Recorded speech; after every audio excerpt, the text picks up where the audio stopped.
Alright everyone, welcome to my first Magic set review. Today we're going to be going through every card in Amonkhet. We'll be talking about them for limited, giving them a letter grade, and then for the ones that are constructed playable, or I think have constructed applications, I'll talk a little bit about them and then maybe give them a bit of a grade. So we're going to be going through all the cards. There's 300 or so, 269 it says. Um, we'll go through them in color order first. We have white up first. Within the color, I don't think there's any specific order to how they got saved on my computer. But rest assured, we will hit every card. Okay, so if anyone's have listened to Limited Resources, their podcast, they do a similar set review with every set, and they give them a letter grade. I'm going to use their grading scale. It's as good as any, I think. So I guess we can get started, and the first card up is Glory-Bound Initiate. Actually, I should say, for those of you who are watching live on Twitch, please chime in the chat if you disagree with anything I'm saying. I would love to hear my opinions challenged, and then we can maybe discuss them a bit further if there is disagreement. So the first card, Glory-Bound Initiate, it's 1 and a white for 3/1, and you may exert it when it attacks. If you do, it gets +1/+3 and gains lifelink until end of turn. Okay, so for limited, a 2 mana 1/3, we've seen that in plenty of other sets. Actually, to begin, maybe I'll talk a little bit about how I'm going to frame the reviews for limited. So, whenever I go through a set initially, I'd give an initial pass on the cards. I kind of imagine what this card would be like if it was inserted into a generic core set. So any of the M12, M10, whatever. If you just took this card, put it into that set, how would it operate there? And then that's like the base level, and then where all the other factors of its individual limited format kind of orbit around that. So if this card was in say Zendikar, you would modify the core set rating by, okay, Zendikar's really aggressive, so if it's expensive, it loses some points. If it's cheap and is good at attacking or blocking, then it gains some points. So because I haven't played any Amonkhet Limited, the set isn't even out yet. In fact, the cards were only fully revealed yesterday. A lot of them I still haven't seen yet, and I'll be seeing for the first time in this review. So I can only really evaluate. I can only guess what Amonkhet's restrictions are going to be like, what the format is going to be like. Is it fast or slow? Is it super synergy based? Are there these combo decks built in? Because there are some limited formats that have combo decks. So that's why I like framing it through the what if it was in a core set. You would kind of know how it operates, and then you can modify from there. So 1 and a white for 3/1 is okay stats. We've seen that in tons of different sets. I think the first time it was printed, it was Blade of the Sixth Pride in Future Sight. I know it was in Dragons of Tarkir, there was a 2 mana 3/1. In one of the, I think Journey into Nyx had a 2 mana 3/1 as well. They're meh. The stats are okay. If you're an aggressive deck, then they're certainly better. They tend to they just immediately trade with everything. Your opponent's 1-drop will block it and trade. Your opponent's 3-drop is going to block trade. So it's kind of a wash there if you're trading up, trading down. Its ability though here, whenever it attacks, you can exert it to give it +1/+3 and lifelink. That is a huge amount of toughness boost, and lifelink is no joke as well. This attacks as a 4/4 lifelink. So on turn 3, when it attacks the first time, if your opponent has no board, I don't think you're going to exert this. And if your opponent does have some sort of board, this can still attack through every other turn. I think this is brilliant. So the rating I'm going to give this one is probably a B. Yeah, I think for limited, B is about where this goes. It's not amazing. Yeah, it's fine. For constructed though, this is again one of the cards I think is going to see constructed play. Shadows over Innistrad is still standard legal right now, so All the like human synergies that come from that set are still available, like Thalia's Lieutenant, uh, the whole human package. Plus, the big one is Always Watching, which gives +1/+1 and Vigilance. Giving Vigilance to an Exert creature is incredible. If you play a turn 2 Glorybound Initiate and Always Watching on turn 3, that's a 5/5 lifelinker that attacks every turn. That is no joke. I expect this card to see plenty of play. Well, okay. It would see a plenty of play. Standard is in a really weird spot right now, where it's kind of broken. We don't know if there's going to be bannings. The bannings, I guess, would be announced in like a week and a half. If this card is certainly there on power level, whether or not Standard is hospitable enough for these type of aggro decks, we don't know. Another big strike against it is Walking Ballista. Any creature with 1 toughness you have to be incredibly skeptical of for this upcoming Standard season. So whilst the power level is certainly there, and there are tons of Standard formats where this is perpetually legal, it would see play, this Standard format is about as hostile as you can get to it. So the power level's there, maybe the positioning isn't quite. The next card, Kartosh of Solidarity. I hope I am pronouncing that rightly. I don't think I've ever had to say the word Kartosh out loud in front of people. So it's an enchantment aura for 1 white mana. When it enters the battlefield, you get a 1/1 white warrior token with Vigilance. An enchanted creature gets +1/+1 and first strike. So there's a lot of small things this does. Only costs 1 white mana, that's nice. Gives you a body, that's nice. But the body being a 1/1 is about as irrelevant as you can get in Limited. Vigilance as well. There's a lot of cards in the set that have Vigilance, mainly because of and also granted Vigilance, mainly because of the like Exert theme in the set. If you ever see a card with less than 3 or less toughness with Vigilance, be very skeptical. Like, the Vigilance is practically nothing on those cards. Once you have to get to 4 toughness before Vigilance really matters. So the 1/1 of Vigilance is equivalent to a 1/1 without Vigilance. Like, it just doesn't mean anything. +1/+1 first strike. This is a very small bonus to get on your creature. Auras, as always, come with some amount of risk of when you play it, you get 2 for 1. What this card does gain, though, is on the type line, it's a Kartosh, which will come up later. There is a cycle of uncommons that all care about when you play Kartoshes. This is a lot of very small things. If you had a lot of those quests, I think they're called, or trials, then maybe you would look into picking up this, but this is, like, as baseline, no, this is not good enough. This is a D. And for Constructed, it is similarly unplayable. Mighty Leap, a classic, is back. We've seen this card in a lot of limited formats before. It's fine. It's reasonable for a combat trick. Combat tricks are fine in limited. You can play 2 or 3, and well, maybe 2, and be happy enough. It's not a high pick. This is about a C-, and once you've got 1, the next one is a D. Like, you do not want multiples, and this card's not constructed playable. Renewed Faith. Oh, this one, I like this one. So 2 and a white for an instant, you gain 6 life, and 1 and a white cycling. When you cycle it, you gain 2 life. So for limited, this doesn't really do anything. But it's also, like, not a card I'm ever that unhappy to have in my deck. Where to rate these type of cards is, I think, quite low. I think this is just a D.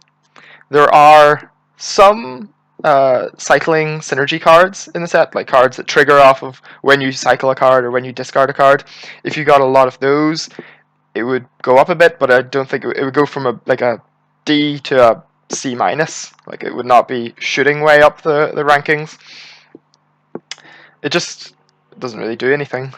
And even like one of the benefits of cycling is that when you're like color screwed or mana screwed, you can cycle to kind of get out of it. This requires white mana to be able to cycle, so it doesn't even help you some of the time there. And the effect when you do cast it is quite minimal. Just this is a D minus, but out of all, like I'll talk about a lot of, or this is a lot D minus. Out of all the Ds that I'll talk about today, this is like the top of the list of ones you would put in your deck when you need a D. For constructed though, this card is reasonable enough. This is a reprint. When it was printed the first time, it saw a fair bit of constructed play. Back then there were like Astral Slide and Lightning Rift, so there was a lot of ways to benefit from this cycling. This standard format, I don't know if there is such things. Well, I guess there is kind of one exciting 6-mana enchantment that we'll talk about a little later. Renewed Faith will come up again then.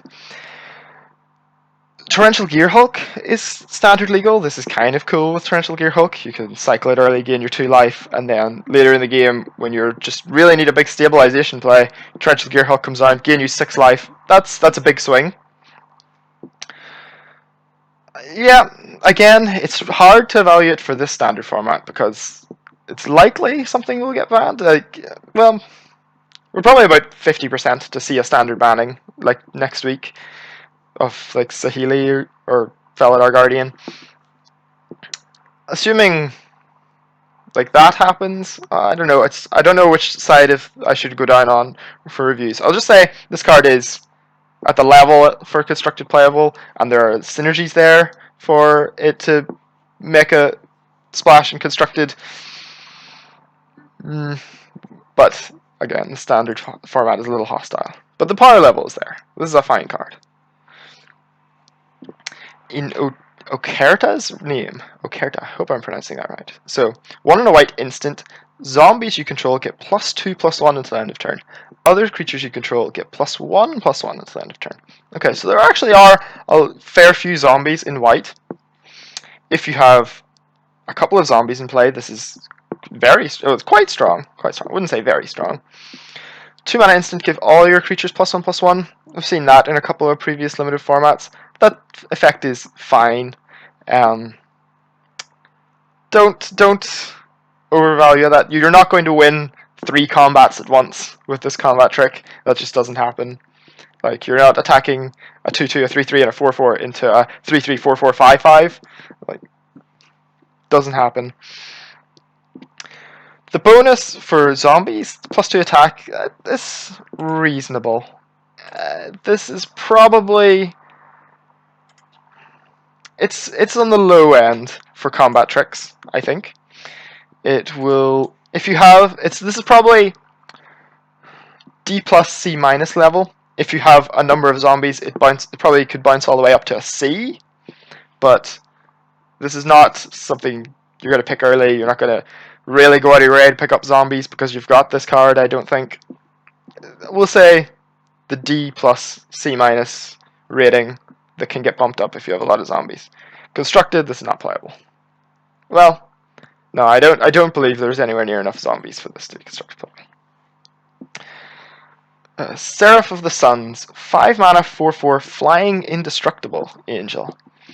Interesting. Don't see indestructible a whole lot in limited. This is 7 mana, 4/4 flyer. That is inefficient. Like, that is expensive enough. That's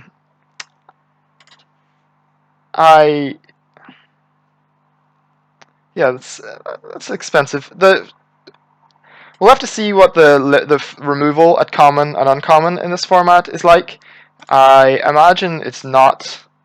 Most limited formats have a fair few ways to be able to answer these type of things, like, let's say, a pacifism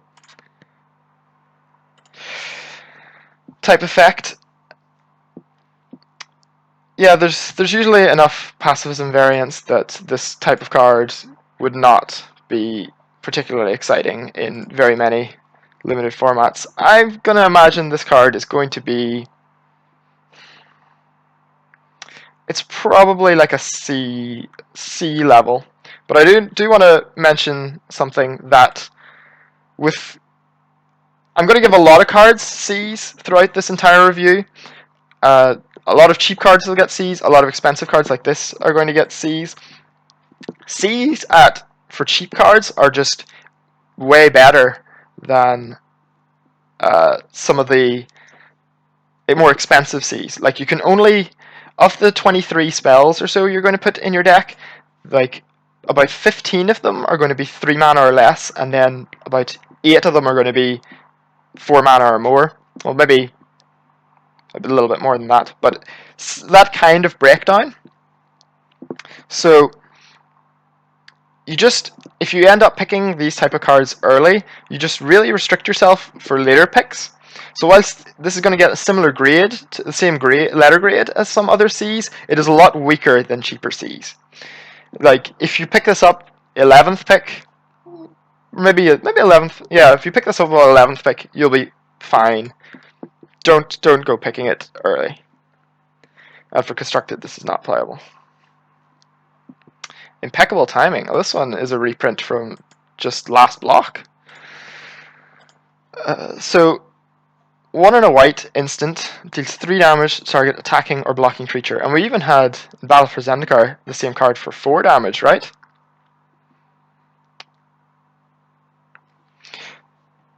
This is okay. Like, it's very restrictive removal.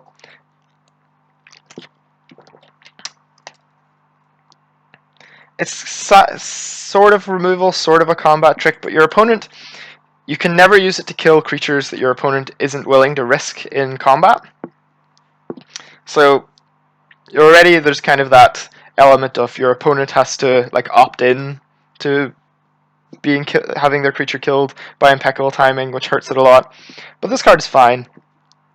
It is again C minus range with it is again a lower C than the cheap creature Cs, which you can never really have too many cheap creature Cs, whilst you can definitely have too many like spell Cs.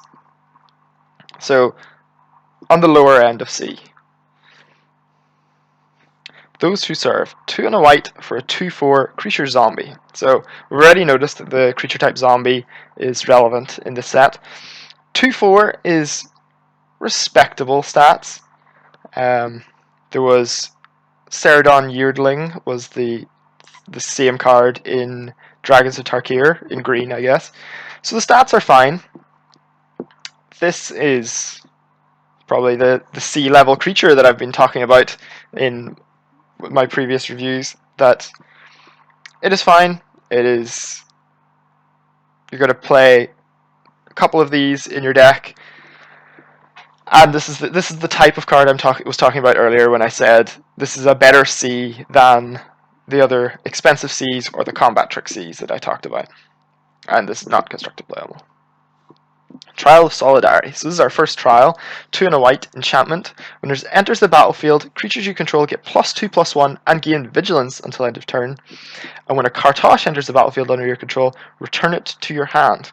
So this is interesting. These two abilities don't particularly synergize with each other, because the like +2/+1 effect is kind of a finisher effect, and then the bouncing it back to your hand implies that you're going to be recurring it and doing it multiple times. How many times do you need to finish someone? So the effect +2/+1 and vigilance. The +2/+1 is a nice sizable bonus.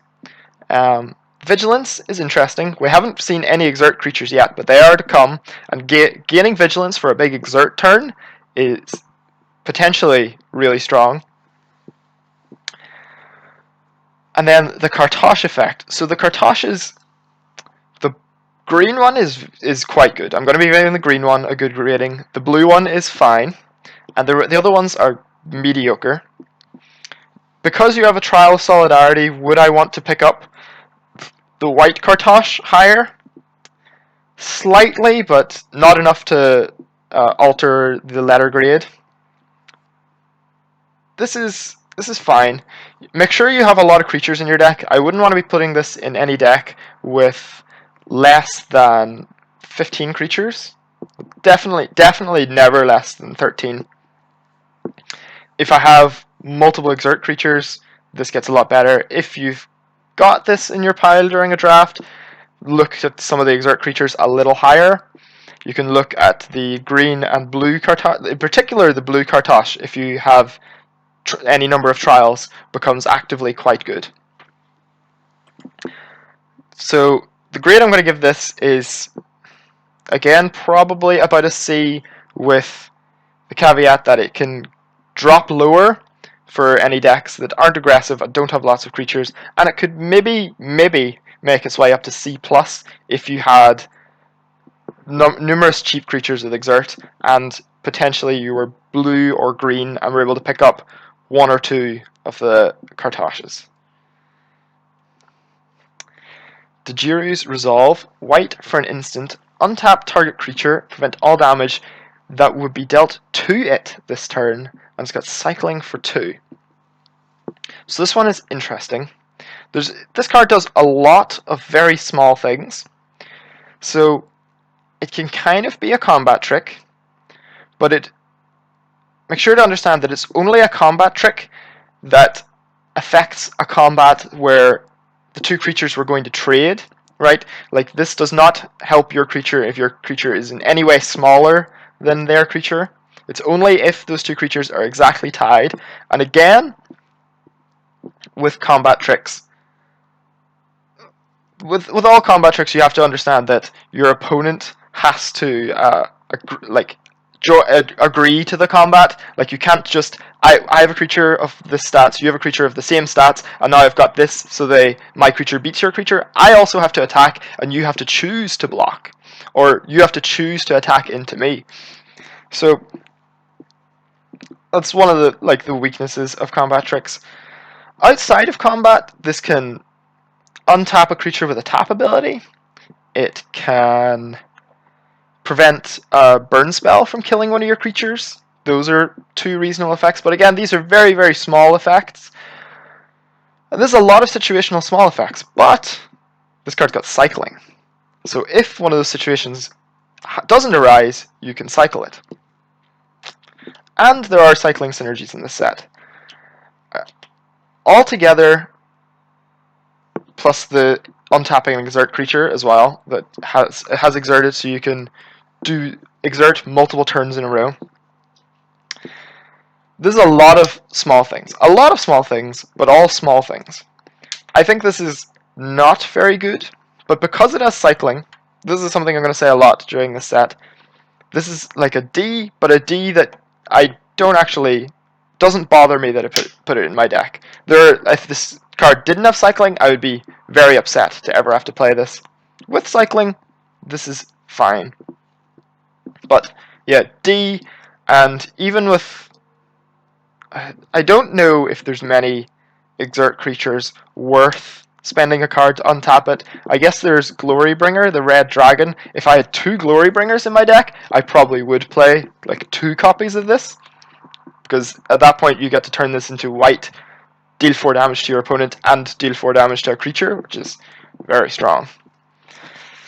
And then this card is, every card with cycling, there's kind of a possibility it shows up in constructed. This one, it would shock me if it showed up. So I'm just saying an F. So Binding Mummy now, 1 and a white for a 2/2 zombie, and whenever another zombie enters the battlefield under your control, you may tap target artifact or creature. Excuse me. So 2 mana 2/2 is respectable stat line. This ability, the creature, this card is in itself a creature type zombie, and this is like the 2nd or 3rd card we've seen that cares about creature type zombie, and it itself also cares about creature type zombies. This effect is very small though. I'm not quite sure why it taps an artifact. This is not in Kaladesh Limited. Tapping their creatures. So 2 mana 2/2 baseline is probably a C- to D+, depending on the set. This effect is very minor. I don't know how many times you're going to trigger this throughout a game, and even if you do trigger it like 3 times, what does it really accomplish? It lets you potentially get in for a few more damage by tapping one of their blockers. Like a sorcery speed tapping blockers is about all you can do with that type of effect. I guess it's in the right type of colors for a creature swarm attacking type of deck. I'm going to give it a C- with, if you had a particularly high number of zombies, it could potentially work its way up to a C. We haven't reached any of the embalm creatures yet, but the embalm creatures all come back as zombies and would trigger this. The embalm costs are kind of expensive, so you're not really rushing your opponent down with like, I play a bunch of creatures, start attacking all my creatures in, and then the ones that die come back again for another wave. I'm tapping blockers, getting in. This all sounds okay. I've got to say C- with, if you have exceptionally high number of zombies, it could get bumped up to a C. But 2 mana 2/2 is only okay stats. Sparring Mummy, another zombie. So it triggers our previous one, and this one untaps target creature. So it's a 4 mana 3/3 zombie that enters the battlefield, untap target creature. So we've yet to actually see a single exert card, and we're maybe 10, 15 cards in. But this is obviously, that's what you want to be using this with. Your exert creatures, your creatures that have tap abilities. 4 mana 3/3 is fine stats. Creature type zombie we've already seen, is quite relevant. This card is fine. It is probably around the same level as the last card I talked about. Well, maybe the last card I talked about, maybe it shouldn't have been a C-, maybe it should be a C, because I'm kind of tempted to give this card a C, but I like the previous card a little bit more than I like this one. This card, if you get multiple exert creatures that are very good, this card goes up a fair bit. Probably not to C+ range, but it probably makes it to a high C. This card is fine. I'm going to give it C to C- in that range. Feeling generous, so I'll give it a C. Forsake the Worldly. 2 and a white, instant, exile target artifact and enchantment with cycling 2. Okay, so for limited, this is interesting. So 3 mana, exile an artifact or enchantment at instant speed. That's quite good. If you... So most limited formats will have a couple of good targets for this. Usually there might be a couple of uncommon artifacts that have some reasonable effects, maybe an equipment, and there's usually always a pacifism variant in white, maybe even also another one in blue. The fact that this has cycling means that when your opponent doesn't have the artifact enchantment, which is a really situational clause, you can cycle it, so that's really nice. In limited, this is I guess the sideboard grade, but this is a sideboard grade because it has cycling. You're not super unhappy to have it in your main deck. The fact that it's an instant means that you could kind of get your opponent in combat if there's any aura, equipment, or pacifisms involved. So yeah, this is like the reason these grades have a sideboard grade, but this is a sideboard grade that against some decks you can board it in and it'll be a C. You can even main deck it at like the D level and be not too upset. Now to talk about this card for constructed, it seems quite nice. Like 3 mana instant with an exile effect we're happy enough with that for constructed. That's definitely being the level. In constructed, the cycling is a little bit stranger because if you've boarded this in, surely like you're not going to board this in against Affinity and then look at it and be like, well, guess I'm going to cycle it this time. Like your opponent's definitely going to have the target if you specifically boarded in a disenchant against them. Maybe it could allow for something like if there was like blue control mirrors in standard, you could board this in as a good answer to your opponent's torrential gear hulks that you can cycle then when there isn't any torrential gear hulk action going on, or in fact you could even cycle this early and then use your torrential gear hulk to flash it back and exile theirs. That's quite reasonable. This will definitely see plenty of standard play. And because of the cycling, it might even see main deck standard play. Like I could definitely imagine white decks in standard just putting 1, 2 of these in their main deck, having a great answer to like Heart of Kirin in their main deck, and being able to cycle it whenever your opponent isn't playing any artifacts. So yeah, this card is great. Anointed Possession. 3 and a white enchantment. If an effect would create 1 or more tokens under your control, it creates twice that many of those tokens instead. In limited, this is just an F. Like, I can't ever really imagine you wanting to play this card. Even in some of the formats that had really strong token mechanics, like Return to Ravnica had Populate, and even just the recently released Modern Masters 2017 had a Populate theme, this card wouldn't even be good there. It would be like a D there. So just, I don't think it will ever be correct for you to put this in your limited deck. I understand that you could play this and then next turn activate your 5 mana Embalm thing and make 2 of those things. That's not very good. This is just an F in limited. For constructed, it is, I think, similarly a dud. Wasn't Parallel Lives was in the Innistrad, right? And Innistrad, and it was this exact same effect, right? That card didn't see any constructed play, so I can't imagine this one would be constructed play.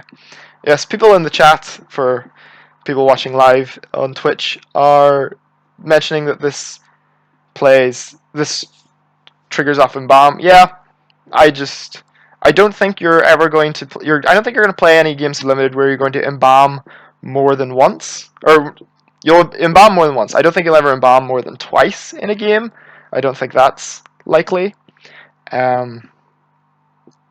But even then, if you got to play this out and then did get to Embalm twice, that's really not a lot of effect that you had to spend 4 mana on, skip a turn. No, I'm going to stick to my F rating for limited for this. And similarly, I can't imagine this doing anything in constructed, because I'm pretty sure Parallel Lives from Innistrad was this exact text on a green card and didn't see any play. Gustwalker. Okay, this one is interesting.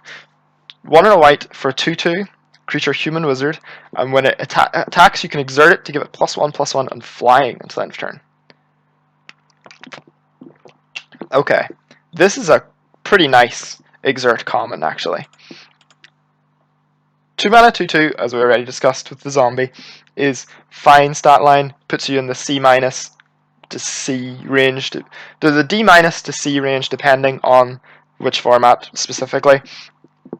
But the problem with 2 mana creatures in limited is that there reaches a point in the game where they become irrelevant, where your opponent just has their 4 or 5 drop in play and you can just never attack with them and they can't really profitably single block anymore. This ability gets around that. By the point of that game, when that point of the game arrives, this card just starts taking to the skies and starts hitting for 3. This is very nice. I imagine you'll be playing this on turn 2, probably on turn 3. On turn 3, you'll want to be attacking with it as just a 2/2 on the ground. On turn 4, you'll hope to also be attacking on the ground, but from that point onwards, you're probably going to be exerting this and hitting with it for 3 every other turn. This is an okay one for the zombie that untaps one of your creatures, the 4 mana creature we discussed. Yeah, you could, on turn 3, get in for 3. Oh no, you'd be getting in for 2 on the ground on turn 3. Turn 4, exerting this to get in, playing your 4-drop post-combat, untapping it, getting to go in to the air again the next turn.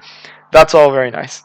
I'm going to give this card C with once it might actually be a C. This is probably a C plus. Actually, this is a C plus. This is actually noticeably better than all the C's that I've talked about so far. And I'm trying to think, would you have enough effects to ever make this a B minus? I could see it actually. I could see it if you had actually quite a number of untap effects. To get a 3/3 flyer is no joke. Even a 3/3 flyer that only attacks every other turn is still very good.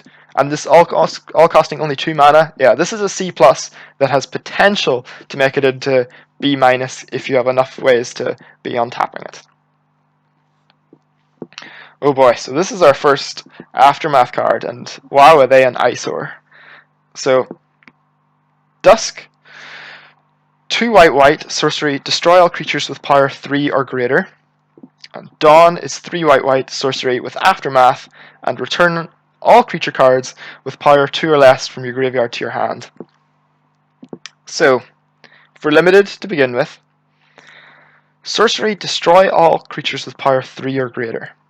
That is a really tricky one to talk about in limited. There are some ways to kind of cheat this effect. Like the last creature we just talked about is a 2/2 during your main phase, but then when it gets into combat, it can make its way up to 3 fire. So you could have cards like that in play, play Dusk, kill your opponent, kill all the creatures that have power 3 or greater, including all your opponents, and then this can attack for 3, kind of safely knowing that nothing your opponent has is going to be big enough to be able to block it. That's okay. So, but this is kind of hard. I'm trying to evaluate this by putting this into like a random core set, what it would be like. That effect is hard to take advantage of. The problem with kind of other wraths that we've seen, like Day of Judgment or actual Wrath of God in limited, is you can kind of just skip your first couple of turns. Your opponent plays their first 3 creatures, and then you just like wrath them and sweep them up. But this is unlikely to even kill all of their first 3 creatures. It might only kill one of them, so you'll be getting hit by it. That's tough. And then it kind of, I don't know. It's this card seems very difficult to gain an advantage out of the first half. So we haven't talked about the second half yet, and this one also seems really hard to get some sort of advantage out of. Like, it returns all your small creatures back, so it doesn't even return all the like. It would make a lot more sense surely if this got back your big creatures, so you could just wrath away a big board and then refuel your refuel. But this is very strange. I'm not quite sure how to make use of this. Out of all the cards I've reviewed so far, this is the letter grade that I'm kind of the most unsure about. But even then, I'm not impressed by what I see. This is probably, I'm gonna give it like a C, but I'm not confident in this rating. I'll just say that if I opened this in a draft, I wouldn't be looking to pick it. I wouldn't be excited to really have this in my deck.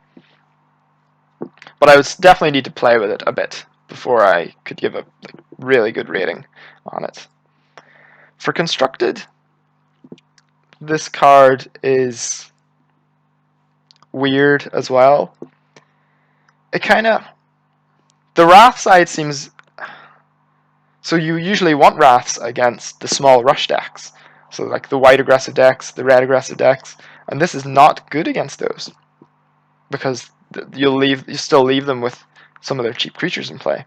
So again, yeah, even in constructed, I think this is going to be worse than like Fumigate, which is, yeah, I'm not seeing this. Maybe there's some combo potential with the backside Dawn to be able to like pick up multiple like combo type creatures. I don't know. I'm skeptical. This has got some strong effects, but they're very weird effects. So I'm kind of iffy on it.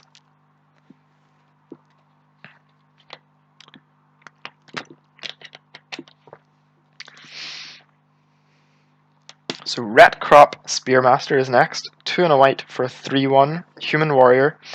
You may exert it when it attacks. If you do, it gets +1/+0 and gains first strike until end of turn.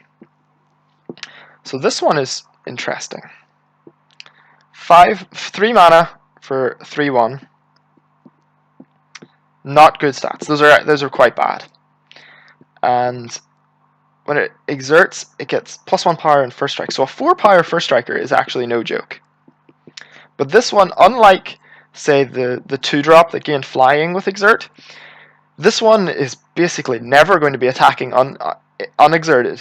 Like it's going to be so rare that the board is going to be clear for this guy to attack safely. So I imagine this guy is just going to be exerted every time he attacks, and when he is exerted, that's quite good. 4 power first strike creature. That's quite good. So this guy, unlike the 2-drop with exert that gain flying, this guy is actually quite reliant on you being able to untap him, because even just a 3 mana 4/1 first striker that has to can only attack every other turn is mediocre, and it doesn't even block as first striker. It's not even a particularly good blocker as just a 3/1. This is, yeah, I'm going to give this a C-, with if you potentially had a large number of ways to untap your guys, then it could maybe creep its way up to a C. It probably would creep its way up to a C at that point if you could realistically untap it like every turn. There is, for example, a blue uncommon creature in the set that has a tap ability to untap target creature. If you were blue-white then and had 2 copies of that blue creature, then this card would probably bump up to a C. But again, both these creatures are 3 mana, so it doesn't even curve particularly well. So yeah, I'm going to give this a C- for limited, and it's not constructed playable. Gideon of the Trials. Okay, now we have an interesting one. There have been, 15,000 Magic cards printed? There are no other cards that are anywhere close to what this card does. But is it good? Let's find out. So, 3 mana, 3 loyalty, +1 until your next turn, prevent all damage target permanent would deal. That's really good. For 0, it's got the classic Gideon ability of becoming an indestructible creature. This time it's a 4/4. And the third ability, you get an emblem with, as long as you control a Gideon, you can't lose the game and your opponents can't win the game. Okay, so talking about this for limited to begin with. For start, I'll say that this third ability, the emblem, is utter nonsense in limited. I think if the times you have Gideon in play, well, it'll be correct to emblem it less than 5% of the time, less than 1% probably. So what this emblem says is, if you're able to protect Gideon, if you're able to set up enough of your board state in such a way to neutralize all of your opponent's attackers, then you can't lose the game. But that's already true. If you were able to prevent your opponent from dealing 5 damage to Gideon, you'd be able to prevent your opponent from dealing lethal damage to you. So it doesn't save you any games unless it was unless your opponent was attacking you from an angle other than combat. I've had a brief glimpse at some of the other cards in the set. There are a couple of mill cards in blue. I don't know if there's enough to make a mill deck. There were a couple of limited formats, Original Ravnica, where there was actual mill decks. I doubt there is in this format. If there is, then I guess the emblem gets a little bit better, but again, I think it's just nonsense in limited. Just, if you ignored that ability, you're probably better off.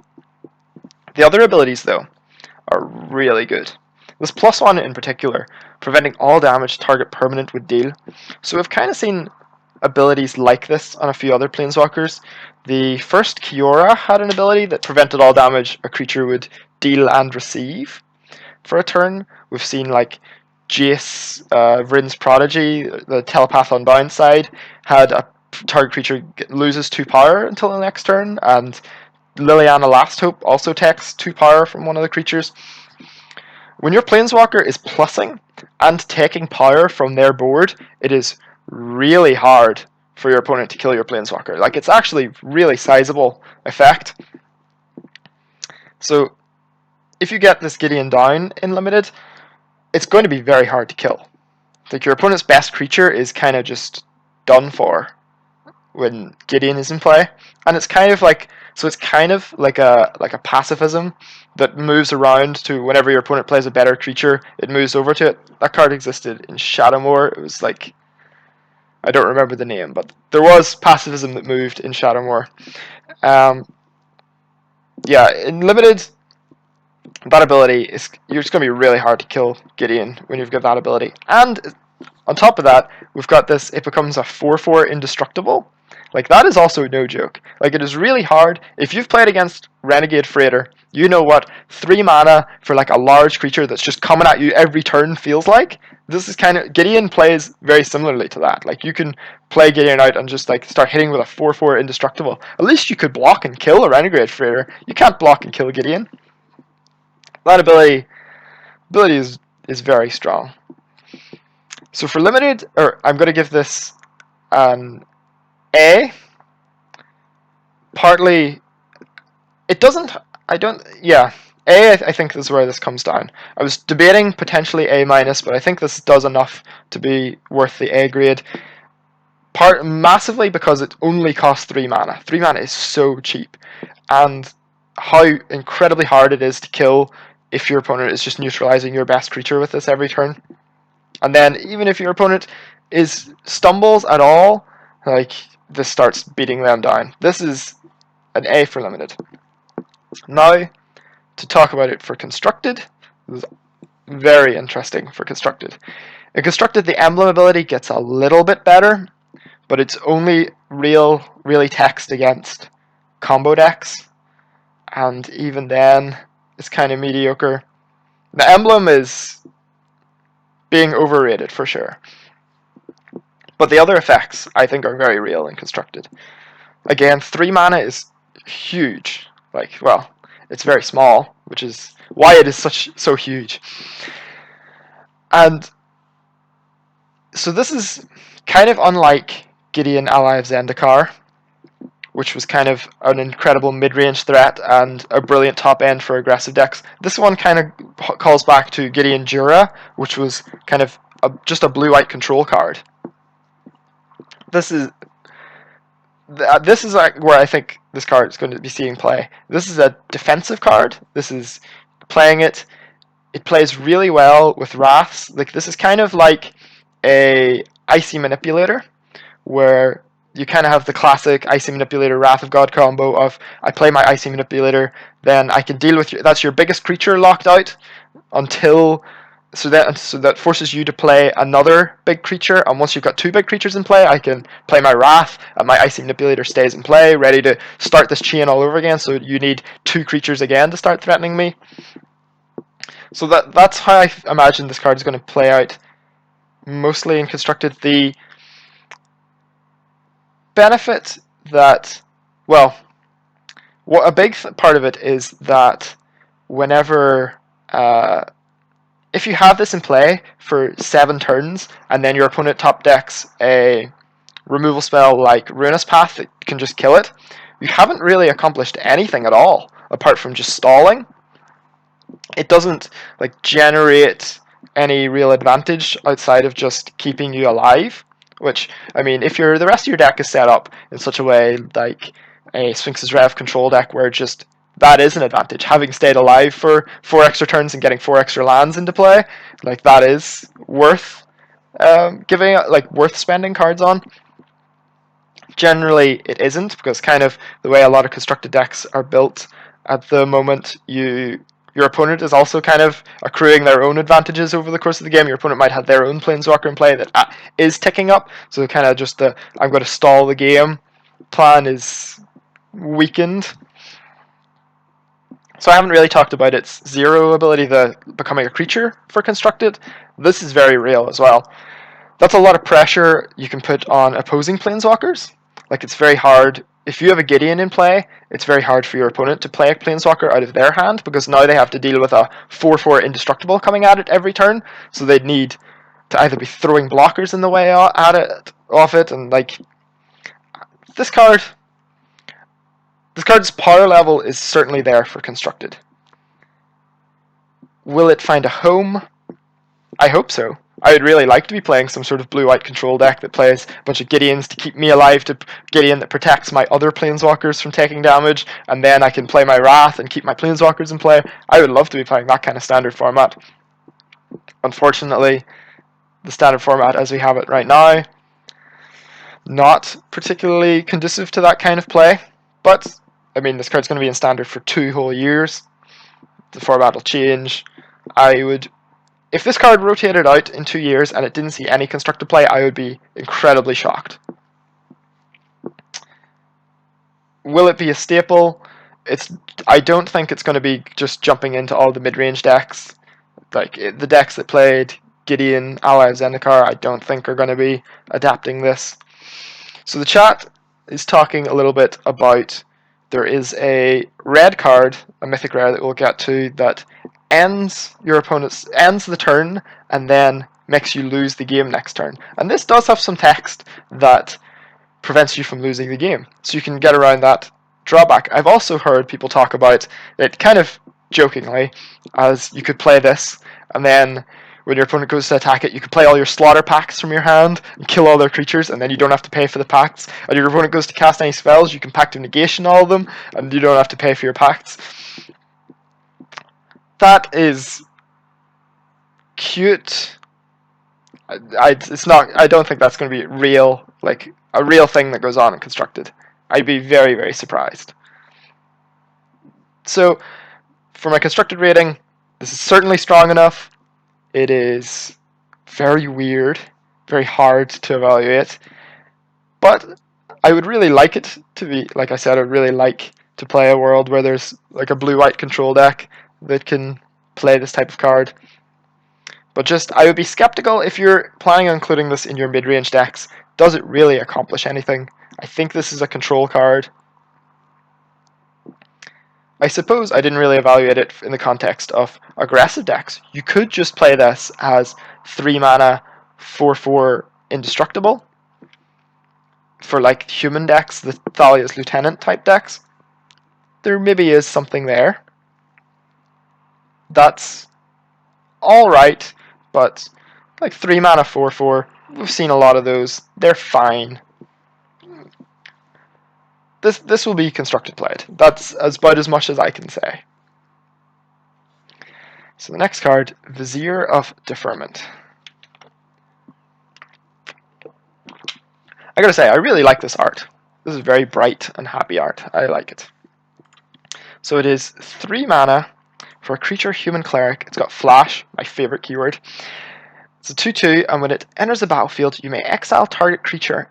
If it attacked or blocked this turn, return that card to the battlefield under its owner's control at the beginning of the next end step. Okay, that's weird text. So, 3 mana 2/2 flash, just evaluate that. Not good enough. You're not going to put that in your limited decks and be happy about it. That's a D. So this ability does a lot of different things.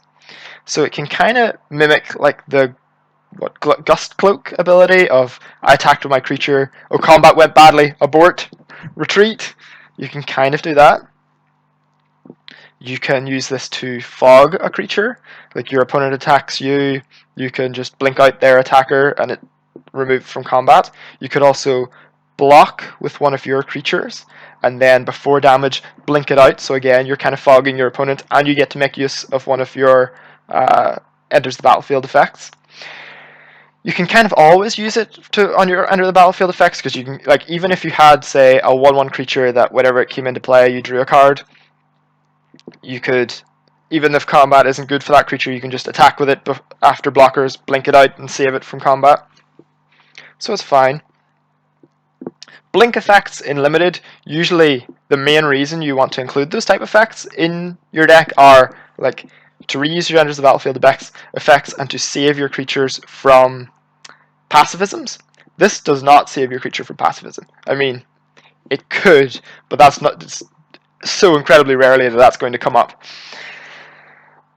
So it loses some points there, but again, it has a lot of flexibility. Like, this does a lot of very small things that I've outlined.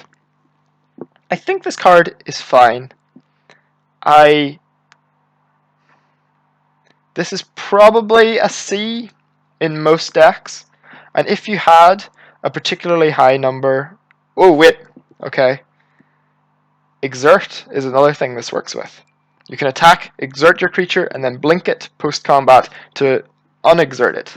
That's actually quite good. You can also kind of give one of your creatures... Well, kind of giving your creature, any of your creatures vigilance this way by attacking with it, then blinking it out post-combat. Those are actually fine. Maybe because of its exert interaction, I'm maybe going to give this a C+. It would take an extreme deck, I think, to make this reach B- level. And for most decks, it'll perform better than most of the Cs that you have in your limited deck, I think. So yeah, I'm going to give this a C+. And it's a very interesting card, at the very least. And there's certainly ways, once you have this in a draft, definitely look to pick up more exert creatures, definitely look to pick up creatures with enters the battlefield effects. Don't go blinking your embalmed creature, that won't work out. Though, you can blink your opponent's embalmed creature that is attacking you. That is another thing. Okay. So yeah, the more you talk about this card, the more little things do seem to add up. So yeah, I think C+ is definitely where to rate this card. For constructed, I don't think so. It is a human, so you could have some sort of like attack with my Thalia's Lieutenant, and I can blink it out to then like pump the whole team, but it only pumps the team at the end of step. No, this is not. This is not. Chat is calling it out as a B in limited. B is pretty high. I could maybe see B- with the embalm interaction, and in particular, if your opponent has multiple embalm creatures or is embalming regularly, then that it is quite strong. Maybe I did undervalue it at C+. Maybe it is. I think it is probably skirting the lines between B- and C+. And maybe okay, we'll be generous and give it a B-. Chat has talked me into it. Oh dear. It's all going wrong. Okay. The next card, Winged Shepherd. 6 mana, 3/3, Flying Vigilance, cycling for only a white. Okay. So this is very mediocre stats. If we compare it to the gold standard of angels in Magic, the original Sarah Angel, it was always every limited format that Sarah Angel was legal in, she was always at slam first pick, like a great card, B+ level. This card, considerably worse, costs more mana, less stats. The body is fine. The kind of expensive flyers have kind of taken a bit of a nosedive in modern day limited. If you look back to Kaladesh, there was Sky Swirl Harrier. It was 5 mana for a 3/4 flyer, and it was very mediocre. That was very rarely played. So this card, cycling is a big deal on this card, though, for sure. The fact that it is an expensive card that you can cycle away early, it earns a lot of points. But again, I think this is probably going to be about a C.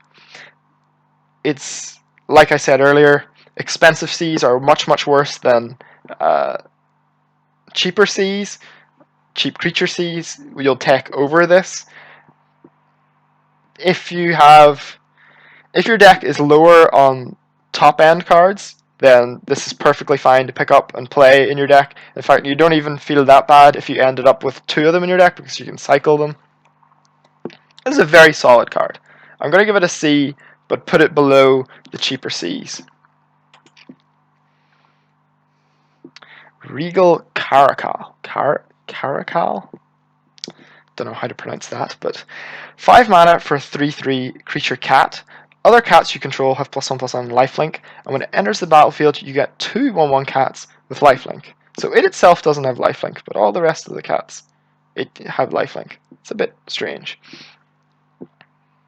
This is brilliant in limited. This is a huge amount of stats for only 5 mana. To talk about an old classic from Lorwyn, the Cloud Goat Ranger was one of the best uncommons in its limited format. It was better than almost every rare in its limited format. It has been reprinted in the first Modern Masters set, and it was one of the best uncommons in that set, better than almost all the rares. It was recent. It's in the current Legacy Cube. I know this because I played Cube yesterday on stream, and I saw it in a pack. Cloud Goat Ranger is no joke. And in limited, might even be better than Cloud Goat Ranger. You get one less token, but those tokens are 2/2s with lifelink. That's a big bonus. If you play this in a game of limited, it's going to be very hard for you to die in like the next couple of turns. It's not particularly amazing on its own at killing your opponent. Like, it is a lot of small bodies with lifelink, so offensively it's only fine, but the fact that if you're in any way behind, or if the board is any way even, that this is a huge step up to your board state. I'm going to give this this is an A in limited. Like, this is just fantastic. For constructed, my Cloud Goat Ranger did see constructed play. I myself have cast many Cloud Goat Rangers in constructed. I don't know, even if this card is, I think, better than Cloud Goat Ranger, I think the time may have come and gone. So, yeah, this is... I would not expect this card to see constructed play. Well, it's probably very, very fringe, but on the weaker side. Like, Ishkana is still standard legal, and I suppose you have to go through a fair few hoops for Ishkana, and Ishkana does give you kind of a comparable, like, big body and multiple real defensive-oriented bodies that this does. So maybe this is slightly better than I'm giving it credit for, because you don't have to do any work for this, and if you ever draw 2 of them, then your cat tokens are 3/3s, and this itself is a 4/4 lifelink. But the mid-range threats, the 4 and 5 mana threats that have been printed for constructed recently, are a lot stronger than they were back in Cloud Goat Ranger's time. So I would be skeptical. I'm going to say no, but it's close. Sacred Cat. Well, here's a cat that you can pump with your Regal Caracal. 1 mana, 1/1 lifelink, Embalm for white. This is our first Embalm creature, I believe. This card is very weak. 1 mana 1/1s in limited are just not good. They just don't pressure your opponent in any meaningful way. They don't attack into any board state. They don't block very well. The lifelink on a 1-power creature is not exciting. Embalm, getting it back another time. This is... So it's this card is weak. We've kind of seen cards like Doomed Traveler, this kind of 1/1 that when it dies you get another 1/1, be okay in limited. But like Doomed Traveler kind of had a lot of things that were going in its favor, that it was like a cheap white creature when you could be playing like the Travel Preparations deck, and you could get it, trade it off, and then you'd be able to travel prep onto the Spirit to make use of the flying. I don't think there is enough pieces to put this together. I guess there is the zombie white overrun we saw, the one that gave all your zombies +2/+1. This is a zombie the second time on the Emban side. So maybe there is a white aggressive deck that kind of runs that Trumpet Blast type effect, and this is valuable enough for it, but I would be skeptical. You should not, just in general, don't put this in your deck. This is an F that works its way up to like a D in the right decks that have enough of the things going for them, and it would have... Certainly having the rare that we just talked about would not be enough for me to put this Sacred Cat in my deck. It would have to be, I have a lot of zombie synergies, I have the Trumpet Blast for zombies. This will see play in less than 5% of your white decks. It's not good. Yes, I'm giving it an F. And similarly, F for constructed. Oh, this one is sweet. I've been looking forward to reviewing this one. So, Approach of the Second Sun, 7 mana sorcery. If Approach of the Second Sun was cast from your hand, and you've cast another spell named Approach from the Second Sun this game, you win the game. That's a strong effect. Otherwise, put Approach of the Second Sun into its owner's library, 7th from the top, and you gain 7 life. So, in Limited, assuming we only have one copy of this card in our pool, the first one you cast is 7 mana sorcery, gain 7 life. You win the game in 7 turns from now. That is not good. That is an F. You can't put that in your deck. If you had multiple of these, if you had 2 of these in a limited deck, again, it's still bad. If you had 3 of them, you could. If you had 3 copies of this card in a limited deck, or in a like sealed pool, or if you picked three of them up during a draft, you could, I imagine, go push really, really hard in the direction of I just only need to play defensively and stay alive. But we're talking the most corner case of corner case of corner cases. So this card is just an F in limited. I would absolutely love to build a deck with 3 of these, but it's just not realistically going to happen. For constructed though, this one is interesting. Because in constructed you can just put 4 of these in your deck if you want. So if it was cast from your hand and you've cast another spell named Approach to the Second Sun, you win the game. So in constructed, you can build your deck to go hardcore in the just stay alive. You can put 4 of these in your deck. And all you need to do is cast 2 copies of this to win the game. Now the second one has to be cast from your hand. The first one doesn't. You could cheat the first one somehow with, let's say, Aetherworks Marvel. Could cast 1. That's not particularly exciting. If you have Aetherworks Marvel in your constructed deck, you could probably go bigger. So,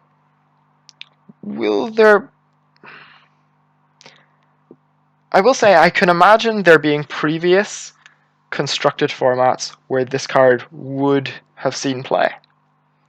If you think back to Sphinx's Revelation Standard, I could certainly imagine that deck sideboarding this card in some matchups, where there was a couple of matchups for that deck.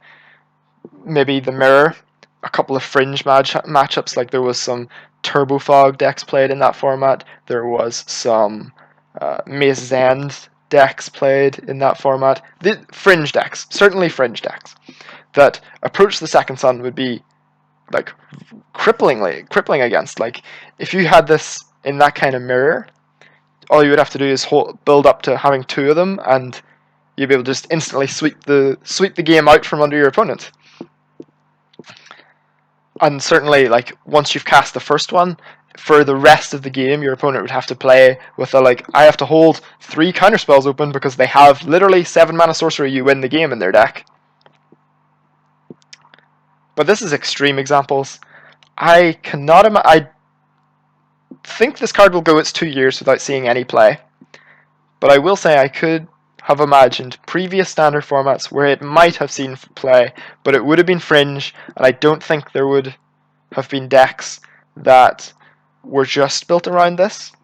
I suppose maybe I haven't evaluated that thoroughly. Maybe it is possible to build a deck that is just stay alive, stay alive, stay alive, play this, play another one, win the game. Maybe. This is a very extreme example of you win the game card, where it doesn't really ask much of you deck building wise, apart from prolong the game, which is a very, very doable ask. Like you could certainly build decks to just prolong the game. So maybe there is a chance for this card in constructed. I don't think I will write it off completely, but I will say if I was a betting man, I would bet no, but there is potential.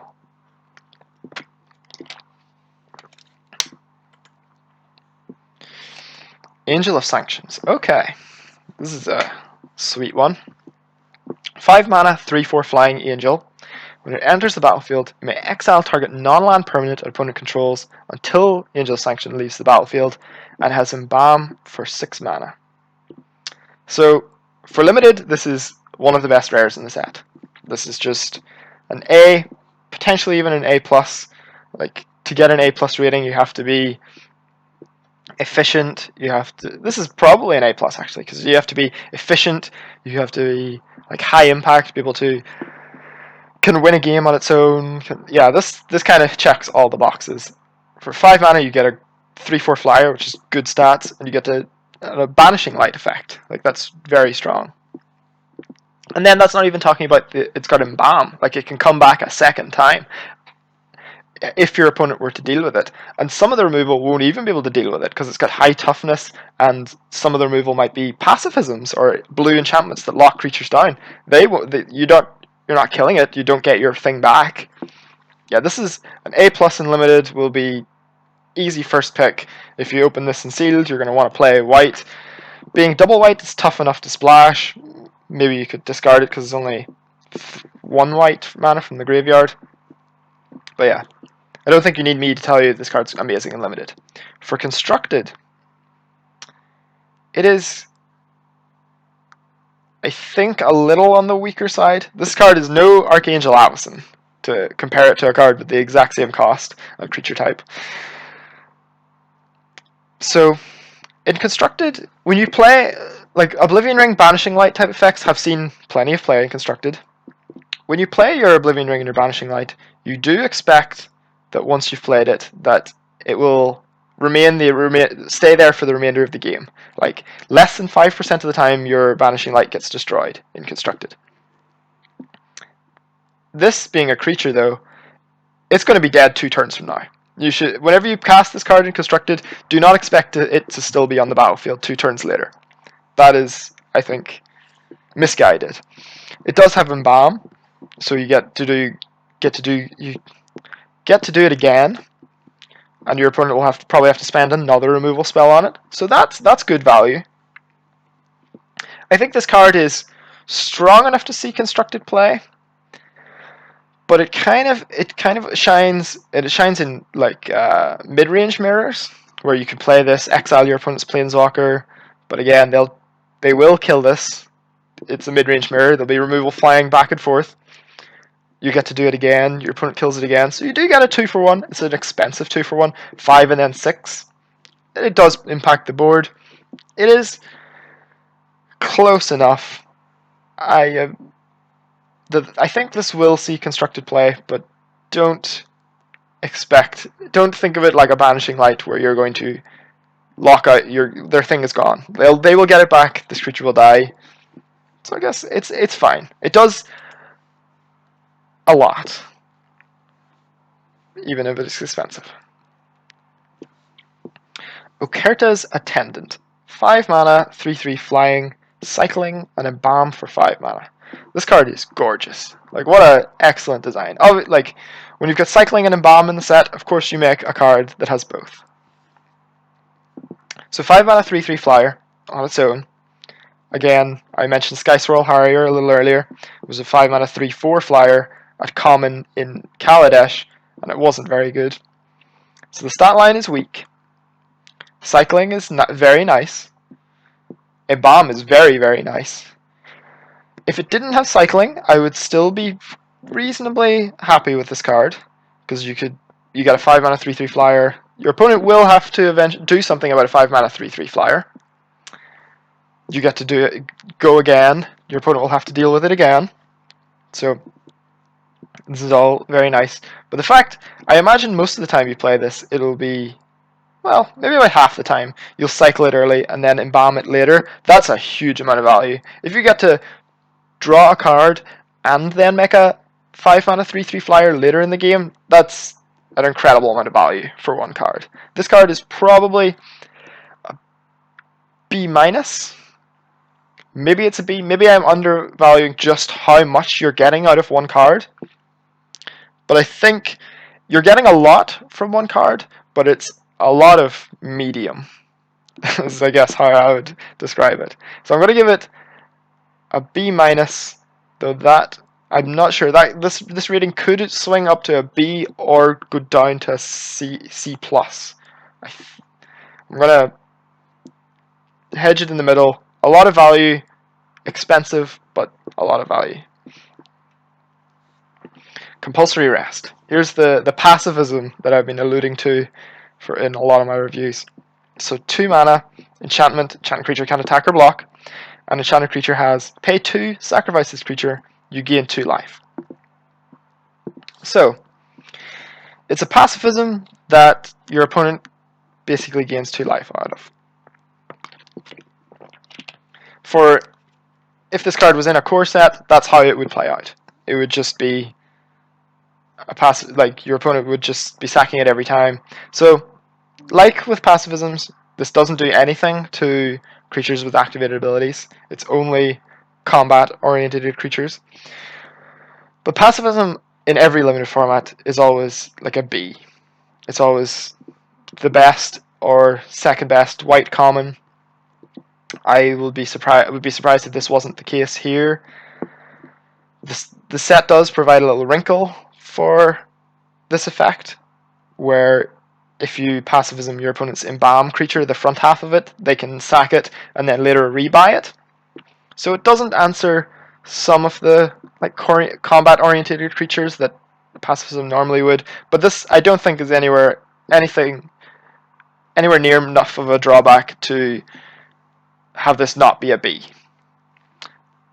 For constructed, pacifism doesn't see constructed play. This won't. Protection of the Heckma. 5 mana enchantment. If a source opponent controls would deal damage to you, prevent 1 of that damage. So, we've seen this kind of effect numerous times. Most recently on Orbs of Warding, which was a 5 mana artifact with this effect, and it also had the effect of you gain hexproof. I guess I can talk about Orbs of Warding when we get to the constructed review. For limited, this is nonsense. This is a lot of mana to prevent some damage when your opponent would be dealing damage to you. So it kind of neutralizes their 1 power minions, or 1 power creatures. Playing too much Hearthstone. But yeah, it mitigates their 1 power attackers. Those no longer deal damage to you. But if your opponent is getting in with their like 4/4 and it only dealing 3 damage to you, it means your opponent is in a board state where they're able to be getting in with their creatures. If your opponent is able to get in with their creatures, even if it takes a little bit longer to kill you, they'll still kill you. I got in with my creatures this turn, and next turn I'm going to get in with my creatures, and the next turn after that I'm going to get in with my creatures. You're going to eventually fall. This card is just an F in limited. You could maybe board it in against decks that had lots of 1 power creatures, but like we're probably almost the whole way through white here, and have we seen like any of those? Not really. We saw like a 1 mana 1/1 cat, but even that wasn't good. I haven't seen anything like. No, it's not like there's a Lingering Souls or a lot of like in Innistrad, even in Innistrad Limited, where there was a lot of 1/1 flying tokens going about. This card wouldn't have been good there either. Yes, the cards are. I'm doing all the white cards first, but they are all in just a randomized order for whatever way they got saved on my computer. For constructed, talking about Orbs of Warding, was 5 mana artifact with this effect, plus you have hexproof. Orbs of Warding did see constructed play. Orbs of Warding was very nice, actually. I've played some Orbs of Warding. But the hexproof was really relevant to that. Orbs of Warding was fine against the rush decks. It was mainly only played against the mono red decks in that format, because those mono red decks were all about Dragon's Fodder and Hordling Outburst, so they were making a lot of tokens. So the preventing 1 damage from each thing actually did mitigate like their whole board. And they had a lot of burn spells, so the hexproof was really relevant. This is just, because it's not an artifact, it means that less decks can play it, and because it doesn't have the sweet hexproof ability, it means that it's less applications, and yeah, this is just not very good. I don't think it's going to see constructed play. But there is precedence for this type of effect having been there. Cast out. Wow, this one is good. So 3 and a white, enchantment, flash. When it enters the battlefield, exile target non-land permanent opponent controls until cast out leaves the battlefield, and it's got cycling for white. So this is Banishing Light with, it costs 1 more mana and has flash and cycling. That is really good. I mean, it's probably comparable to Banishing Light. It might be a little better, it might be a little worse a lot of the time. For limited, it is probably a little worse. Like, you'd probably just rather have the efficiency.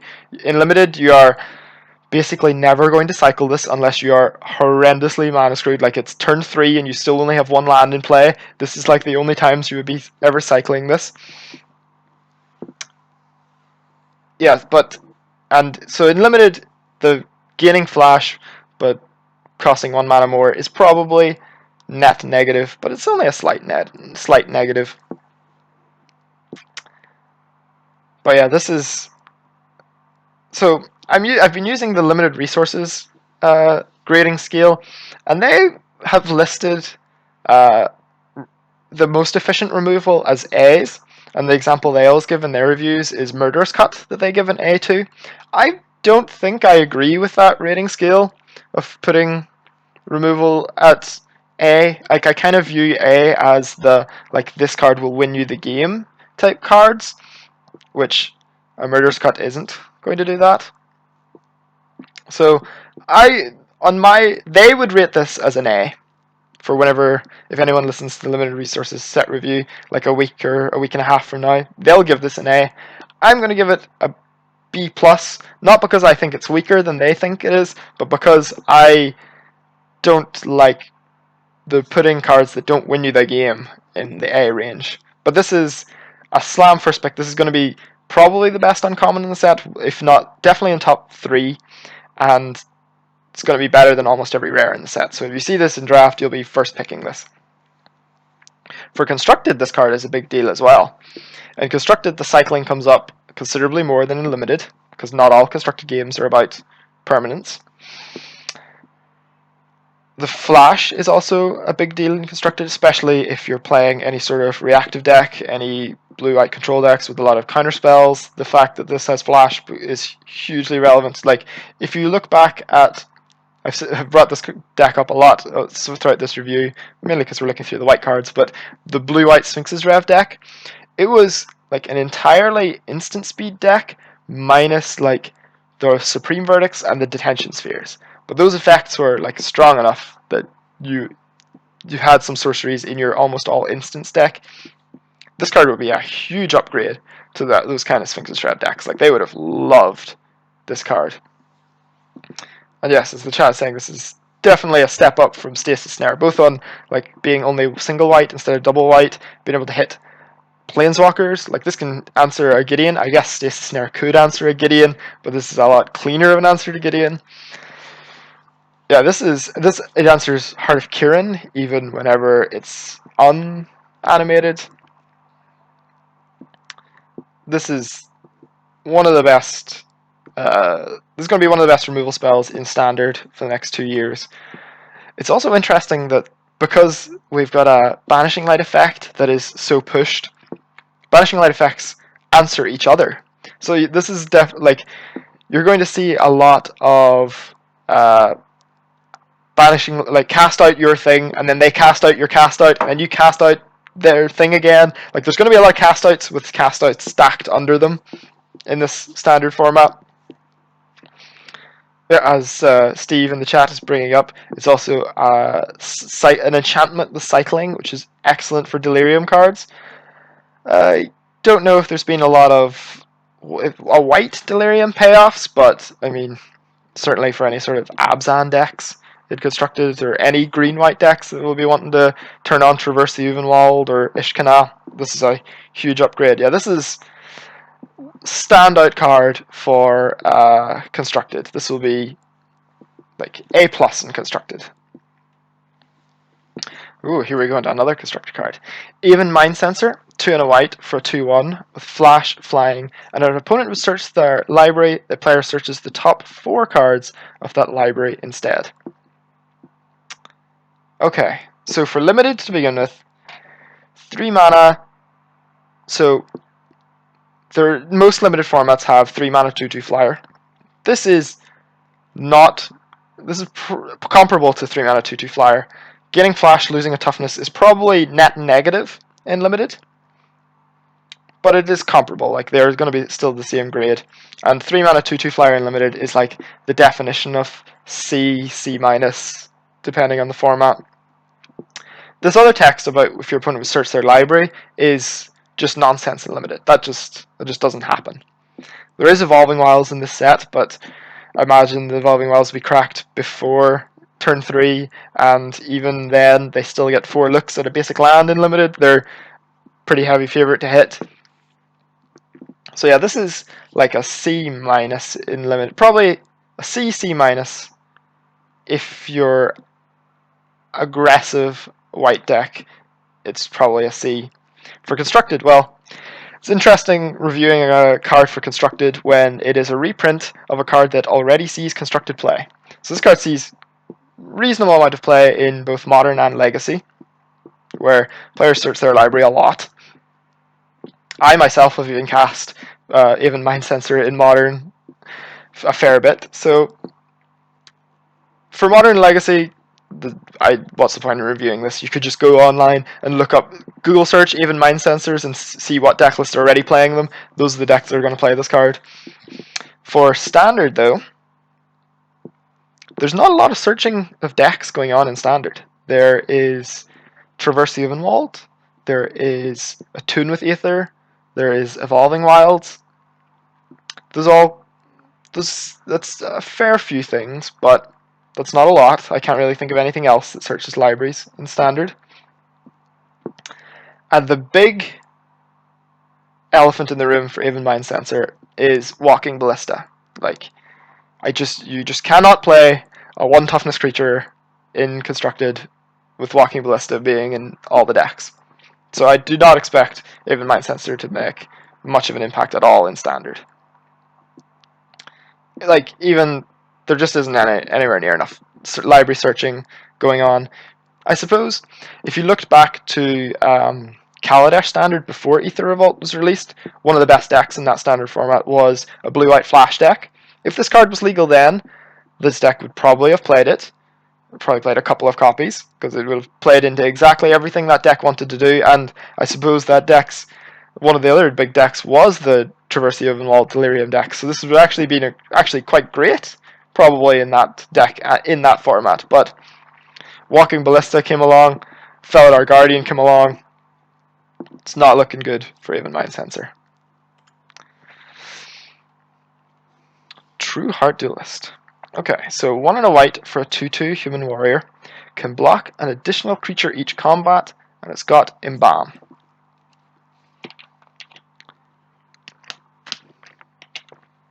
So,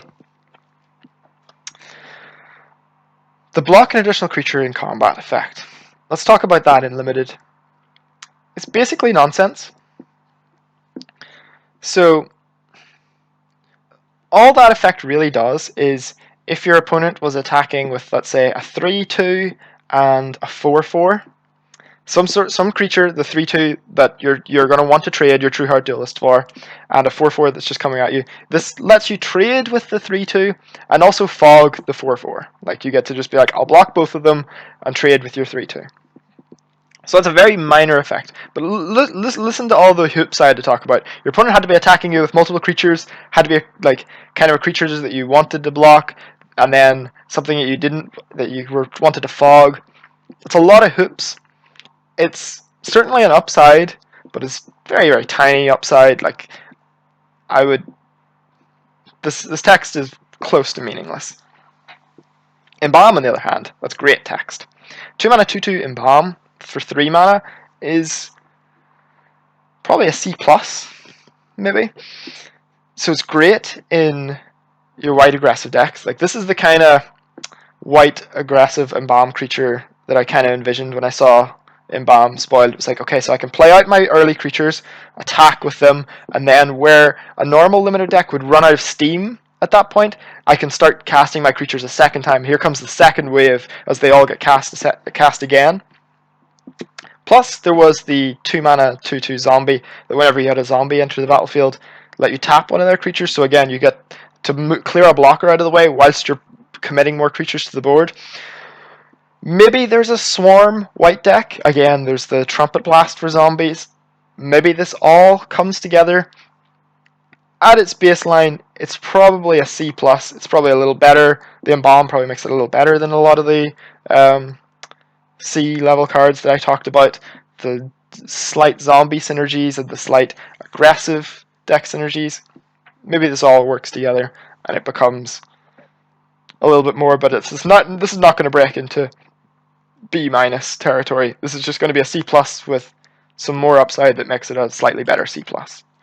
For constructed, probably not good enough. I've kind of paused at every of the cheap white human creatures because Thalia's Lieutenant is still legal. The Shadows of Innistrad whole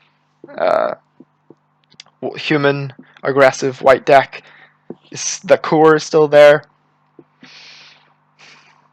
Embalm doesn't work with Always Watching, whereas I think a lot of if the Thalia's Lieutenant deck picks up steam again, it'll probably be because of that interaction with Exert and Always Watching. So the Embalm creatures kind of lose a little bit there. I don't think it's strong enough for constructed. It's just kind of medium. Crop Elite. So 3 and a white for a 2/2 flying bird warrior. When it attacks, you can exert it to give all your creatures +1/+1 until the end of turn. That is a really nice effect. But I already talked about 3-mana 2/2 flyers. The Wind Drex, and there was a white Wind Drek in Aether Revolt, I believe. They're just not very good. They're C-. And this costs 1 mana more. But the ability is good. The exert that is a nice exert ability. This again would probably go into that kind of aggressive white multiple wave swarm deck that I talked about for a couple of cards. But you have to be aggressive to want this card in your deck. Like any sort of mid-rangey or control decks do not want Wind Drek. The 3-mana version would not be good. So a 4-mana version is not good unless you are really making use of this +1/+1 effect. This is the type of card that I would also be very interested in untapping this guy. If I could do this multiple turns in a row, because this attacks as a 3/3 flyer on its own. That's actually quite nice.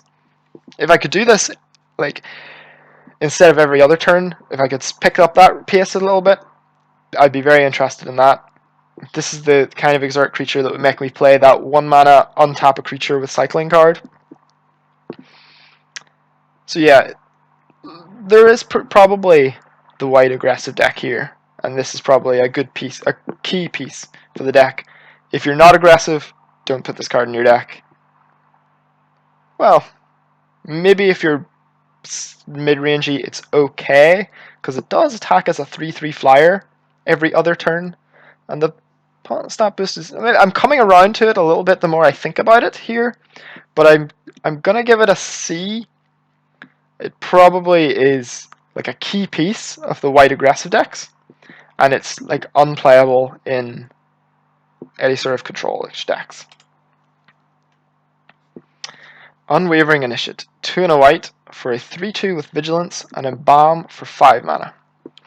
So like I said earlier, and when you see Vigilance on a creature with less than 4 toughness, be very skeptical that it's basically meaningless text.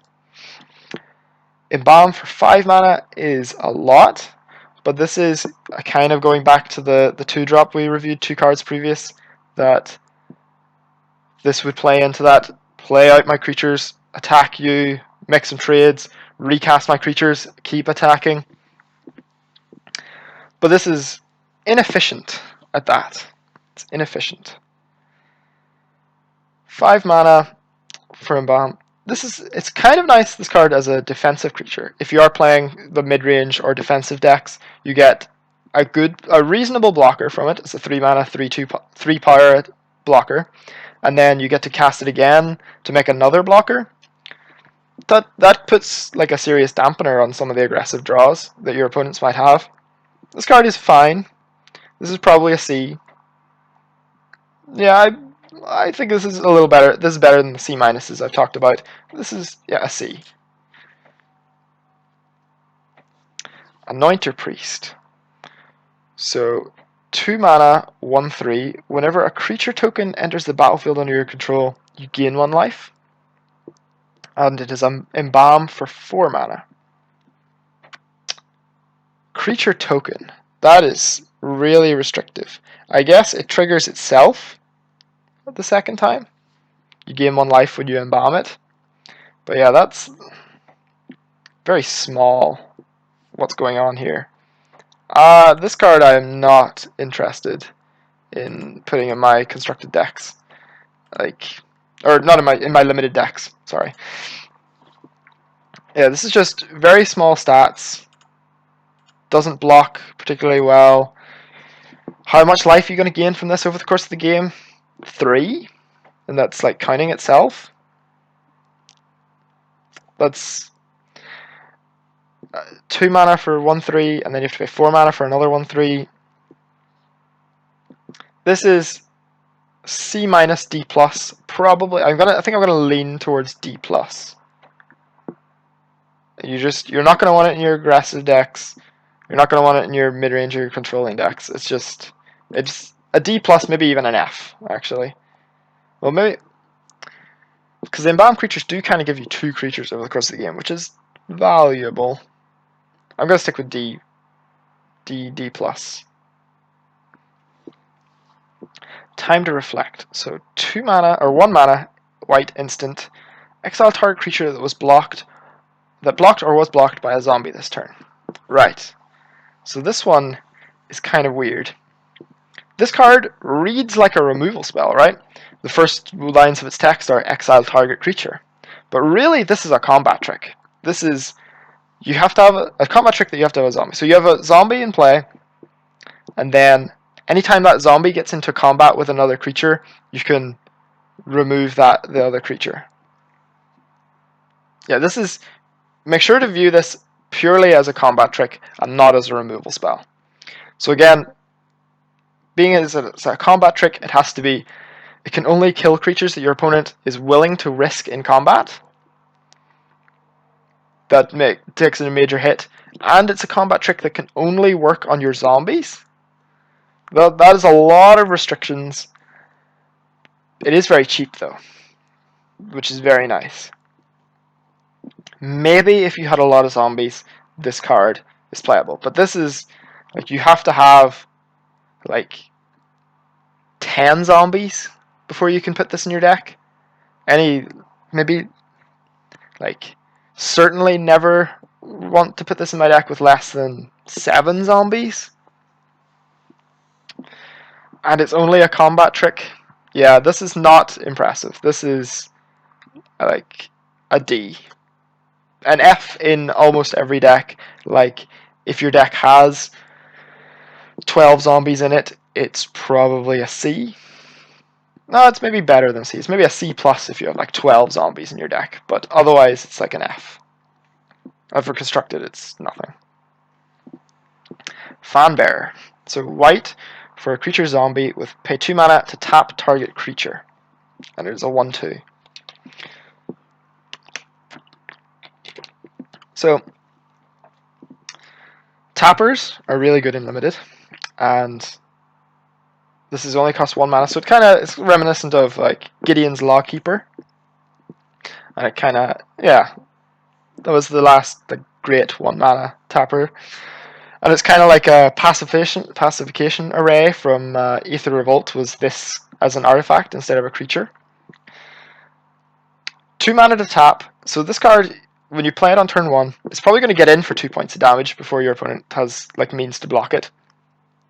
And then It doesn't do anything in the mid game when you're casting your creatures. You're just not going to have 2 mana to tap their creatures. And then in the late game, it's one of your best cards because it just deals with their best creature at all times.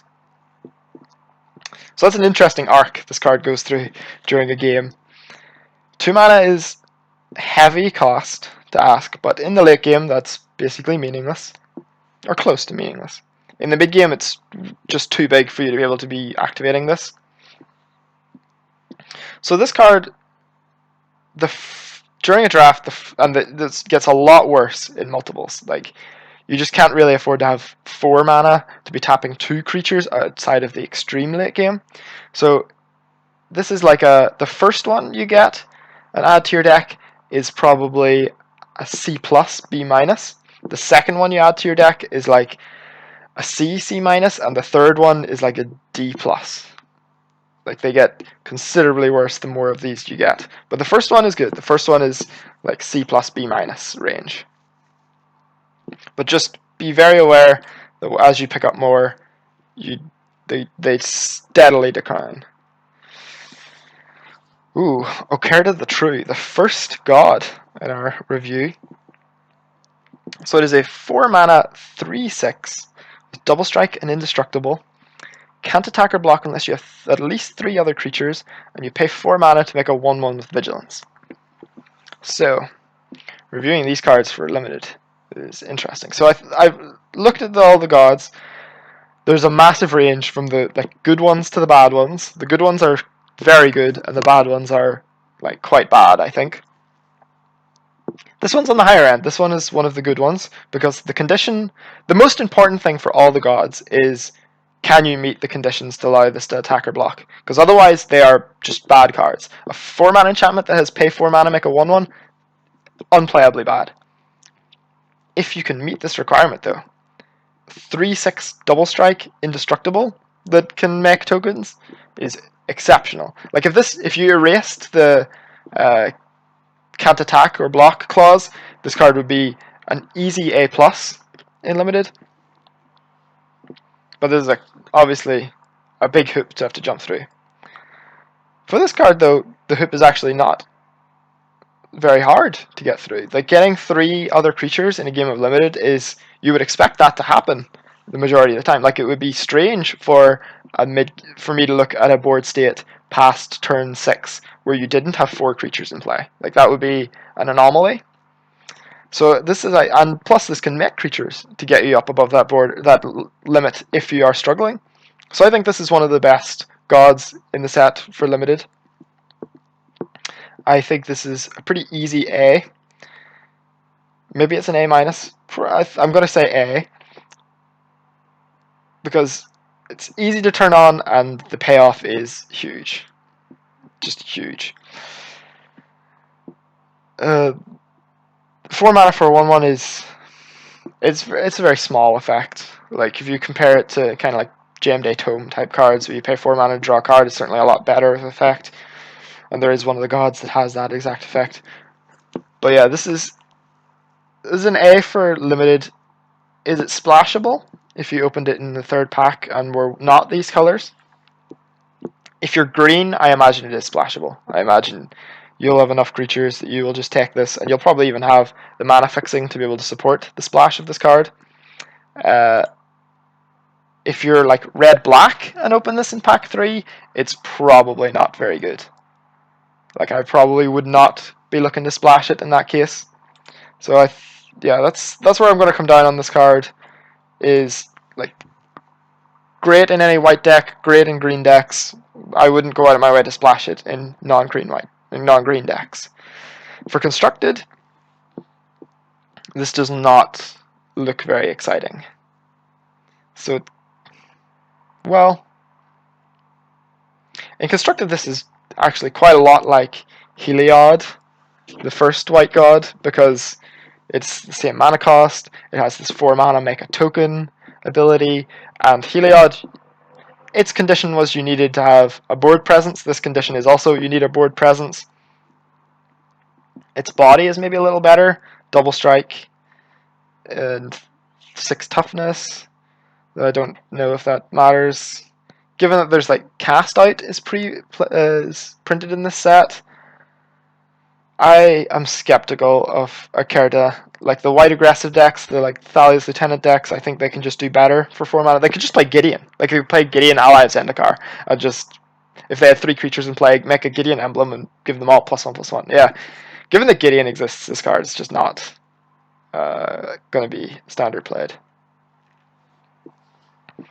Supply Caravan, 5 mana, 3/5, creature Camel. When it enters the battlefield, if you control a tapped creature, create a 1/1 white warrior token with vigilance.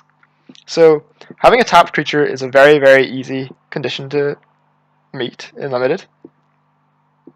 But the payoff is also exceptionally small. You get a close to meaningless token. Its stat line is the classic Siege Mastodon, Thraben Pureblood stat line of 5 mana, 3/5 in white. They're always mediocre. This is kind of defensive, or it's a defensive-oriented creature that you kind of want to have a tapped creature for. Maybe maybe it don't have to attack. Maybe it can be a tap ability. It's all kind of mediocre. This is not very good. This is a D plus, and it's an expensive D plus, so it makes it even less likely that it's going to be good. Gideon's Intervention. Now, this is an interesting one. 4 mana, 2 white for an enchantment. When it enters the battlefield, choose a card name. Your opponent can't cast spells with the chosen name and prevent all damage to be dealt to you and permanents you control by sources with the chosen name. So this card is weird. It's kind of a like pacifism variant. Actually, you know what? This card is kind of a variant on the card Defang from Avacyn Restored, which was 1 and a white, aura, prevent all damage enchanted creature would deal. So this is what this third effect is. You miss out on the your opponent can't cast the card. How often Limited are you going to play this and name a card that isn't on the battlefield? Very, very slim. Yeah, this card is just in Limited. It's not particularly strong. Defying was not very good. If you're naming something that's on the battlefield, it's kind of a Defying. I guess it's a Defying that hits multiples. If your opponent has 2 copies of the same thing in play, you get to Defying both of them. Are you going to name this and name a sorcery that you saw in your opponent's deck game 1? No, I don't think so. I think that your opponent just might not even have the sorcery in their hand. For Limited, I think this is a D. If I was very short on playables, I could play it and be okay with it. But yeah, I'm gonna give it a D for Limited. For Constructed, so in Constructed it's kind of like Ruined Halo is a card that I would compare it to, which was from Shadowmoor, which is a 2 mana enchantment that gave you protection from a card of your choice. Ruined Halo has seen some fringe play, though the fact that I had to explain what Ruined Halo did means that maybe it is too fringe for it to be considered a constructed card. This has some other benefits. It's got a Meddling Mage built into it, so you can play it against combo decks. You can board this in against an ad nauseum deck and name Grape Shot, or an ad nauseum deck and name Lightning Storm. You can board it in against Storm and name Grape Shot. But I mean, you can already do that with Ruined Halo, and people don't because that's also not very good. So, no, I see someone in the chat is mentioning it's an answer to True Name Nemesis. Again, Ruined Halo would do the same thing, but as they're mentioning, this can't be Abrupt Decayed. I don't think that is. No, I don't think this card is good enough. For people asking how far are we in this review, I think we're near the end of white, and that's the first of 5 colors. So this is taking longer than I thought to get through a color. But please, if you're just joining now, follow and share the stream. I would appreciate it. But yeah, this card in Constructed, I imagine you would just play Ruined Halo, right?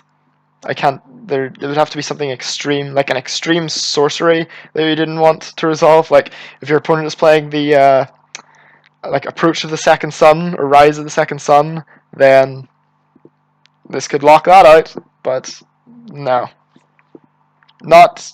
I suppose it's a no. Just the comparison to Ruined Halo and this costing 2 mana more for not a whole lot more of effect is not worth it. Vizier of Remedies. 1 and a white for a 2/1 human cleric. If one or more -1/-1 counters would be placed on a creature you control, that many -1/-1 counters -1 are put on it instead. That is some interesting text. -1/-1 counters -1. All right. So we are. This is the.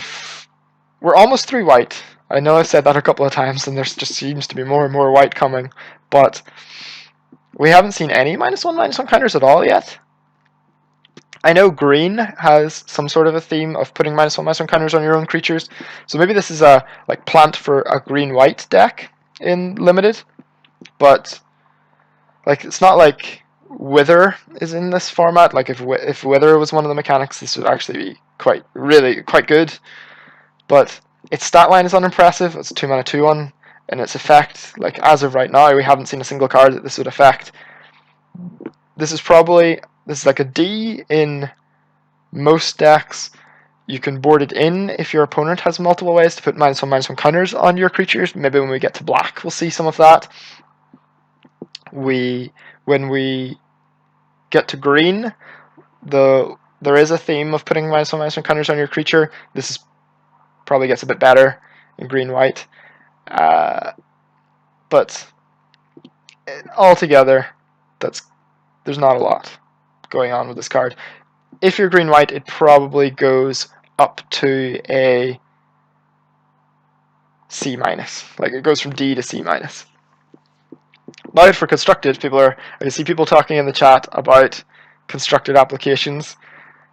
It is comparable to Malaria, which is already a constructed card, which has the like your creatures can't get any -1/-1 counters. This puts one less -1/-1 counter, which is functionally the same for Malaria's purposes of persist creatures.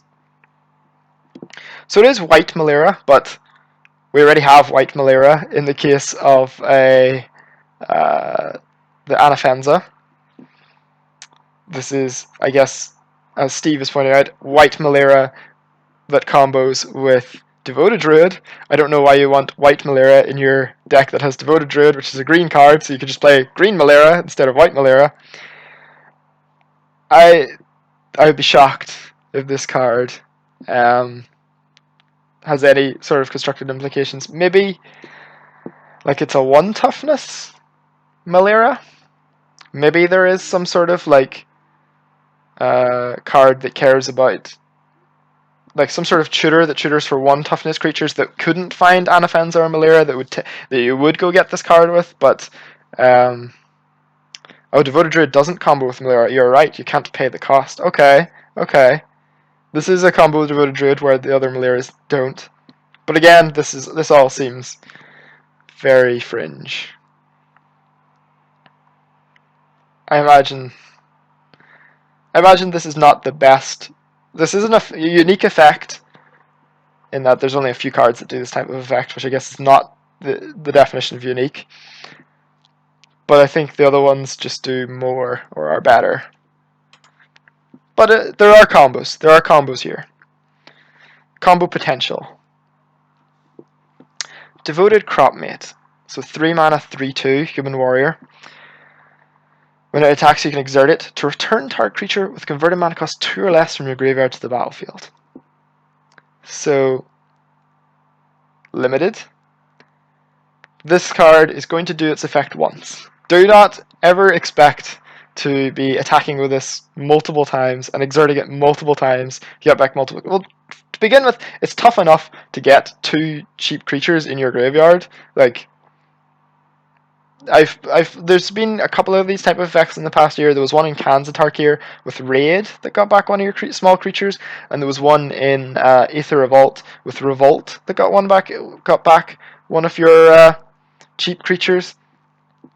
And it's actually a lot tougher to get your cheap creatures into play, like on curve. Like there's no trade my. It is tough enough actually to trade your 2-drop on turn 2 and then get this to exert it back on turn 3, but this is fine. This card is fine. Just don't expect it to do its effect multiple times. If it's looking like this card is going to be good and you have a stocked graveyard full of things, your opponent's just going to block it, and it's going to be very easy to kill this thing. So for limited, this is, I think, a C+, though there are even some of this, yeah, C+ is I think where I'm going to rate it, though it might just be a C.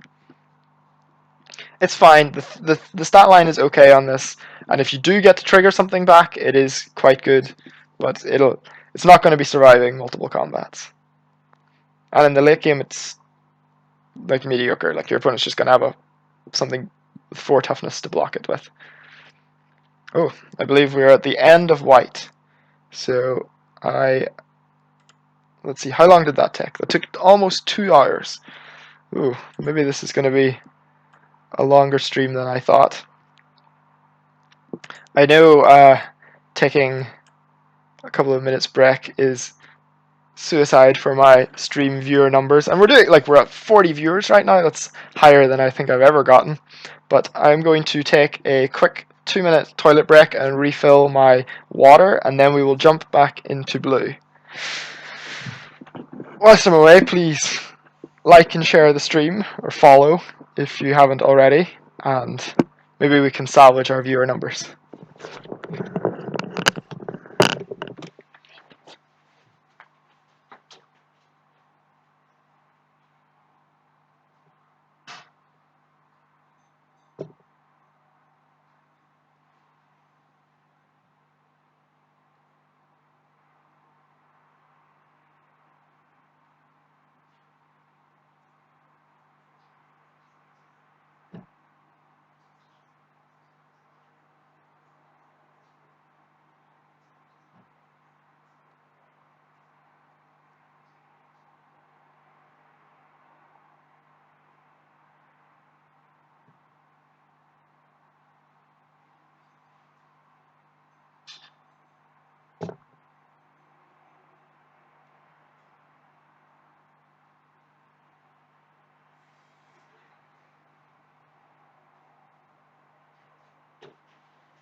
Okay, I'm back, and we only went down to 37. Okay, I know from watching enough other streams that I've seen the streamers go from like 600 viewers to 300 when they step away for 2 minutes. So thank you for sticking around. I'll pull up blue now. So here we go. The first blue card.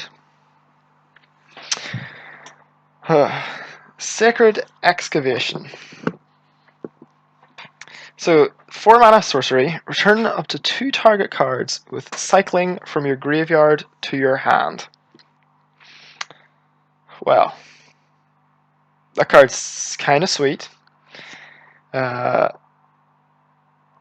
mana is a lot though, and there's kind of been a couple of limited sets with like these 4 mana sorceries that return 2 spells to your hand that have all never been playable. Cycling hits a fair swath. Like if there's a couple of good rares that are like big creatures with cycling. This means you can Gravedigger those back when they die, or you could cycle them early and then get them back. It's maybe a lot. 4 mana is a lot for a divination, even if it is a divination that is kind of hitting you 2 good cards, or maybe They might not even be good cards. You might have cycled them because they're just situational cards. And then if you end up having to cycle the cards again that you returned with this, that's really inefficient. This is a lot of medium, I'll say. This card is... Yeah, this in limited, this is probably a D, D minus.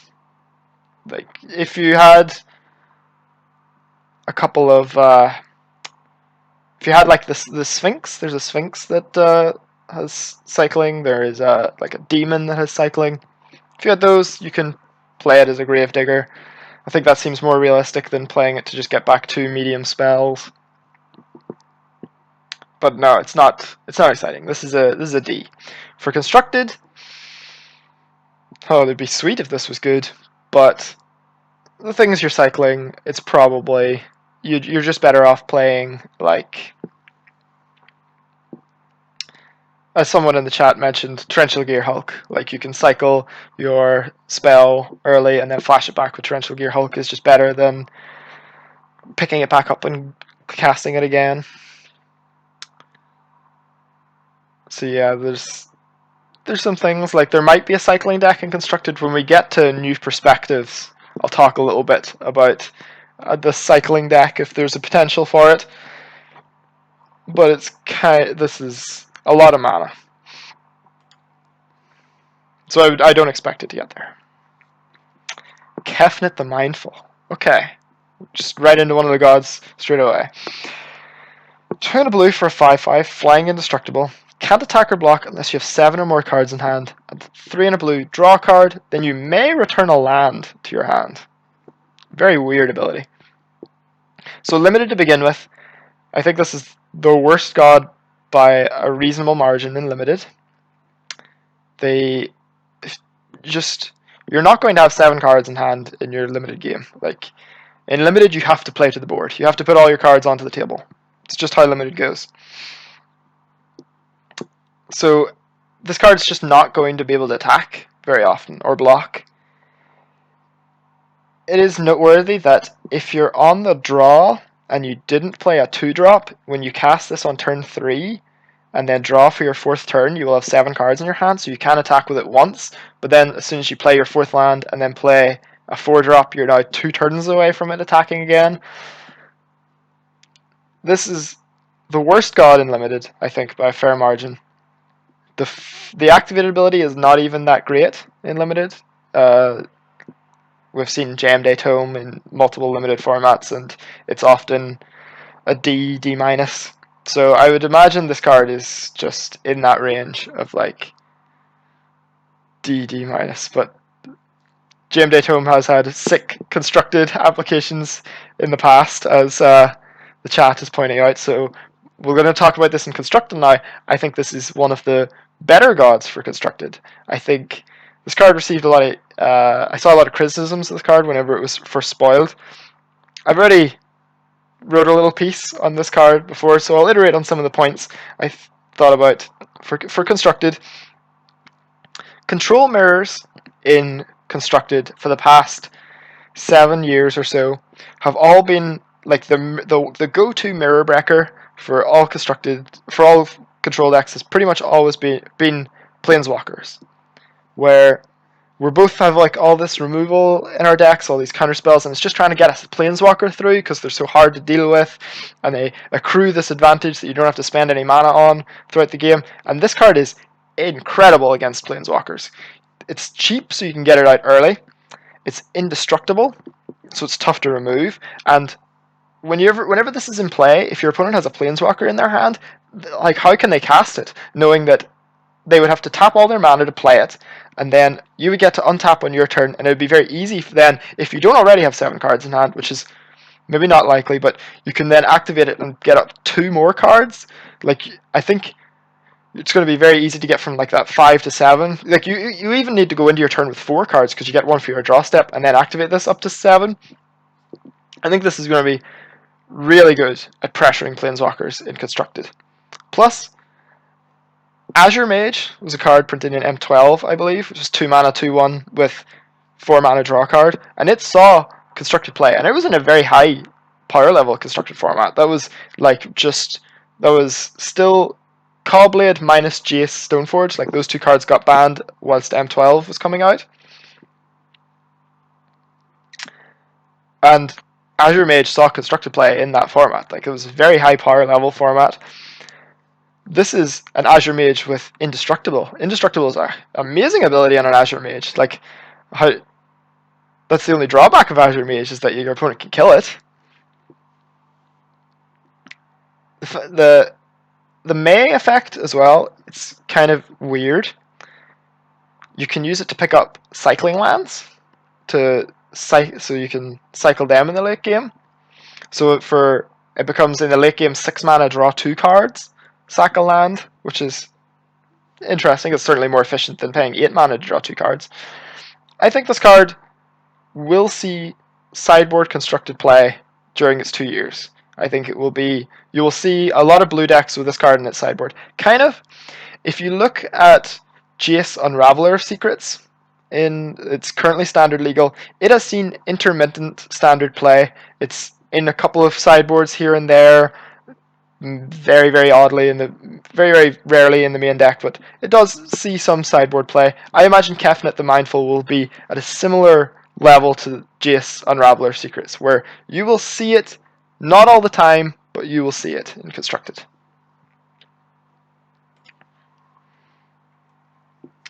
Oh, this card's kind of sweet. Commit to Memory. So, commit is 3 and a blue for an instant. Put target spell or non-land permanent into its owner's library, second from the top. And Memory is an aftermath sorcery for 6 mana, but it's a time twister. So, for limited to begin with, commit is very comparable to Griptide, which was seen in multiple limited formats. It was in Theros, and it was in Born of the Gods and Dark Ascension, I believe. Maybe it was an actual main Theros, but it was been in 2 blocks, and it was a great blue common in both those sets. And it was 4 mana, put a creature on top of the library. This is better in 2 ways, in that it can hit non-land permanents, it can hit spells, or even 3 ways. It puts it second from the top. So in limited, this card is like a C plus, probably a C. Griptide is like a C. This is slightly better than Griptide. It's probably not enough to make it up to C plus, but it's probably a C. Talk about memory in limited. I don't think it's ever going to be correct for you to cast memory in limited, because I mean, if your opponent's like winning, you can't spend 6 mana to like give them 7 cards and then pass the turn. You're gonna die. If the board state is kind of even, then it's slightly more palpable, but you're spending all your mana, and you have to then like give your opponent the first chance to play all the cards. And if you're behind, obviously, like skip my turn, you draw 7, go. It's not going to win you any games when you're behind. So flashing this back or aftermathing it, I don't think that's ever going to come up in limited. But the front half is a better Griptide. Griptide's a C. This card's slightly better than C. Probably not C+. It's in that range though. C to C+. For constructed though, I'm kind of into this card. I don't think it's particularly great, but I really like it.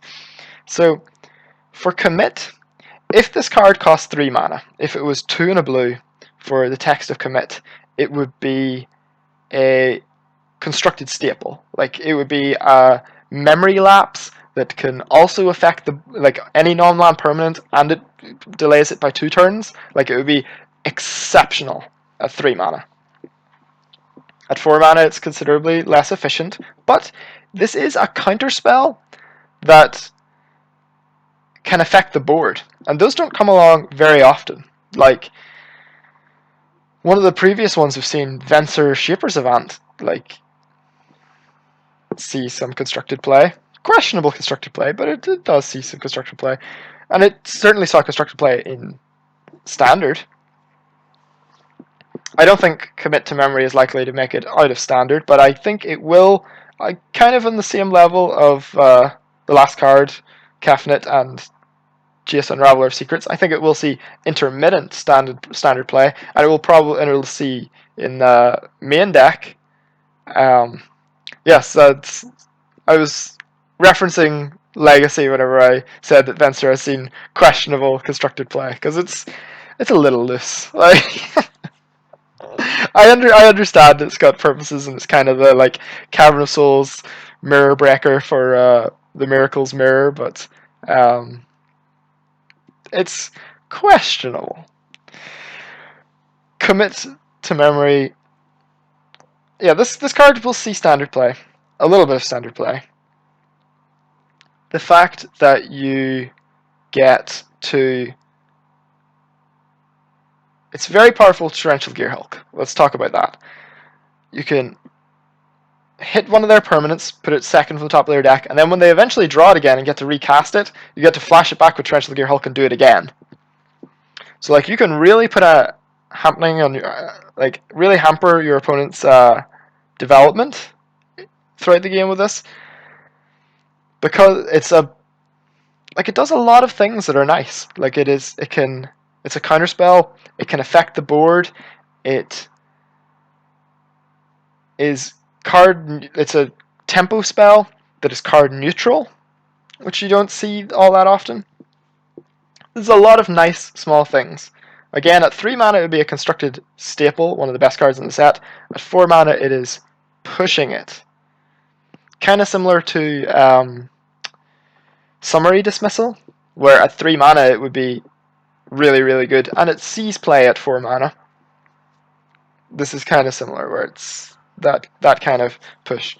So another interaction with Torrential Gear Hulk to talk about is because one half is an instant, Torrential Gear Hulk can flashback either half, which is interesting. So this now Torrential Gear Hulk, one of the tools in its toolbox, and it's a very large toolbox that card has, is now Time Twister.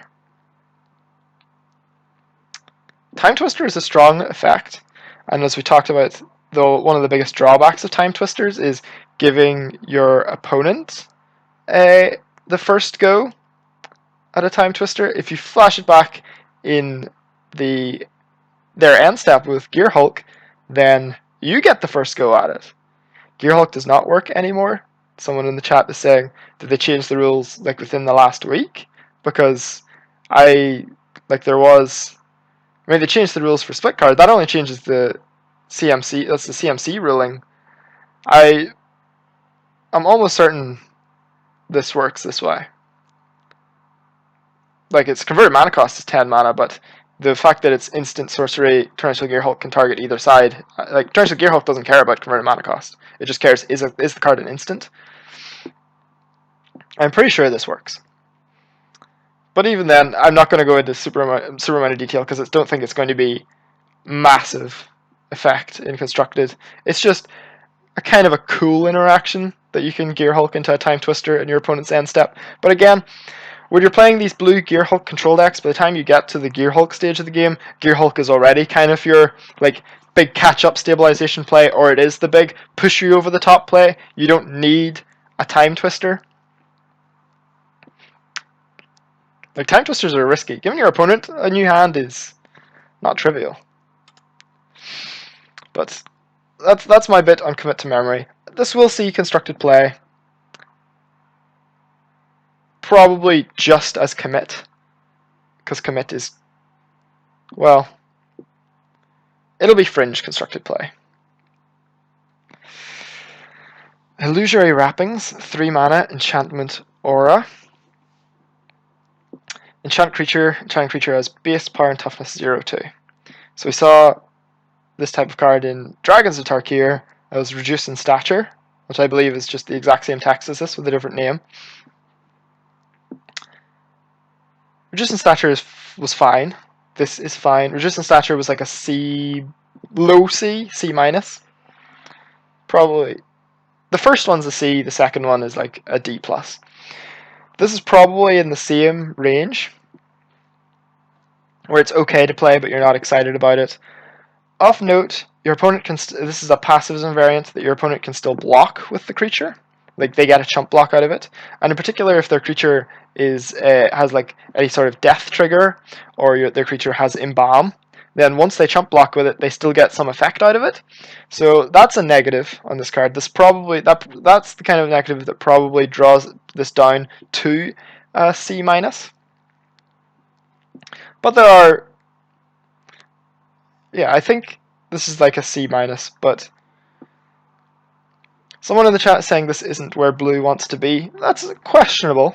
I mean, there are certainly, it depends what your blue deck is trying to do. There are certainly very defensive-oriented blue decks that are just like stay alive and kill you with flyers. That where this card is pretty close to pacifism, because if you're not attacking on the ground, it's quite hard for them to get their creature dead to get any sort of effect for it. Oh, that was for the previous card. Well, saying it for this too. It could be okay. So for limited, I'm giving this a C minus. For constructed, this is not constructed playable. Cryptic Serpent. Oh, I like this card kind of.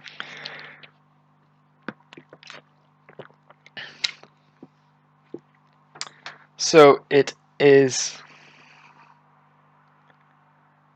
meant having 0 cards in hand isn't where you want to be. Yes, for the previous card. Sure. Shouldn't it be black? Well, no, the like setting base power and toughness, like turn to frog and stuff that shrinks a thing, or literally reduce in stature. This, going back, illusory wrappings. This exact card with a different name was in Dragon's Attack here. Like this is like turning something into something else is like blue thing.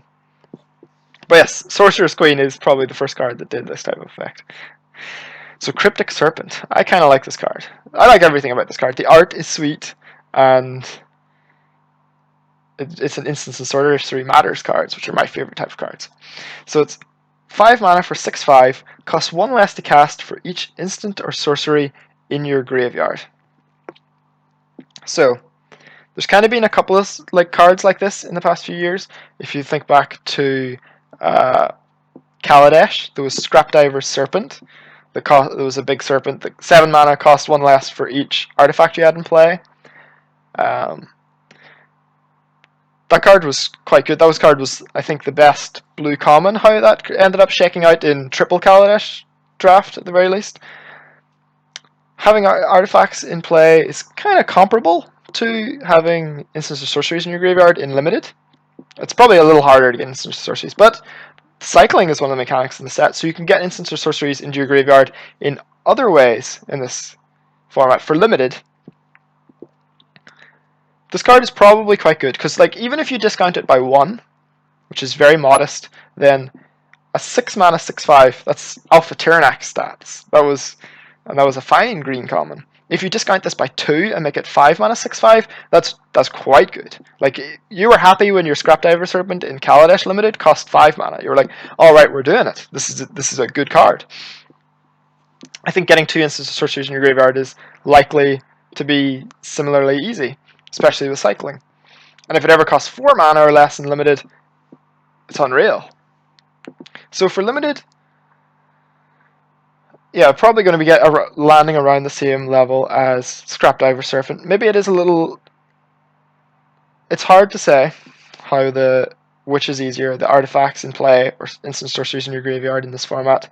I'm going to say they're comparable, and say this is going to be around that C+ level. Maybe, and then there'll definitely be decks with high number of instants of sorceries and high number of cycling cards where this can make it up to B-, and maybe even B in super extreme decks. Like if this card was in a couple of like the Modern Master sets, it might even be a B. In this set, it's probably C-, B, or C+, B-. So I'm going to give this a C+. And say that I hope to draft this card a lot. Now for constructed, I think this card has applications as well. So think about Bedlam Reveler is a card printed in Eldritch Moon that has seen some constructed play, and it had the same effect. This costs 1 less that if you have for each instant sorcery in your graveyard. And Bedlam Reveler is about good enough. Like, it has shown up some in both Modern and Legacy. A little bit more in Modern than it does in Legacy. This costs 1 less than Bedlam Reveler and has a much bigger body, which is really nice. 1 less in particular is a big deal, and the fact that this is blue-blue, where Bedlam Reveler was red-red, is also quite a big deal, because the kind of spells that you're going to be casting to fill your graveyard with spells are blue. They're cantrips, they're Gitaxian Probes, they're these type of effects. So I think this is within the possibility. I think this card will see some play in Constructed in some of the older formats. Certainly in Modern, Gitaxian Probe was recently banned, which is a hit. I think with Gitaxian Probe legal, this card would have been a fine Modern card around the Bedlam Reveler level. Which is, I'm not saying Bedlam Reveler is a staple, like it is fringe played, but played. So I think this card will be fringe played as well.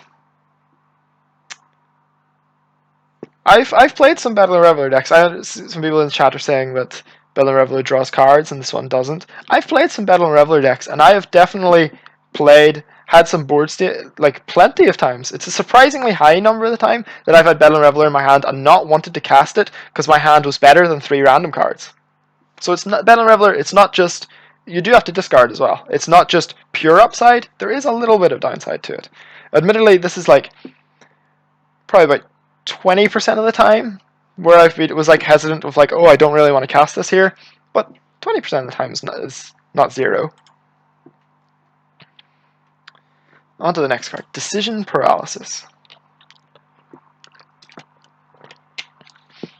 3 and a blue for an instant. Tap up to 2 target creatures. Those creatures don't untap during their controller's next untap step. So, we've seen this card, or this effect, a lot of times in the past. First one that comes to mind for me is Frost Breath, which was this exact text for 3 mana. And Frost Breath was always mediocre, though in Theros Limited there was this card for 4 mana, and it was like the best blue common, I think, in its set was Born of the Gods. So that's a wide range from, I thought Frost Breath at 3 mana wasn't good, and this was another 4 mana version that was one of the best commons in its set. But Theros has an extreme example. Like, Theros was all about building up a big creature, or maybe building up 2 big creatures, where this effect would be crippling. There is none of that going on. I think this card is just very weak. This card is D- for limited. Don't imagine putting this in very many decks in limited or constructed. Seeker of Insight. So 1 and a blue for a 1/3 human wizard. Tap, draw a card, then discard a card. Activate this ability only if you've cast a non-creature spell this turn. To talk about the design of this card, this is just a very weird way to word this ability. Like, it's functionally very similar to whenever you cast a non-creature spell, loot, but I guess this is only, you can do it once per turn. So maybe the developers were worried about you casting multiple spells in a turn and looting multiple times being too good, but in limited I don't imagine that coming up very often, and constructed, maybe they were worried about it in like sort of storm type decks, maybe they were worried about it in like, because it's kind of, Jeskai Ascendancy had that effect of when you cast a spell loot, and it was quite strong and made some combo decks in older formats, though, and maybe they were worried about there being 8 Jeskai Ascendancies legal, but actually, funny enough, if you have Jeskai Ascendancy in play, you get to untap this each time you cast a spell, so you do get to double loot with each spell, so I don't know. I don't know why you would word it this way. Maybe they were worried about Storm. But to talk about it for limited, 2 mana 1/3, not good stats. Merfolk Looter, on the other hand, 2 mana 1/1 with tap, draw a card, discard a card, was often the best blue common in any limited format. It was legal. So This is somewhere in between. This is not Merfolk Looter. You have to cast a non-creature spell in the same turn you want to loot. This card is probably okay. Like, I imagine you could play this out and likely get... If you play this out early, you're probably going to get 3 loots out of it throughout the course of the game, and that is meaningful. Especially when it gets to the later stage of the games, when you're just like... You're top decking, you get a little bit more velocity through your deck, which is nice. But how many spells do you have in the average limited deck? Like 8 at most. Like, you're going to be 15 creatures, 8 spells. Like, well, probably you can go more. You can get to 10, 11, 12 non-creature spells, but it's not common, especially if this is one of your creatures. Like, that's, you need actual meaningful creatures in your deck as well. So this card is fine. It's probably a C minus in most decks. It's a D in most decks, and you can push it up to a C in the right decks. But this is not becoming incredible if you have the right deck for it. It's just becoming like passable. For constructed, the fact that you can only do this once per turn unless you're untapping it with your spells, like maybe there is it kind of is in that Jeskai Ascendancy area of like a weird combo, but we'll see. I don't think this is going to see constructed play. Vizier of Tumbling Sands. This one's kind of sweet. So 3 mana, another 1/3 with tap to untap another target permanent. Well, we'll find a combo. We can untap our previous guy to get more loots in. But the big thing for this, so it's got cycling as well, and when you cycle it, you get to use its ability once, which is nice. So for limited, the big thing this card has going for it is Exert. You can get in with your guy, untap it, exert it, get it, untap it, exert it again next turn, just keep that ball rolling. And the exert creatures that we've seen, when you exert it, they are hitting considerably harder than they were unexerted. So being able to kick that up to doing it every turn instead of every other turn is meaningful.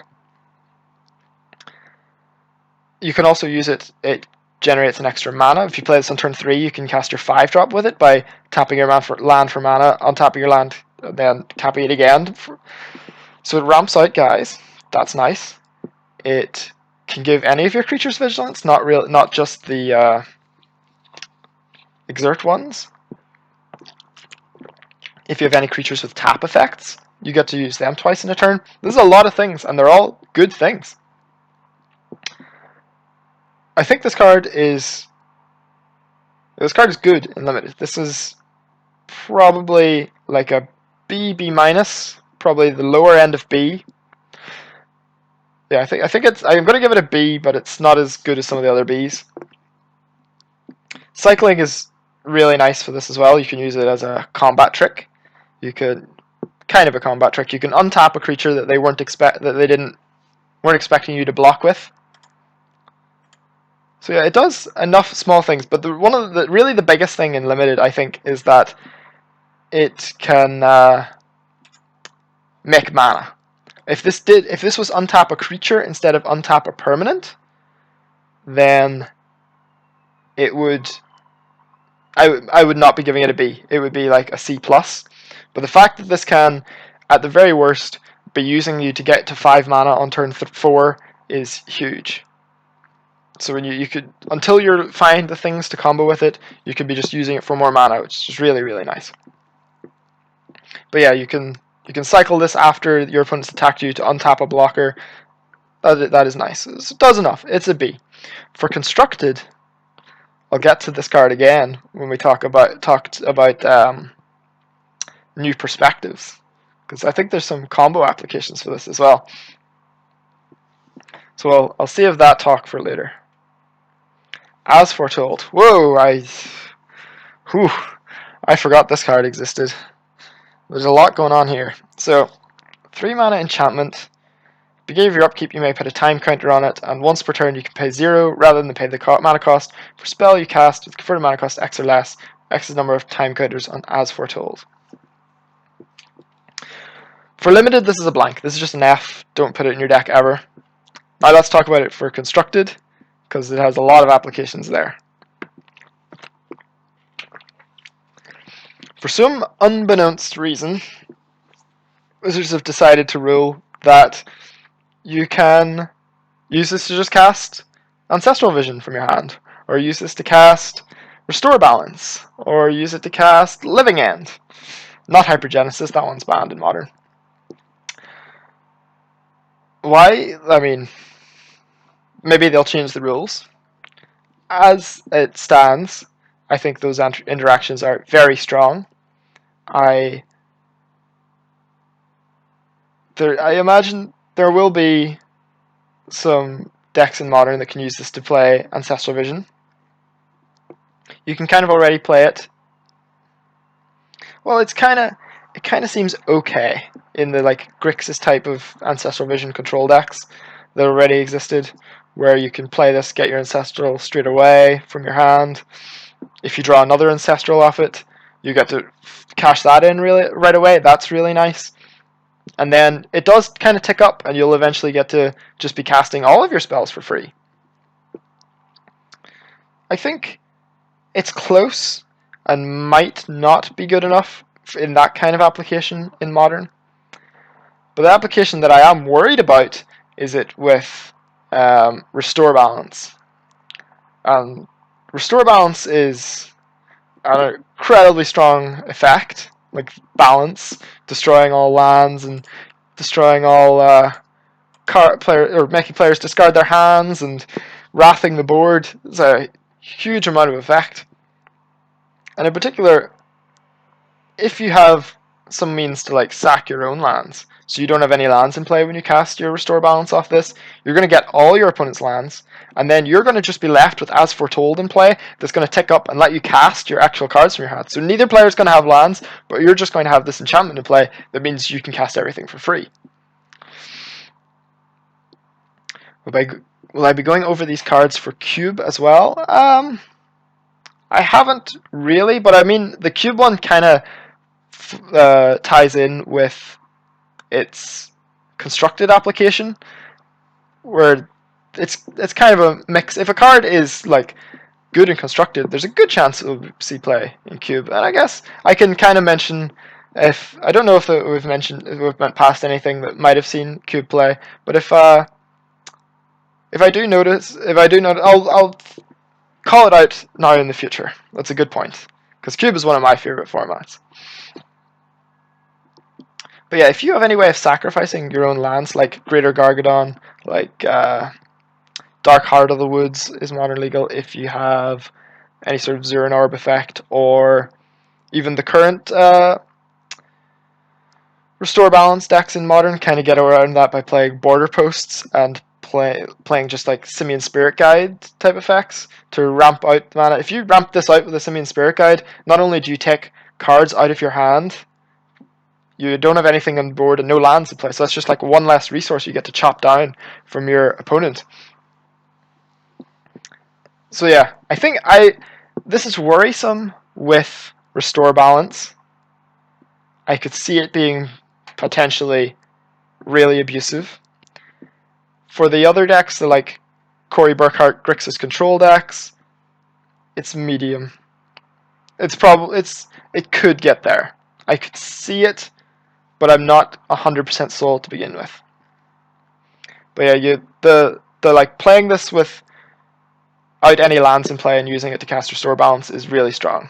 You do need like mana rocks, as the chat is saying, yes, but you don't want to play 2 lands and then use that to cast your mana rocks and then cast this and wrath your opponent down to 2 lands. It's a lot stronger if you can get all of their lands.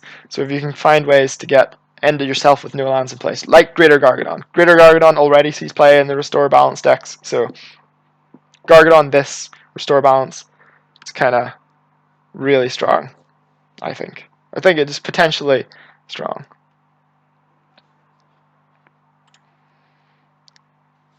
Shimmer Scale Drake, 5 mana, 3/4 flyer, cycling 2. So this is like the Sky Swirl Harrier that I've mentioned a couple of times. That exact stat line of 5 mana, 3/4.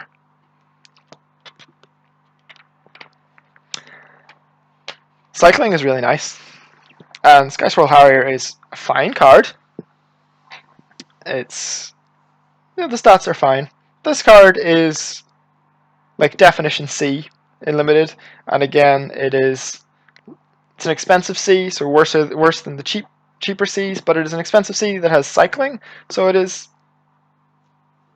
certainly more. You don't feel too bad playing too many of these. So this is a C. Happy to play it. Evaniscent. 3 and a blue for a 3/2 flyer with Embalm 7. Right. 7's a lot. But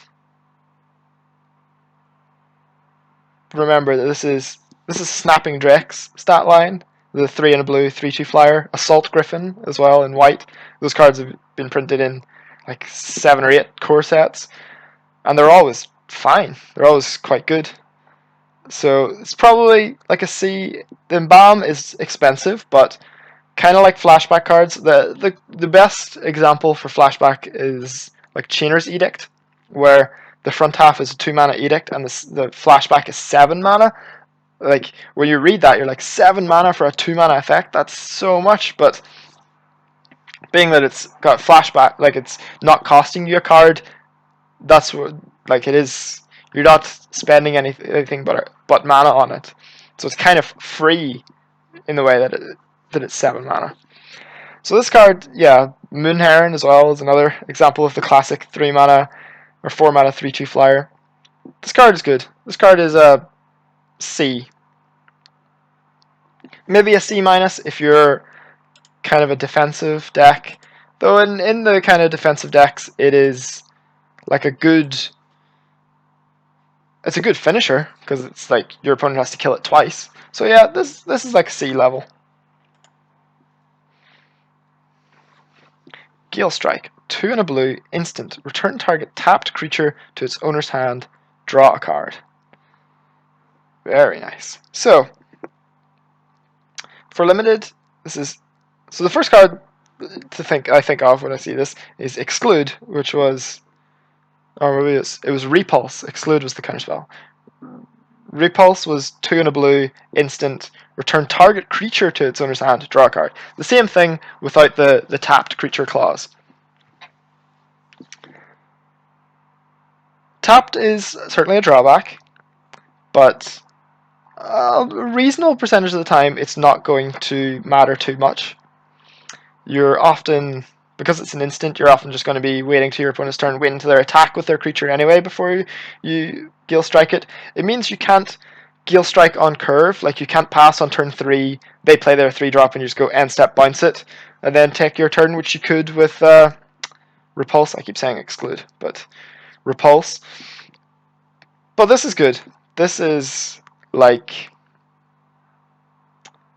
3 mana is a lot for a bounce spell.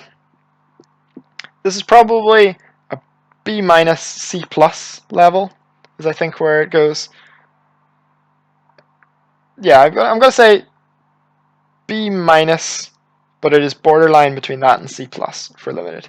Constructed, this card also I think could see some constructed play, because Repulse was a great constructed card.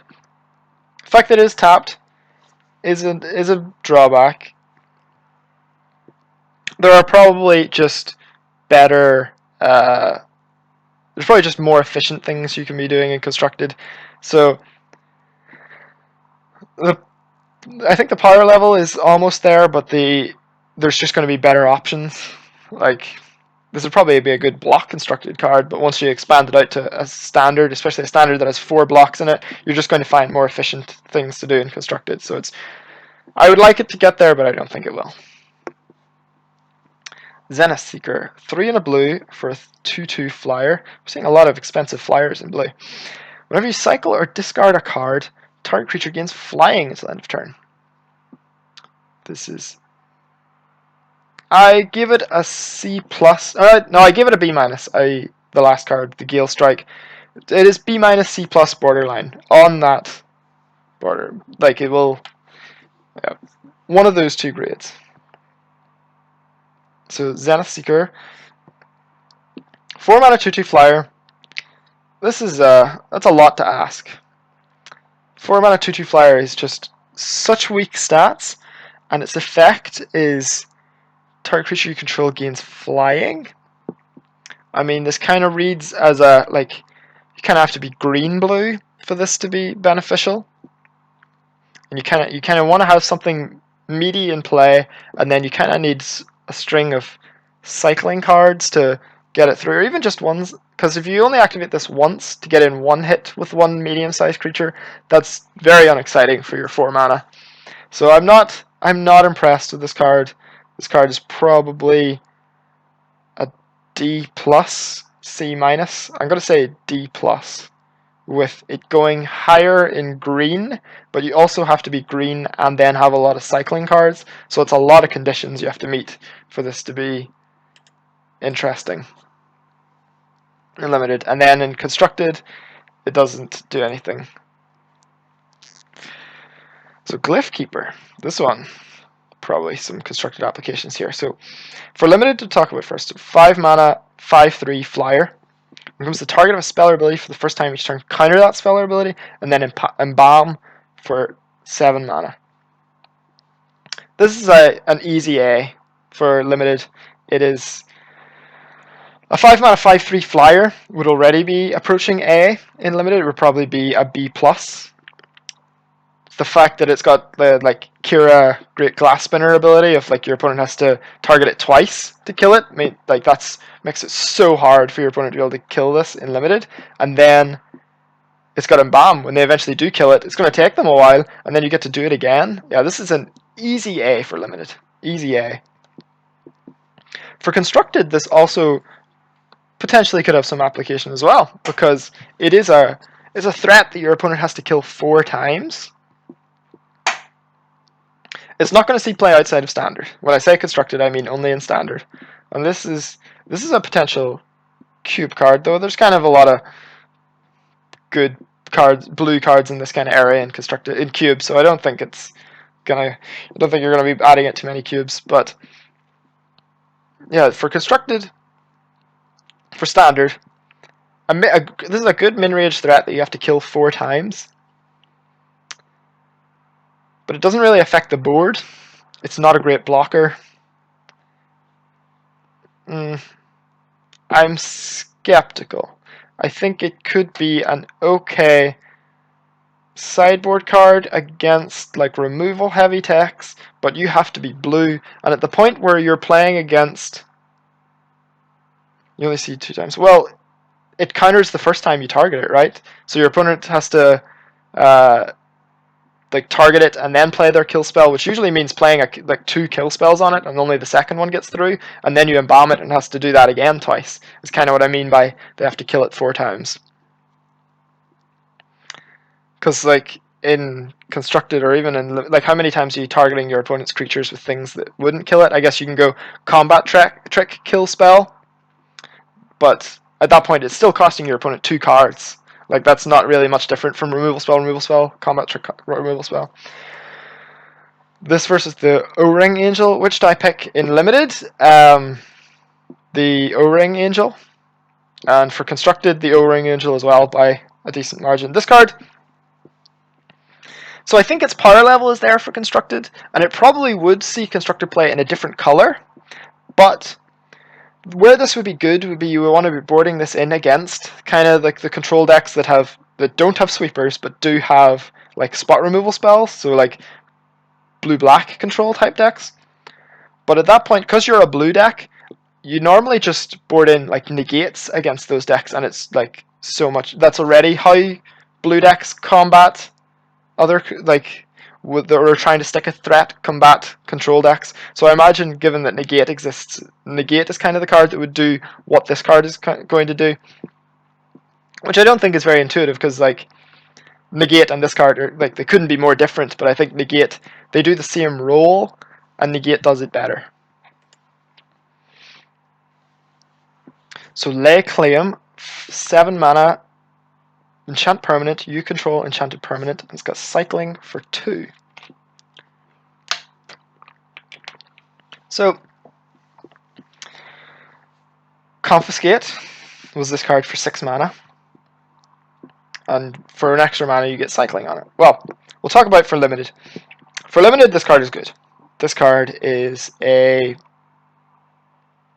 B, maybe B plus. Like if the format is not, if this format's aggressive, it won't be very good. But if this was in any generic limited format, or any generic core set limited format, just how I kind of evaluate new cards for the first time, this card would be excellent. It would be a B, B plus in almost any of the M core sets, because mind control and a mind control that can take any permanent is very, very strong.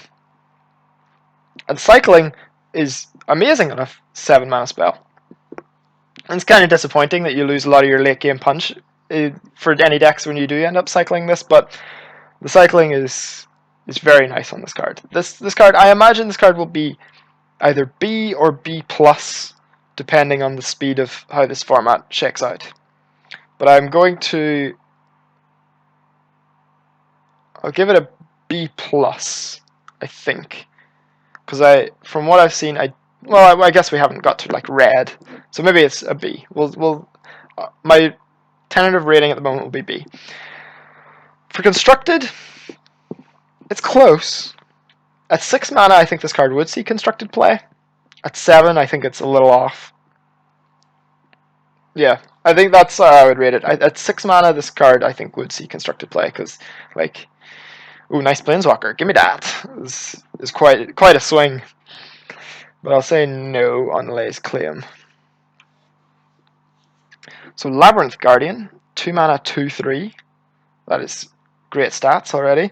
When it comes to target of a spell, sacrifice it as Embalm for 3 and a blue. How do you embalm an illusion? That seems difficult, but we'll forget about that and just evaluate this for limited. 2 mana, 2/3. As a target of a spell, sacrifice it. That's not... These cards... The illusion creatures have never been particularly great in limited formats. Like, if you think back to, like, Illusory Dragon, was 4 mana 5/5 flyer with this ability. It was not great. I don't think this card is great. You get to embalm it, so your opponent might have to target it again. You're adding up to a reasonable amount of things. This is probably... I'm going to give this a C minus. But this is a tough one to evaluate. If you play this... No, maybe this is a C, actually. Because if you play this, and your opponent targets it with like their combat trick, then you're actually reasonably happy with that. Like, you got to trade a 1/1 for one of your opponent's cards, and you still get to embalm this later. Where this card is a disaster is if your opponent has any sort of like activated ability in play that lets you target their creatures. Like we saw that blue uncommon creature that tapped to untap a permanent. I'm pretty sure it can target your opponent's stuff. We saw like a couple of white cards had like whenever a zombie enters the battlefield, tap a creature could use to kill this. So this is probably fluctuates between C and C minus and goes all the way down to like D and F against. Because the target of a spell. Oh, chat's saving me whenever it comes to target of a spell. Okay. Yeah, that makes it a lot better. This card it loses a lot of its drawback. See, this is one of the advantages of doing a set review live instead of recording it and posting it on YouTube, that the chat gets to save me. So, yeah, okay, ignore what I said about the activated abilities. The fact that your opponent has to spend a spell on this is actually quite a huge upgrade. This might be a C plus. It might even be a B minus actually, because if your opponent is targeting it with a spell, if your opponent, let's say your opponent had Lightning Strike in their hand, if that's the spell they're using to target it, then it's a wash. Like it was going to die anyway. So it's only really if your opponent has a spell that could target a creature that wouldn't normally destroy it. So let's say it would have to be like a combat trick, like a Giant Growth.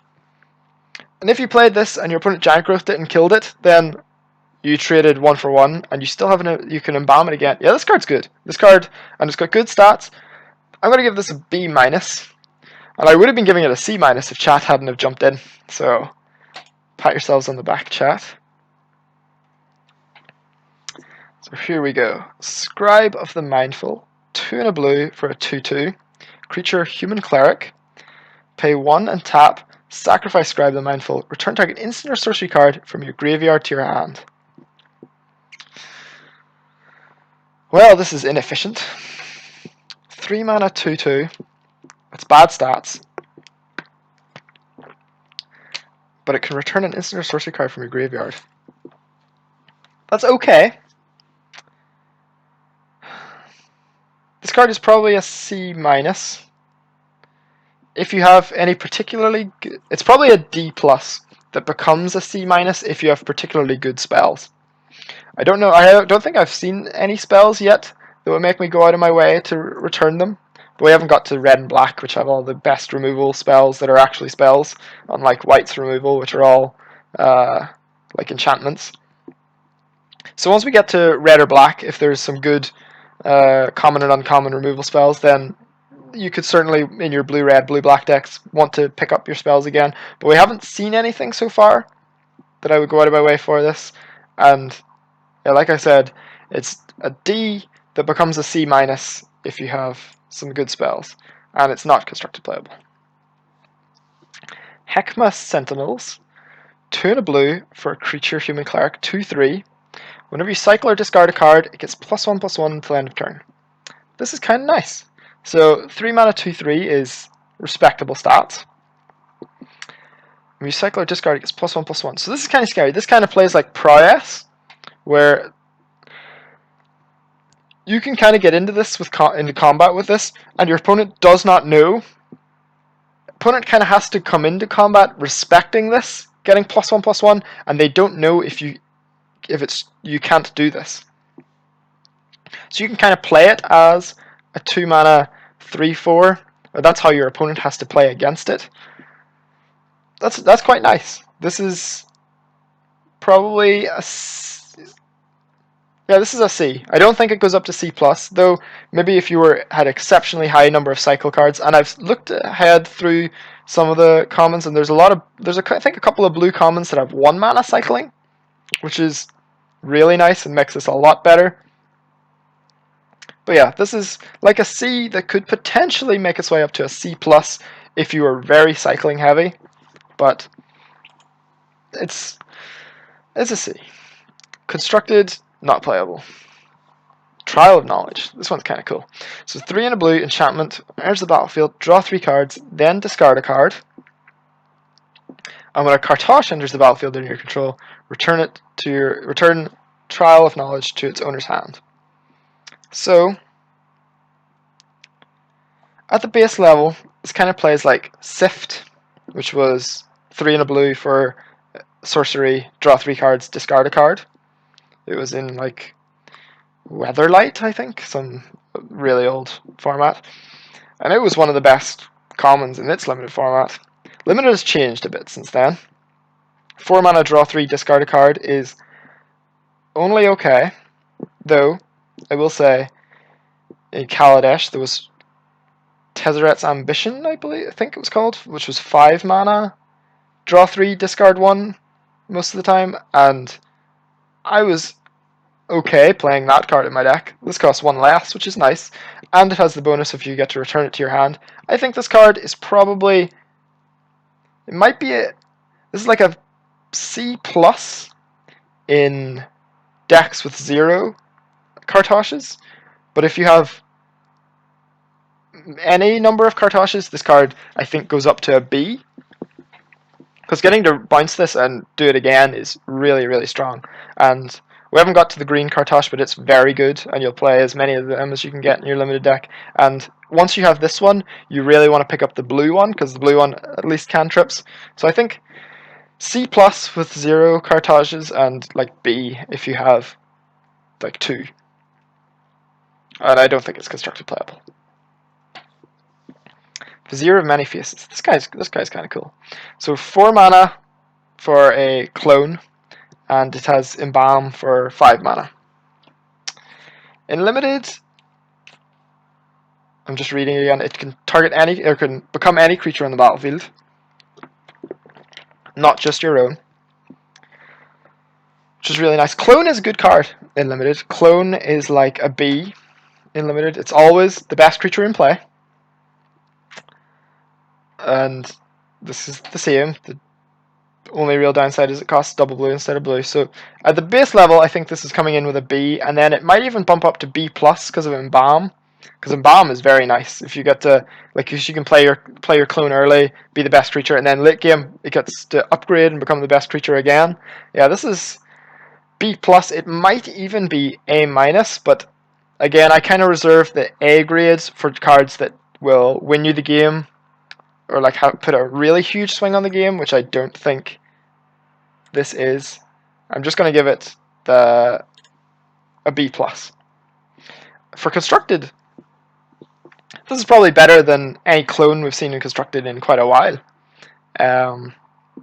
With the last great clones were like Phyrexian Metamorph and Phantasmal Image. This card I don't think is as strong as either of those ones, but I think this card has a chance at Constructed. It won't be a staple, it won't be in every deck, but maybe it isn't strong enough for Constructed. I'm kind of thinking it through a bit. The Embalm is really nice though. But what do you even want to clone in Constructed? Because if your opponent has... It's rare for any player to have one good creature in play. They're either like a creature deck that has lots of creatures, or like they have... Yeah, maybe it isn't quite strong enough for Constructed. Do I think it's better or worse than Clever Impersonator? I think it's better. I mean, it's not too hard to be better than Clever Impersonator. It didn't see any Constructed play. I think this is fringe Constructed play, but probably won't see play. Censor, 1 and a blue, instant. Counter target spell unless its controller plays 1 and has cycling for blue. Okay, so in Limited this is fine. It is a situational card, but it's a situational card with cycling and really cheap cycling.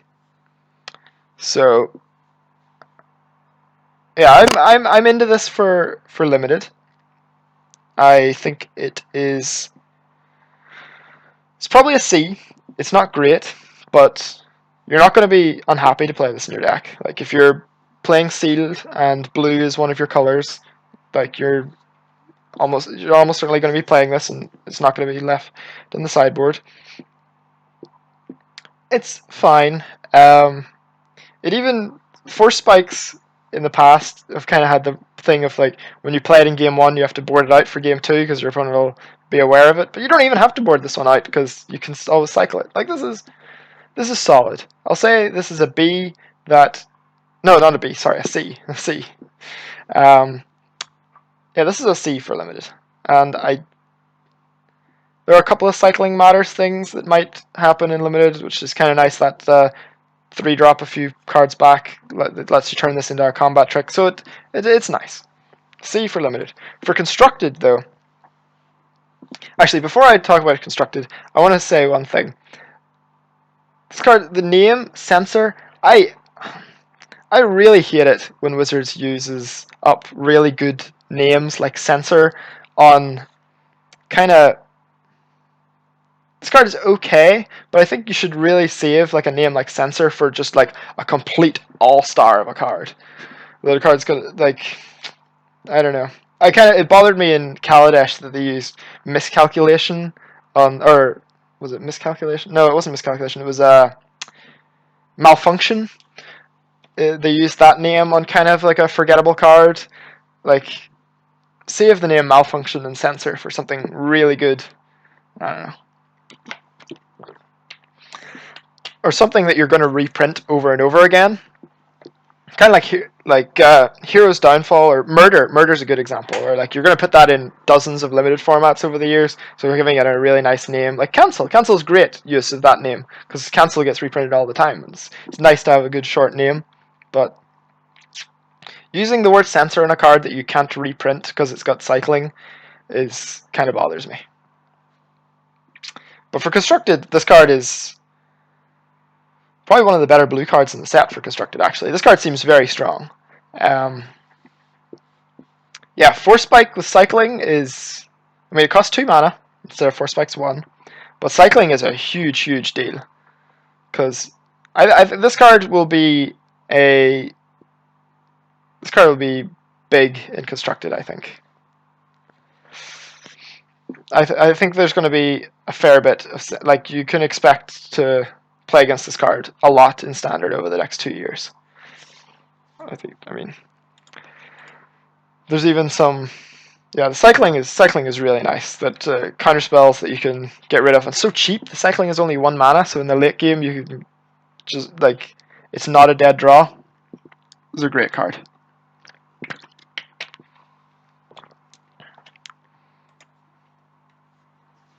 River Serpent. This is very cool art. I like it a lot. So 6 mana for a 5/5. With...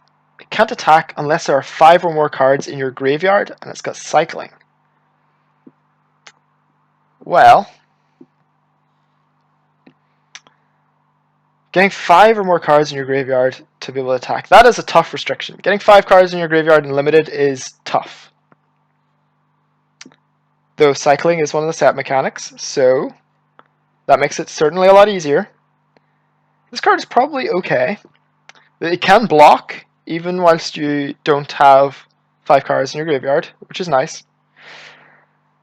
But even if it didn't have this drawback, if we erased it and it was just... Well, I suppose at 6 mana 5/5 with cycling 1 mana, it would be a good card. It would probably be a C+, probably C.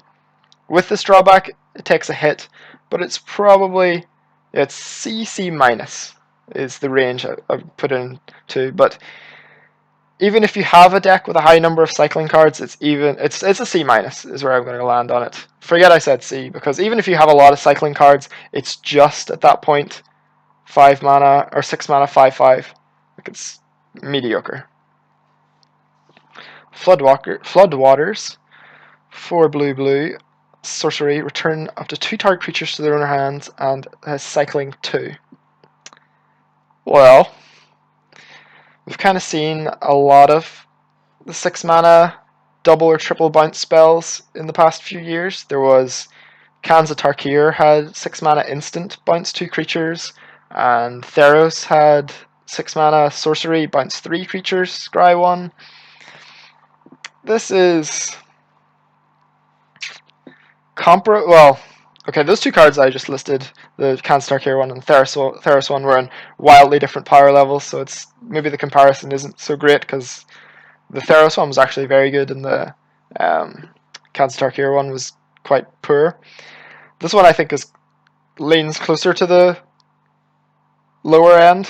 This does not seem exceptionally exciting. Maybe if it was an instant, I don't know. I'm going to give this a D+, but it's a D+ with cycling, so you can do worse, for sure.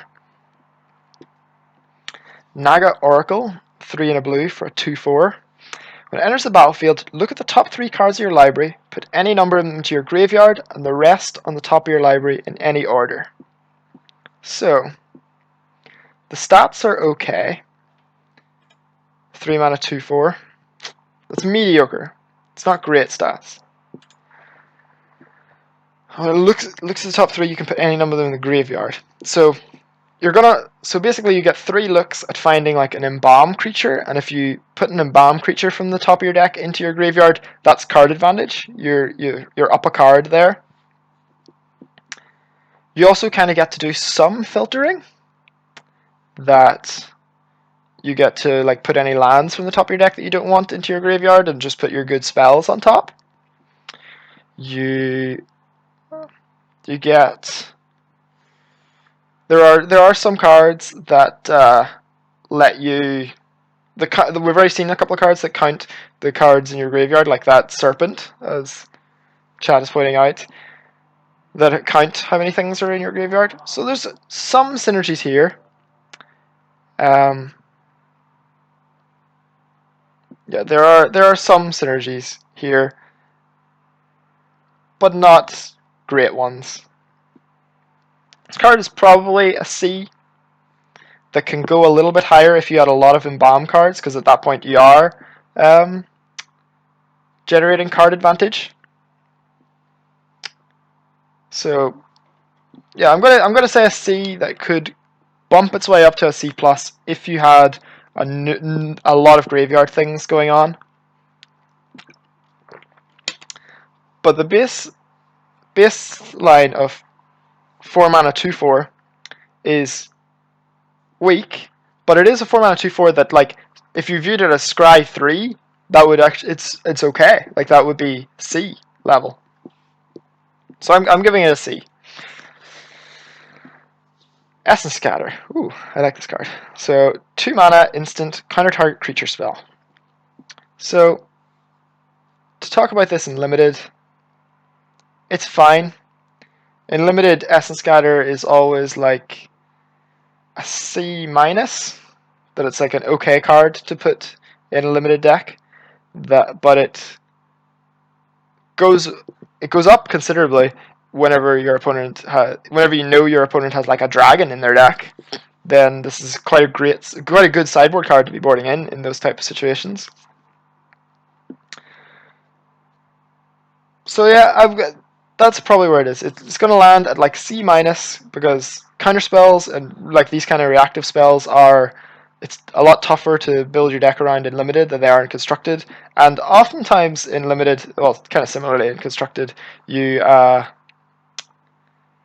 normally when you've set up your defenses, you kind of just want to stop their spells and not so much their creatures at that point. So it's C minus, D plus, and it goes up to like a high C minus whenever your opponent has like a dragon in their deck that you're scared about. For constructed, this card has seen constructed play in the past. It's a reprint. It's quite good. This will see standard play. That's about all I can say. It is unfortunate that the best threats at the moment, Heart of Kiran, Gideon, Saheeli Rai, don't get countered by this. That is unfortunate. But it is a 2 mana counter that hits a wide range of things. It will be lightly played in standard.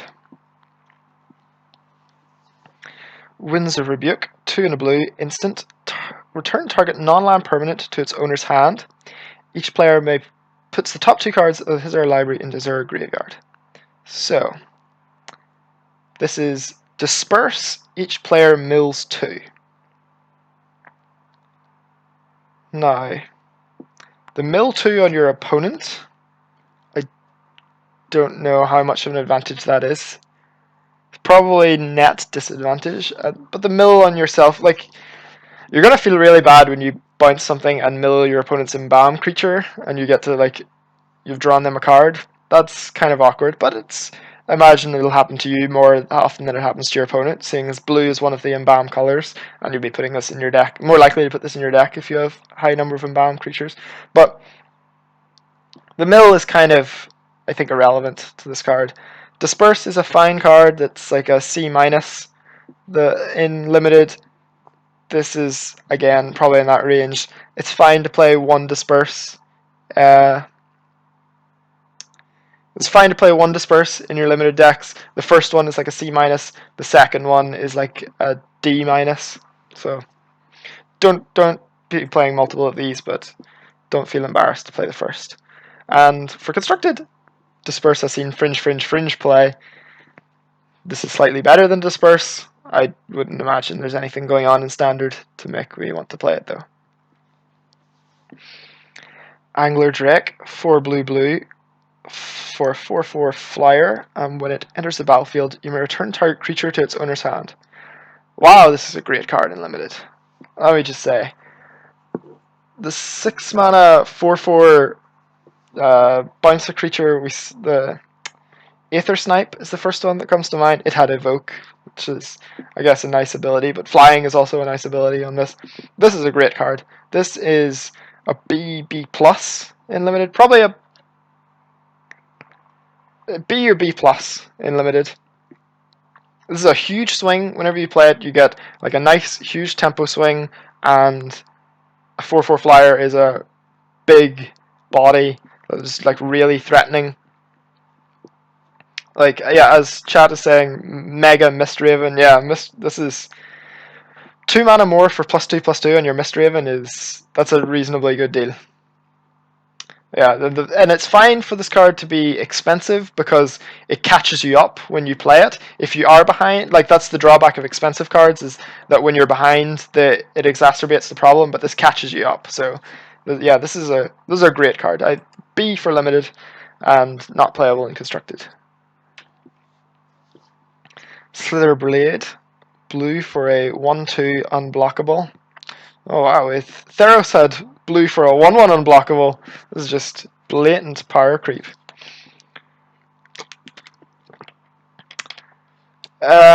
In limited, this is a D minus. Like, you would have to be some sort of exceptionally aggressive blue deck to want to play this in limited. I None of the cards we've seen in blue up till now is has given me any indication that that's going to be true. So yeah, this is like D minus for limit. D minus is where I'm going for limited. Like, it's close to an F. It doesn't do anything. It's some people in the chat are disagreeing with my rating for this, but it's 1 power creatures. It just doesn't have enough effect on the game. Like, if you play it on turn 1, sure, you could get in like 6 damage over the course of the game. That's fine, but if you draw at any point past turn 1, it is very weak. And the 6 damage is only relevant if you are like an aggressive deck. And the plan of playing this and then buffing it, no, like this is. I'm sticking by my D minus rating, and I bet you if when the limited resources set review comes out next week, they'll have rated this an F. And in fact, they'll probably go into a spiel as well about don't play it. Cartosh of Knowledge, 1 in a blue for a Aura Cartosh. When it enters the battlefield, draw a card, and a China creature gets +1/+1 and flying. This is, I think, by a wide margin, the second best of the Cartoshes. The fact that there's a cantrip means that the rest of the text is kind of like any bonus you get out of a cantrip is fine. This is a good card. I will caveat and say that this is like a C. That putting this card in your deck doesn't make your deck really better, but putting it in your deck doesn't make your deck worse in the way that some of the other cards, like the last card I talked about, if you put that card in your deck's quality has gone down. This doesn't really change your deck quality at all. And this is the Cartosh you want to be using to trigger your trials to bounce them up to your hand. So once you have picked any of the trials and you are blue, you want to pick up this card a bit higher. This card, it's never going to be it's never going to be bad, but it's never going to be good. I'm going to give it a C with the caveat that it doesn't really do anything. But you want to be triggering your trials with it. For constructed, this is not playable. Hieroglyphic Illumination. 3 in a blue, instant, draw 2 cards with cycling for a blue. Okay. For limited, this card is fine. 4 mana, draw 2 cards is okay for limited. The fact that it's got cycling on like clunky spells that don't affect the board is huge. It's a huge benefit because like when they're bad, they're really, really bad, but you get to cycle it for 1 mana to mitigate the drawback. We've seen cards in the set that want you to have spells in your graveyard. We've seen cards that want you to cycle things. This kind of plays into all those things. This card is probably a C. Probably a C that can get a little bit better. That maybe makes its way up to C+ if you have Cryptic Serpent, if you have cards that have cycling triggers. But it is C is, I think, where I'm going to rate this one for limited. For constructed, I think this card is playable in constructed as well. So its big competition at the moment is Glimmer of Genius. Glimmer of Genius, certainly for 4 mana, is a better card. You get to scry 2 and then draw 2 cards, and you get 2 energy. The 2 energy is not super relevant, but the scry 2 is very, very nice. Glimmer of Genius sees a fair bit of play in Standard. The Torrential Gearhulks have kind of fallen out of favour a bit in Standard, because Standard's kind of broken at the moment, but Glimmer of Genius was certainly a key piece of the Torrential Gearhulk toolbox. Cycling is really nice on this card. I have said this to some people that I've talked about this.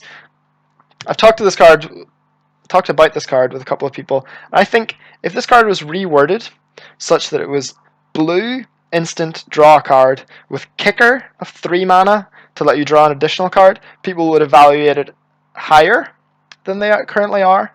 Whilst the 2 cards, this and the card I just described, are functionally identical in 99% of scenarios.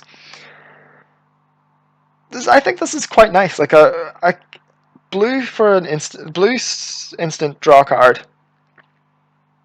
Whilst it doesn't do anything, it does mitigate the huge drawback of having an expensive divination.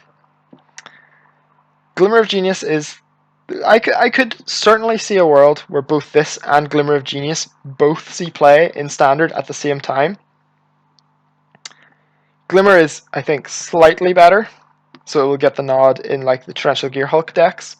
But I saw a lot of negativity with this card, and I think it is certainly on the level of Constructed, and we'll see fringe play. It's kind of awkward that the way rotation works, that Glimmer of Genius and this card will rotate at the same time, so there isn't any point post Glimmer of Genius that this card could see play, but I still think it will see fringe play in Standard, even with Glimmer of Genius around.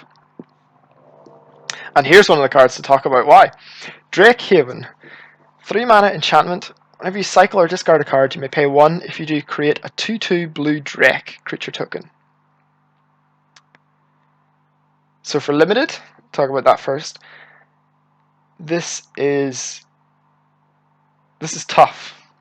Like, it doesn't... On its own, it doesn't do anything. But if you have enough cycling cards, it does a lot. So this is, I guess, like the definition of the build around rating for constructed, or for limited, sorry, where if you just don't have any cycling cards in your deck, like using my test of apply this card to any random core set, how would it play? It would be a blank. There's no cycling cards. So obviously we have to evaluate it in the context of this limited format. Will you have enough cycling cards in limited to make use of this? It's tough, because so we've seen kind of cards like this in the past, like I'm thinking Burning Vengeance, where it asked you to have a lot of flashback cards. There's been a number of cards like Goblin Slide type cards where you have to play a spell to trigger it. There's a fair few spells in this format that have cycling, and a lot of creatures have cycling. I think you can first pick this in limited and build a deck around it and have it be like a B. If going into the third pack, if you're blue, there's a chance you might be able to pick it, but it's probably bad. It's probably not going to be quite good enough. I don't know. This one is tough to evaluate because it literally does nothing on its own, and then I suppose once you've made the first Drake, you've got 4 mana for a Drake that you had to cycle a card. Maybe you had a card in your hand that you didn't want to cycle, but you chose to because of this. I don't know. I will say it's the build around rating. It has the potential to be very, very good if you were to first pick it and get a lot of cycling cards. But a lot of the time it will be a dud. So I'm going to rate it. For constructed, this one is interesting as well. So there's been some hype for this card for constructed. Can this card see constructed play? I am skeptical. I'm not saying no, but I think it is on the... If I was a betting man, I would say unlikely. Well, I guess you can't really bet unlikely. You have to say yes or no. So I wouldn't bet on this card, because I wouldn't be confident enough in my rating. I don't think it's a slam dunk, like constructed staple. But the effect is strong. The effect for 1 mana to start getting some Drex. You have to pay an investment of 3 mana up front to get nothing, which is tough. But if you look at Dynafault Tower, that already asks you to do the same thing. Well, I suppose Dynafault Tower, you could have already had 5 energy pre-stored up, and then you would get to make an effect out of Dynafault Tower when it first comes in. 3 mana up front is tough. People seem excited by this, though. There also is, I haven't mentioned that Chad is bringing up that you can discard cards to trigger this. So, what ways do we have to discard our own cards in current standard? We have, I suppose this is good with recycling lands. I suppose if you have Collective Brutality was brought up by the chat, you can make a Drake from it. That's not terrible. The fact that the cycling lands, we'll have to get to them later, make up, you can get a lot of cycling cards into your constructed deck. Maybe it is possible, but you kind of have to put a lot of the cycling cards in that are a little weaker than the other options. Like I just talked about the card draw spell. Whilst you could play Glimmer of Genius, you're making a downgrade of taking away Scry to get the benefit of cycling, which is nice with this Drake Heaven. I think this has potential in constructed, and I'm skeptical, but I would not be surprised if it is good. It's about where I can come down on it. I've seen Lightning Rift was a constructed all-star, and this costs 1 mana more. Similarly, powered effects. It's cost 1 mana more, and Lightning Rift, I suppose you did have to pay 1 to get the shock. And making a 2/2 is kind of comparable to Make You Think, because you can kind of use it as removal spells to block their guys. Maybe it is. Maybe it is constructed playable. Maybe chat is talking me. I started this review as skeptical, leaning towards no. Chat is maybe making me go to skeptical, leaning towards yes. I would love for this to be good, but there are some warning signs, especially the Dynafault Tower is already kind of in a similar range of this 3 mana. You play it out, and then over the course of the game, it builds up a huge advantage. And Dynafault Tower is good, but Dynafault Tower is firing out bolts to kill creatures, so this is making some Drakes. Comparable.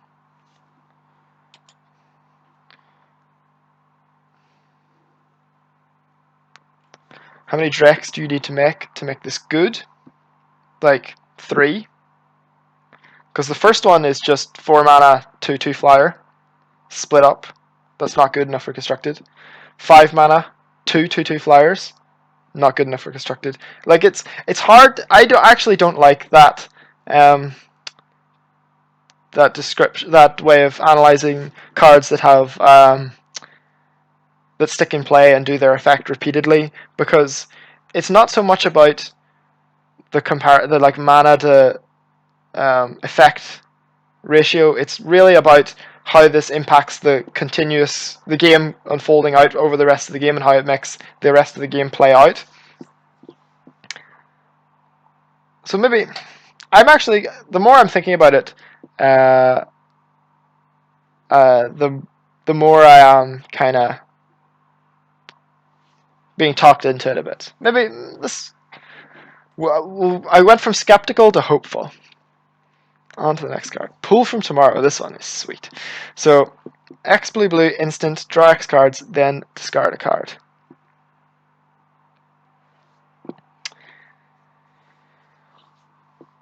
For limited, this card is quite good. This is very comparable to what is the card name? Stroke of Genius, where Stroke of Genius, it was 2 and a blue X, 2 blue X. You end up with the same number of cards up as Stroke of Genius because Stroke of Genius costs you 1 more mana, and then this one makes you discard a card, so you end up with the same number of cards, but you get even a little bit more filtering. So this is just better than Stroke of Genius for the purposes of like limited. I suppose it can't target your opponent, and I suppose I'll talk about that in constructed. For limited, this is I think a B minus. This is in the range of opportunity, which has ranged from, it's always kind of been around the B minus range in limited. There was the like one particular limited format, 14 I think, where it was like an A and the best card in the set, but opportunity is normally around the B minus range. I think this is going to be a B for limited. Is where I'm going to rate it. For constructed, I think this card is quite playable in constructed as well. The biggest knock against this in constructed is that it is not a combo with Torrential Gear Hulk, which is a shame because that is kind of the core of the blue blue decks in standard at the moment.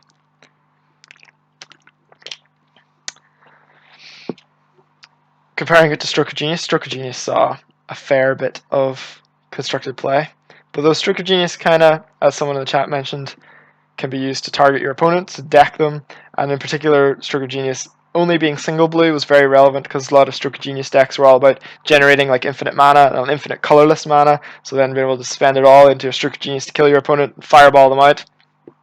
This one can't even target your opponent and is double blue. So it doesn't have quite those applications, but yeah, I think this is certainly the power level is there for constructed. I even think it is fringe modern playable. I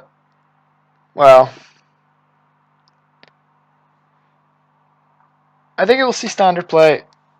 Modern, maybe I'm jumping the gun a little saying that, but I'm hopeful. It is.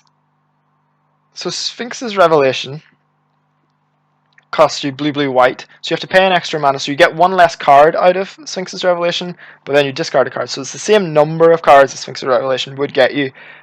And Sphinx's Revelation sees fringe modern play.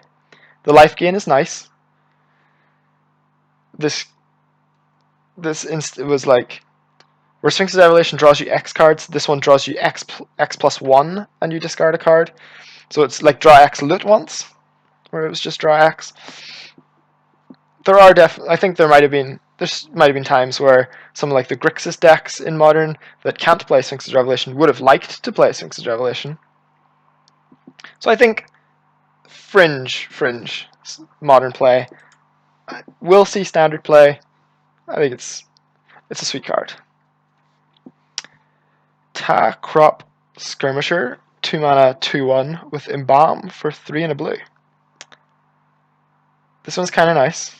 We saw a white card that was kind of similar, that just had more toughness and a lower Embalm cost, but it wasn't uncommon. This is fine. This is like a C. It's a decent blocker if you play it on turn 2. you get a trade, and then you get to cast it back again. Yeah, this is, I think, like, pretty standard definition of a C. Just reasonable value. Not constructed playable, though. Compelling argument. Oh, this is a sweet name. So, target player puts the top 5 cards of his or her library into his or her graveyard, and cycling blue. So, for limited, you can so there's a couple of things you can do. You can target them to try and mill them out. You can target yourself to try and get some of the self-mill things going that we saw a little bit of. And it's got cycling, so it triggers with our cycling matters cards. That's nice. I don't think we've seen enough to put together a mill your opponent out deck in limited. Though this is a common, and mill 5 is a sizable chunk. I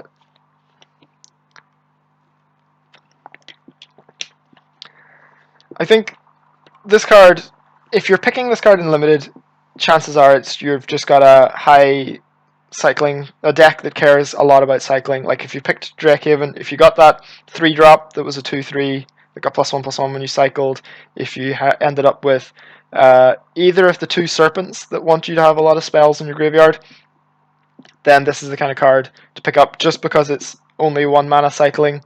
But this isn't a great card. This is a D. Yeah, I'm giving it a D. For constructed, it is a no. For constructed, if you're trying to mill your opponent, the cycling is kind of irrelevant because if you're going to fill your deck with mill cards, you're not going to be like draw it and be like, oh, the mill card isn't good in this spot. I guess I'll get rid of it. Like you're kind of already all in on the mill cards, so I don't. The cycling is kind of meaningless. I feel. Yeah, this is. It's just like you would play Tome Scar.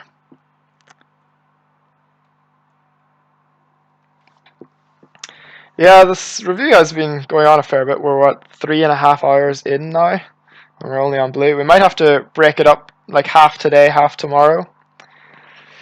If my voice can even handle that.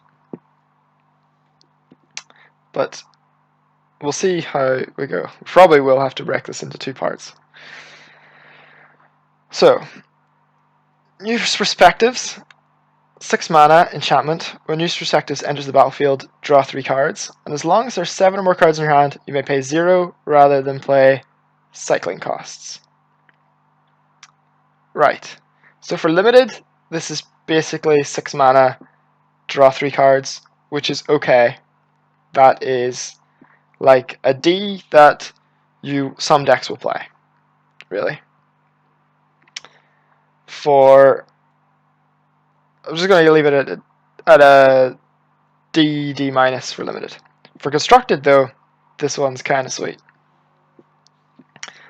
I've mentioned this card a couple of times when we've seen some of the cycling cards because there might be something here. So for constructed, what we really care about is this. You may pay 0 rather than pay the cycling costs. So if we can get that in, if you can get that active, which is reasonable when you draw 3 cards. So you could play this. If you have 7 cards, you can start cycling your cards in your hand. There are 2 cards in the set that are really important. There's a cycle of uncommons that have whenever you cycle a card, whenever you cycle it, you get a trigger. The blue one untaps a permanent. The green one searches your deck for a land and puts it onto the battlefield, untapped. With both of these cards, that's 8 cards you could have in your deck that let you cycle for 0 and net a mana. You could be untapping your land with the blue uncommon. You could be ramping a land into play untapped with the green uncommon. So if you were able to play this, start discarding, cycling your cards, generate some mana. There is a black instant we'll talk about later. I'll talk about it now. That is 2 mana instant. Return to your hand all cards you discarded this turn, or you could. It seems easily enough to play this. Cycle a bunch of cards. Cycle the 2 uncommons that net mana, then use the black instant to pick up all those cards again. Let's say you've drawn 6 cards, pick them all up again, draw another 6 cards, generate another 2 mana. Any cycling cards you've drawn into with that 6 cards, you get to cycle again. So we'll say you cycle 8 cards this time. If you find another copy of this black thing, you get to pick them all up again and go again. If you find more than 2 of the 8 generated mana cards, you get to start going up from making 2 mana to making like 4 mana, making 6 mana. You could start really building it up. Where's the payoff of this? Where do you go with this? Well, there are the other 3 cards in the same cycle that have a cycling trigger. We saw the white one that was gain 2 life, and the red one deals 2 damage to a creature, and the black one makes a 2/2 creature. So if you filled your deck with all of these, you could be generating like a serious amount of value. You could be making like 8 creatures, 8 zombie tokens, and like dealing 12 damage to your opponent. You could be putting a bunch of lands from your deck into play and generating mana. Like, I think there's potential for something here. It's also nice that the dual lands in this set have cycling, so you already get to kind of increase your cycling count for free. You get probably play like 8 cycling lands in your deck. I think there's potential for a combo deck built around this card. It's also nice that all the combo pieces in this deck are like the green one is good to set up because it actually is a ramp spell. You can play it on turn 4 and then lets you play this on turn 5. It's nice that like all the cycling cards let you dig for this, just by the nature of cycling, and it's nice that like all the other ones, like you can play the black cycling trigger card is I think just 4 mana for making 4 mana cycling, make a 2/2 zombie. Like you can play that to block on turn 4. I think there's something there. Will it be tier 1 constructed? Unlikely, but there's a combo deck there for sure. Cancel. The old classic. For limited, cancel has always been like a D. I like playing cancel more than most. There's certainly been a couple of formats where I think it went all the way up to like C and even C+, maybe controversial rating. This format does not look like there's much reason to want to play cancel. Even some of the best rares that you would normally board cancel in against in limited have embalm, so you're not even fully answering it. This card is like D-, I think, in this format. And for constructed, we have cancels with upside, we have disallow and stuff in constructed, so it's not showing up there. Open into Wonder. It's a strange name. So X blue sorcery. X target creatures can't be blocked this turn. Until end of turn, those creatures gain. Whenever this creature deals combat damage to a player, draw a card.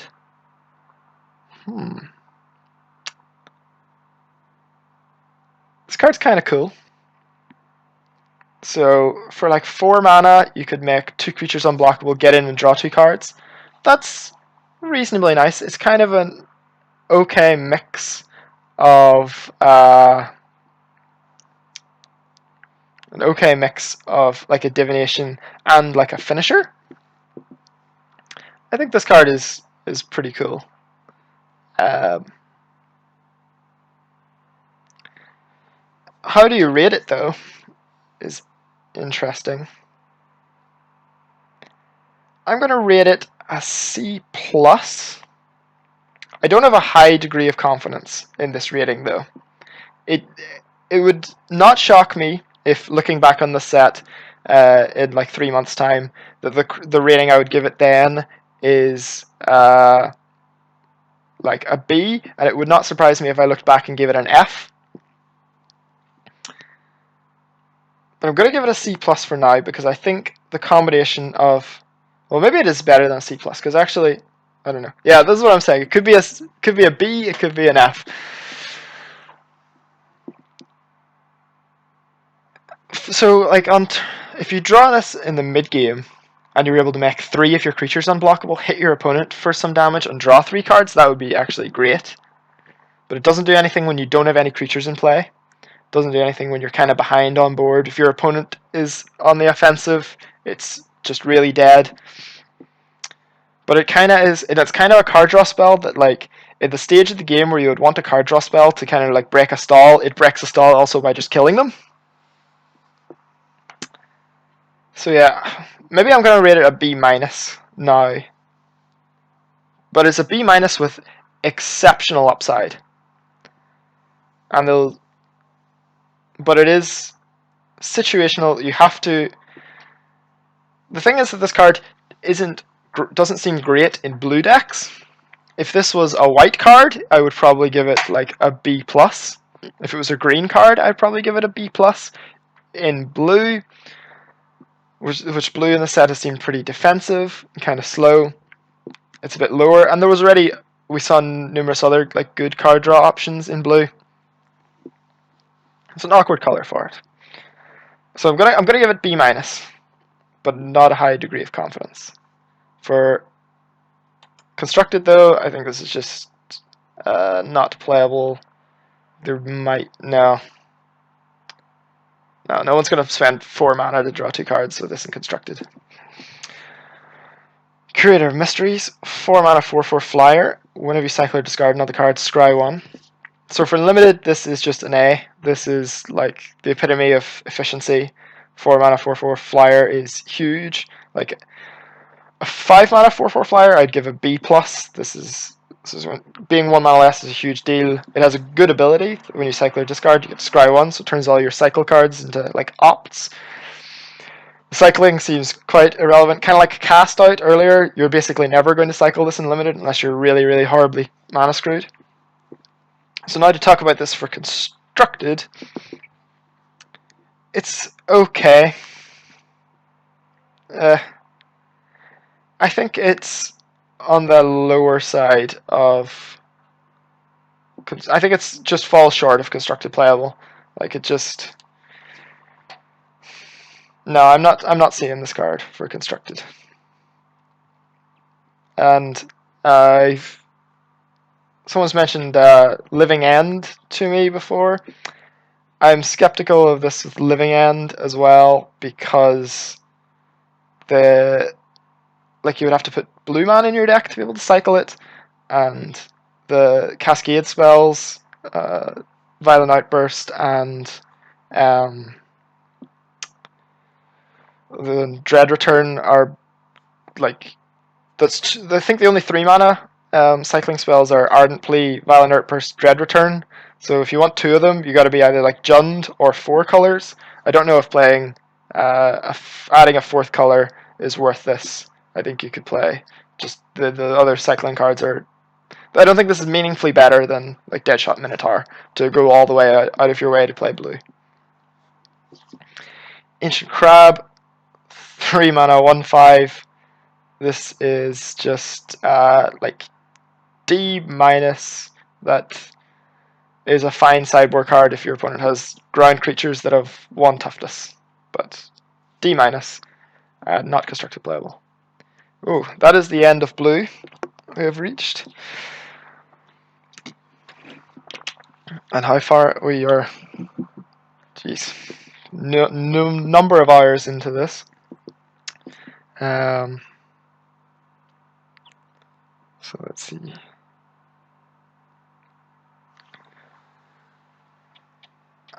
I think I'll do black now, and I think leave red, green, gold, and artifacts and lands for tomorrow. Because the stream, I'll be streaming through the night if I was to do black or do all the set today. So yeah, I'm gonna take a 2-minute break to refill my water, use the toilet, and then I'll come back and do black. Please, in the meantime, if you're not already following the stream, could you please do so? That would be nice. And I don't know, share it with anyone you think would be interested in watching. I will be back momentarily.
Hello again. I'll pull up the black cards right now and we'll get started.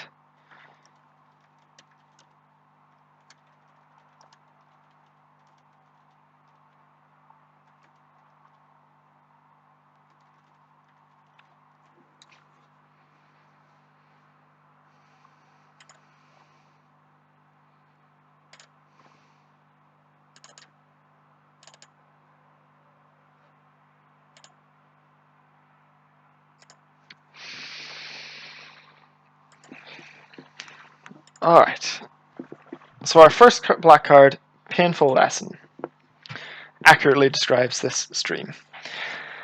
So, 2 and a black sorcery, target player draws 2 cards and loses 2 life. It's fine. The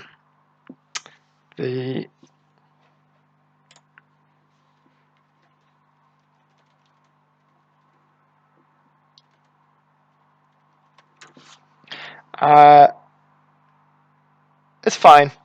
So in previous limited formats, we have had like Sign in Blood. We've had what you call it.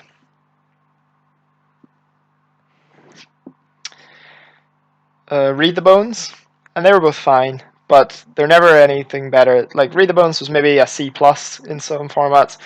This is probably a D plus. Is what I'm going to give it. And Constructed, this is not going to be good enough. There are better options. Archfiend of Infer, 5 mana, 5/4 flyer. When you cycle or discard another card, put a -1/-1 counter on each other creature your opponent controls. And cycling 2. So this is ridiculous in limited. This is an easy. This is probably an A plus in limited. This is probably our first A plus. No, wait, the Angel, the Oblivion Ring Angel, we give an A plus to as well. This is also an A plus. This is just almost unbeatable in limited. A huge flyer and can wrath your opponent's board with ease. We're laughing. For Constructed, though, this is the kind of card the Living End, I think, is interested in. This card seems kind of actually quite good for Living End. I would imagine it's maybe like on the inefficient side for their main deck play, though they have played Jungle Weaver in the past. So cycling 2, like most of their cycling cards are cycling 1. Cycling 2 is obviously worse, and they try to avoid it, but it seems okay. This like Jungle Weaver has seen play, so this one probably will as well. But I imagine if they only play like can only fit 1 or 2 in the main deck, I wouldn't be surprised. But I imagine they'll have the other 2 or 3 in the sideboard to be able to board up to 4. Because if you ever play against any sort of creature deck, well, Living End is normally quite good against those decks, but being able to just when you get on top with this in play, like you're going to be able to put 3 -1/-1 counters on their whole team. Like, it's going to be absurd.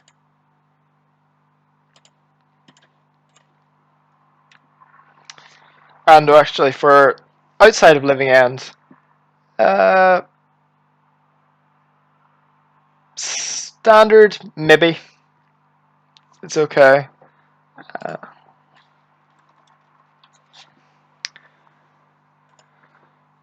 Yeah, for standard it seems okay. Maybe the New Perspectives deck would play it, because if you play that and then play your New Perspectives, you could wipe their board. But I kind of feel you would already have be able to kill their board with the shocks, with cycling. So I don't know. I'd be skeptical of it in standard.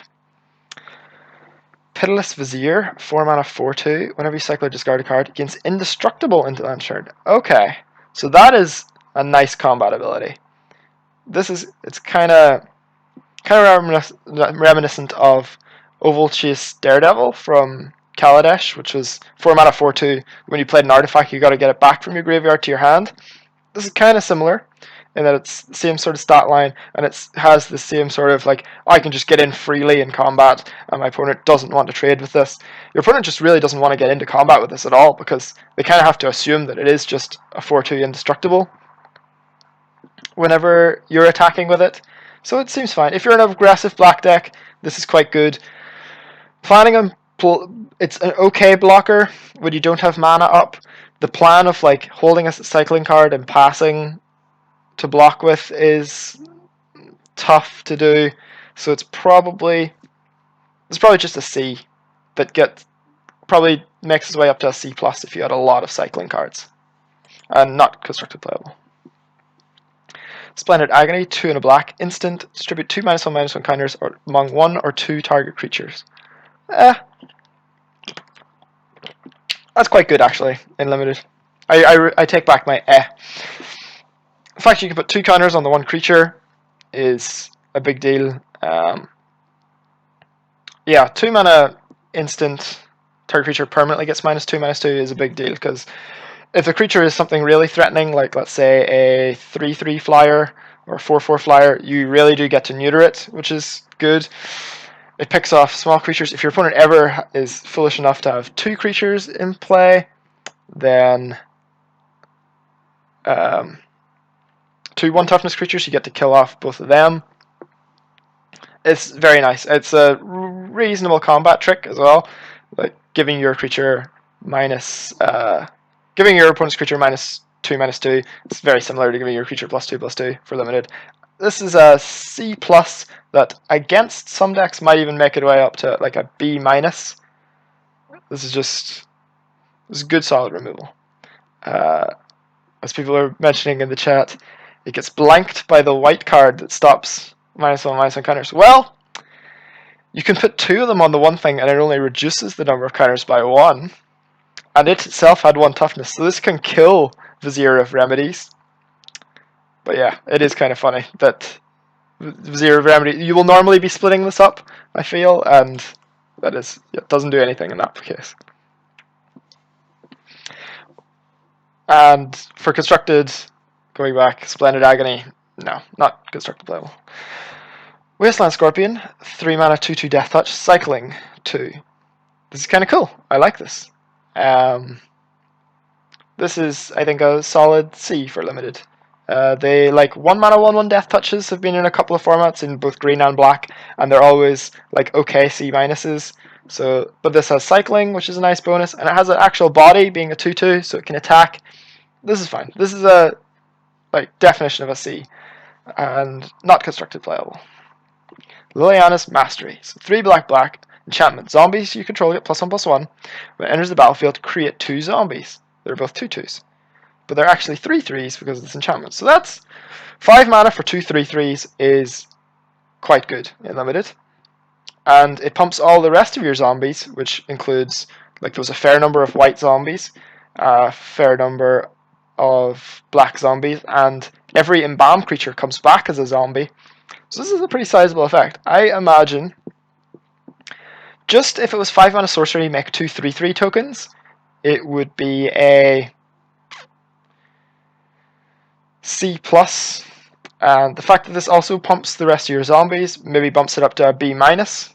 If you have a lot of zombies in your deck, I could see this going up to a B, but I'm going to give it a C plus B minus rating, leaning towards C plus if you have no zombies, and then B minus B if you have a lot of zombies. For constructed, I don't see it. 5 mana for 2 3/3s, even if it pumps the rest of your team, does not seem good enough.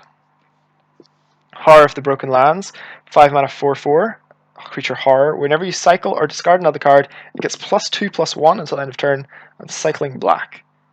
Okay, so this is very like the blue common that there was a 2/3 for 3 with +1/+1 when you cycled. This is mediocre stats. Well, actually, this is mediocre stats and scary to get into combat with because of the cycle ability. Your opponent kind of has to respect that it is kind of a 6/5 at all times, and the fact that this cycles itself is quite nice. This is like a C. I'm hesitant to give it a C plus, but the cycling black is actually quite nice. That I wouldn't mind picking this early, and then it kind of does give you. That's a good payoff for having more cycling cards. I'll give that a tentative C plus. And it's not constructed playable. Miasmic Mummy. 1 and a black for a 2/2.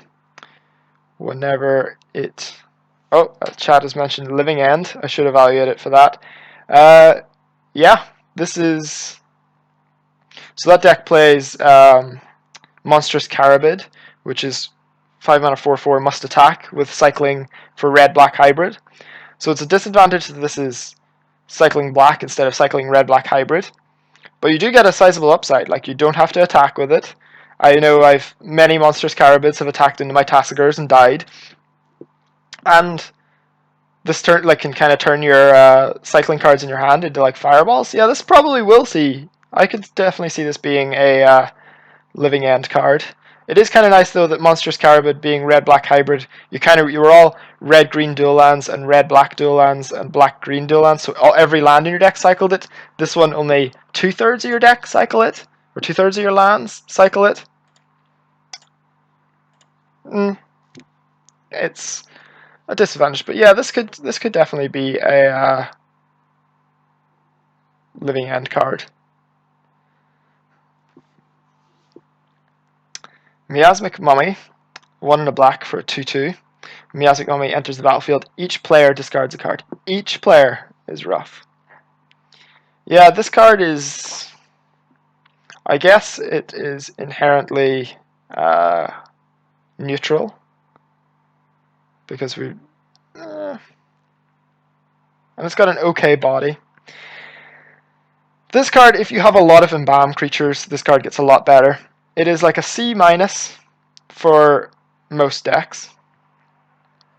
If you have a high density of Embalm creatures, it becomes a C+. Not a C+, it probably becomes a C. If your opponent also has a high density of Embalm creatures, it gets a lot worse again. If you ever play this and your opponent discards an Embalm creature and you don't, you got wrecked.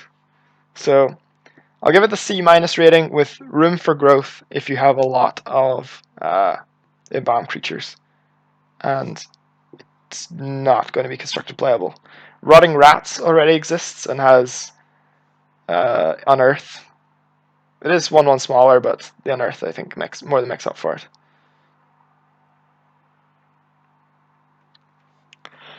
Supernatural Stamina, black, instant, until end of turn, target creature gets +2 power and gains. When this creature dies, returns to the battlefield under its owner's control. Alright, I haven't seen this card before, but this is kind of sweet. So it's 2 mana for an instant. It gives +2, like it can kind of be, you could kind of view it as like 2 mana +2/+10, because it gives enough toughness that it's going to survive whatever combat it gets into. The +2 power is good for 1 mana.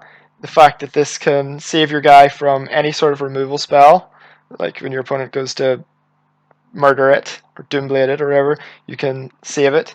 You can use it to rebuy your enters the battlefield effects. It doesn't, all the things I did talk about don't work with an embalmed creature. That only works with the first half. The token copy will not come back. But all around, I think this is one of the better combat tricks we've seen in the set, and one of the best combat tricks I've seen in black in quite a while. Like Kaladesh had the 2 mana black instant that gave indestructible, which was fine. Being 1 mana is a huge difference. So yeah, for combat tricks, this is probably like the C+ of combat tricks.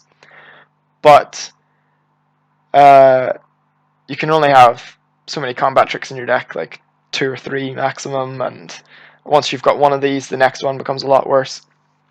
But yeah, it is... Yeah, this is one of the best combat tricks we've seen in a while. Very good.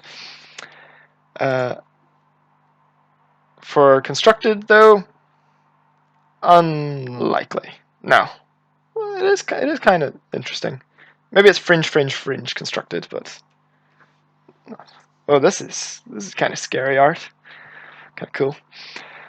Black for a 1/1, and when it dies, you may put a -1/-1 counter on target creature. That's okay. That's okay. This can kill 2 toughness creatures in combat. If your opponent attacks you with a 2/2, you get to block, deal a damage in combat, and then it dies, puts a -1/-1 counter on it, and it adds up with that damage to kill it. But yeah, this is okay. But again, with all 1-mana 1/1s, or basically all 1-mana creatures in limited that don't have like activated abilities, they're kind of baseline D minuses, and then they have to have like a good ability to break out of there. This one is kind of similar. This is probably like the maybe D plus level. It is a zombie. There are zombie synergies. If you have any any things like a zombie lord or something, this gets a lot better. But yeah, I'm gonna give this a D with potentially D minuses or D plus if you had some zombie synergy cards. Dune Beetle, 1 and a black for a 1/4. Fine stats. This is like a C minus. It is good enough at blocking, and yeah, it's only okay. C minus is where I'm gonna go. Maybe D plus. Like it doesn't actively pressure your opponent. You're not gonna win the game with the Dune Beetle. You're only gonna not lose the game with it. So, Plague Belcher, 2 and a black for a 5/4 zombie beast with menace. When there's the battlefield with 2 -1/-1 counters on target creature you control. When another zombie you control dies, each opponent loses 1 life. So, for limited, on its own, you have no creatures in play. It's 3 mana for a 3/2 menace with, well, I guess if you have no other creatures in play. 3 mana, 3/2 menace. That's Boggart Brute level stats, which is a fine card. Boggart Brute is a C+. But there's other things this can do. You can put put the counters, doesn't have to go on itself, you can put it on one of your crappier creatures, which is nice. If you put it on any of your embalm creatures, if you put it on any creature that you've had get pacified, that's incredible. This card is,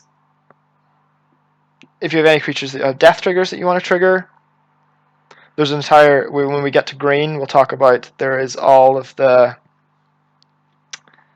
green cards that put counters on your things and care about counters going on your things. There's probably a lot going on here. The zombie bonus is small, but okay. For limited, I'll give this a B with, it has the potential to become a B plus when you get to, if you have something that you like a lot of things that you actively want to put your own counters on, or you're fine dying. So I'll give it a B with room to grow up to B plus. Trial of Ambition, 1 and a black enchantment. When it enters the battlefield, target opponent sacrifices a creature, and it has the Kartosh clause of being able to bounce back to your hand. So, edicts are in this weird space of, they are really good in constructed and really weak in limited, actually. So, in constructed, like, you're only playing good creatures. So killing any of your opponent's creatures is going to be good for you. In limited, you're not only playing good creatures. You're playing bad creatures as well. And you're going to have a lot of bad creatures. So edicts, always killing their worst creature, is a considerable downside. Now, this is cheap. And really, for this card to be good, you're going to have to be picking it up. If you have 0 Kartoshes in your deck, this card is like a D plus.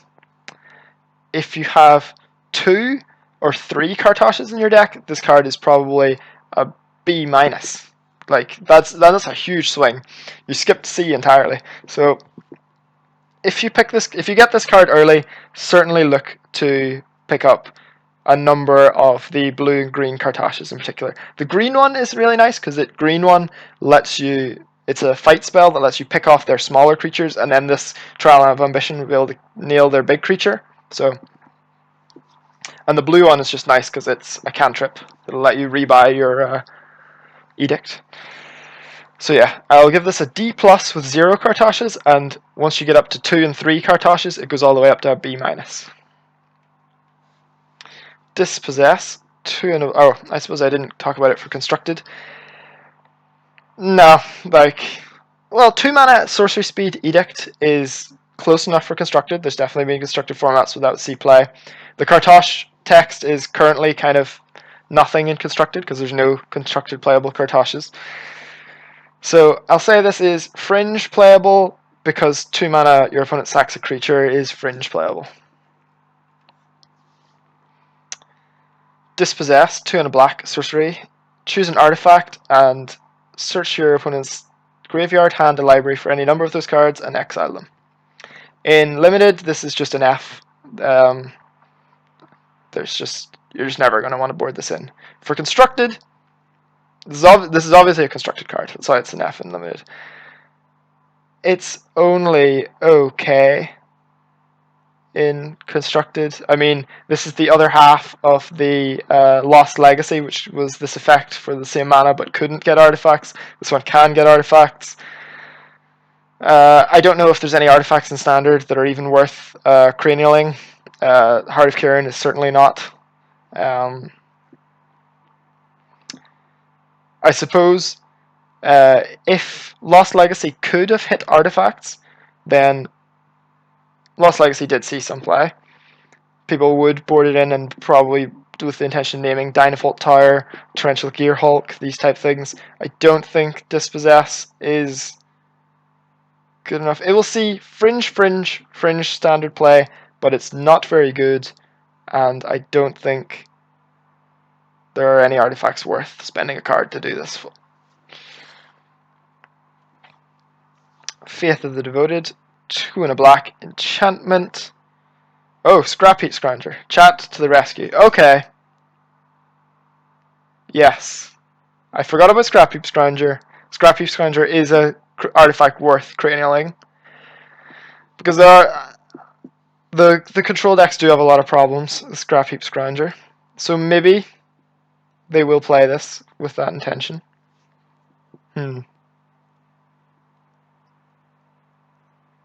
I mean, I haven't really been giving letter grades to the cards for constructed. I've just been kind of saying if they will see constructed play and how much constructed play they'll see. This is fringe. It'll be a fringe answer to Scrap Heap Scrounger. There are a couple more answers to Scrap Heap Scrounger in this set that are better. But, okay, this card will see slight play. Faith of the Devoted, 2 and a black enchantment. Whenever you cycle or discard, you may pay 1. If you do, each opponent loses 2 life and you gain 2 life. So I was medium on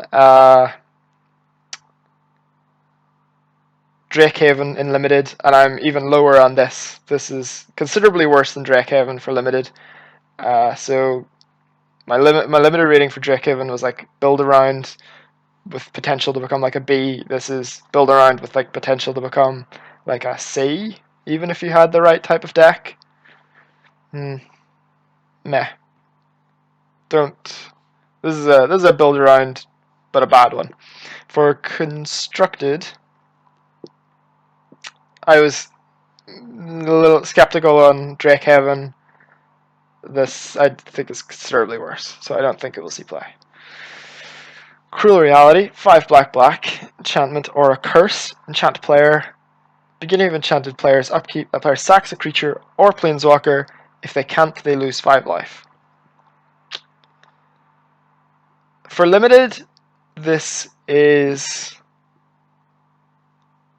pretty weak.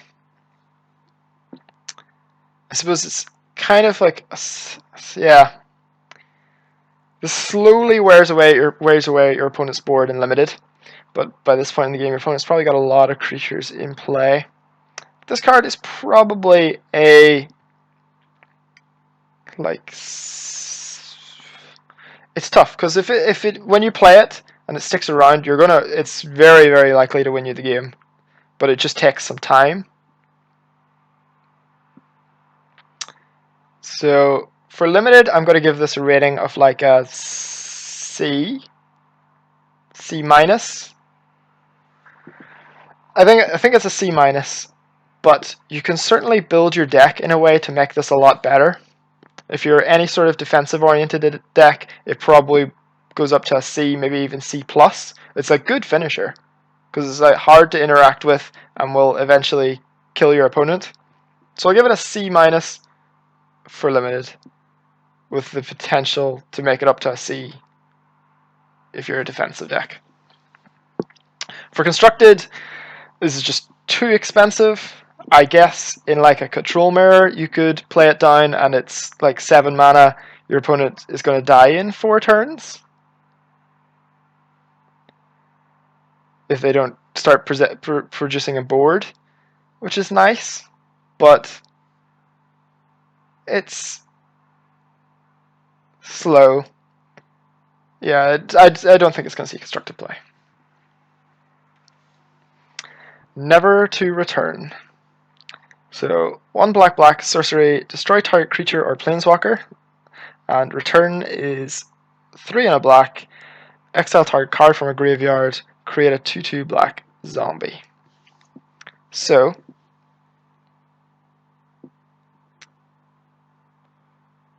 this card, for limited, this card is just a B+, A- maybe. I know I kind of spoke against putting removal spells in A, but 3 mana destroy target creature or planeswalker in limited is fantastic. That's already a B+ level, and then the fact that this has like flashback for 4 mana to make a 2/2 is cool. So yeah, this is an A- for limited, just one of the best cards in the set.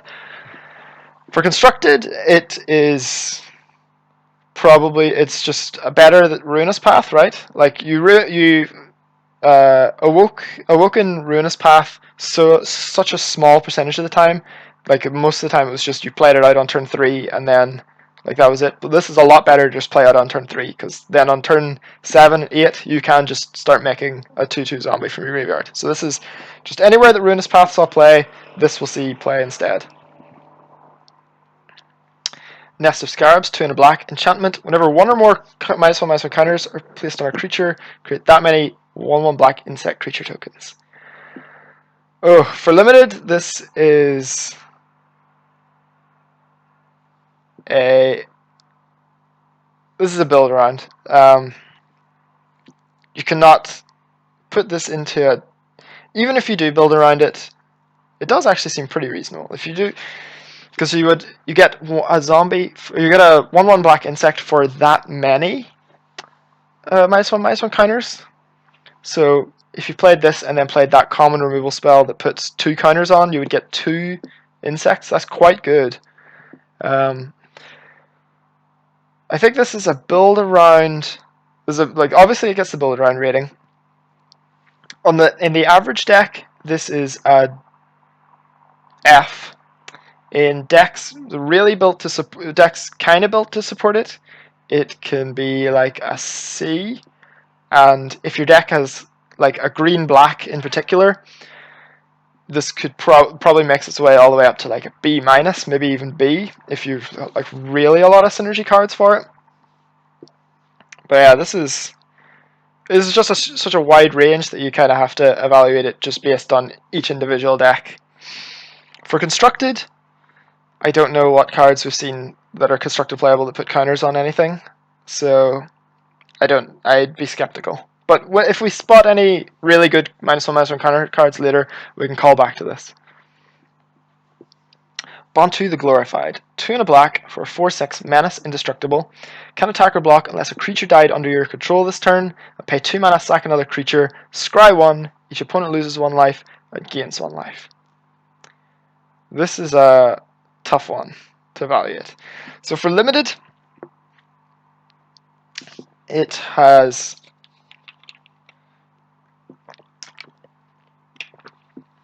for a limited, I think it's on the lower end for the gods. This is a tough condition to meet to have it to be able to attack.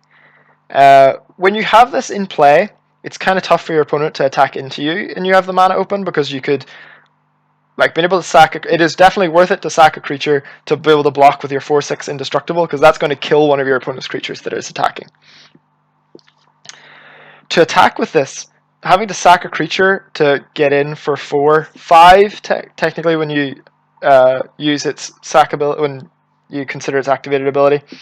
That's a fast enough clock. The 4/6 menace, like your opponent's just never going to be able to block this because they have to double block it, and then it's a 4 power indestructible creature. It's going to be tearing through their blockers if they are trying to chump it. So in the late game, this could be very, very threatening. Especially it can like fireball your opponent out if you have a lot of creatures in play. It lets you scry to dig through your things. Giving this card a rating for limited is going to be really tough. You have to have a lot of creatures in your deck. You have to be very, very high creature count to play this. Like if you have 12 or less creatures, you should be this will drop like almost a full letter grade. I'm going to give this a B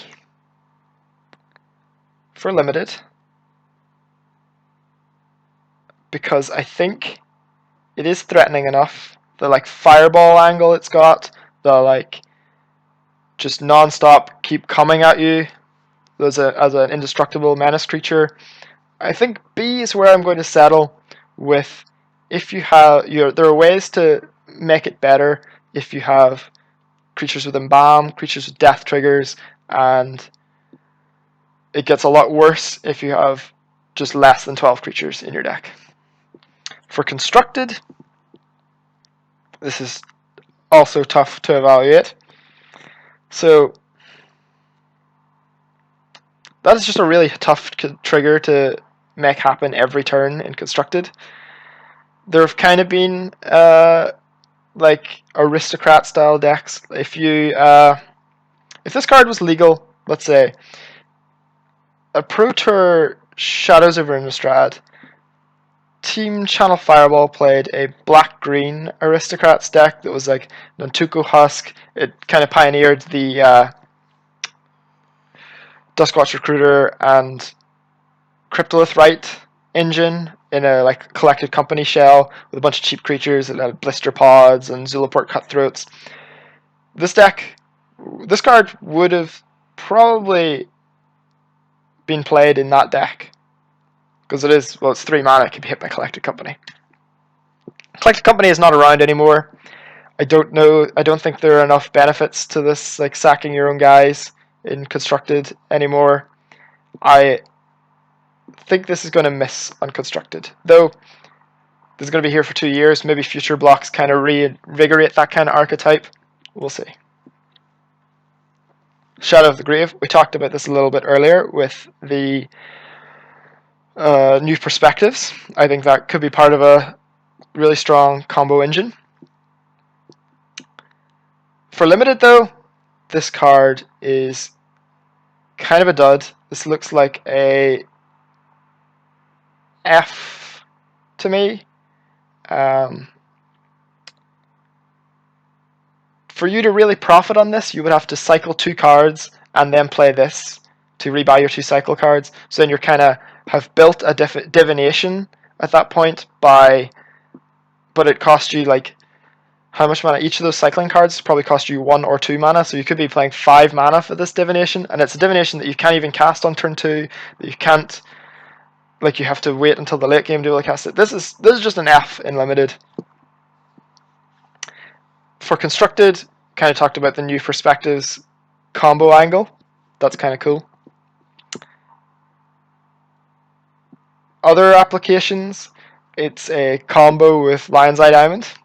You get to discard your hand, make some mana, rebuy this. It's kind of cool. So this is a really strong and unique effect.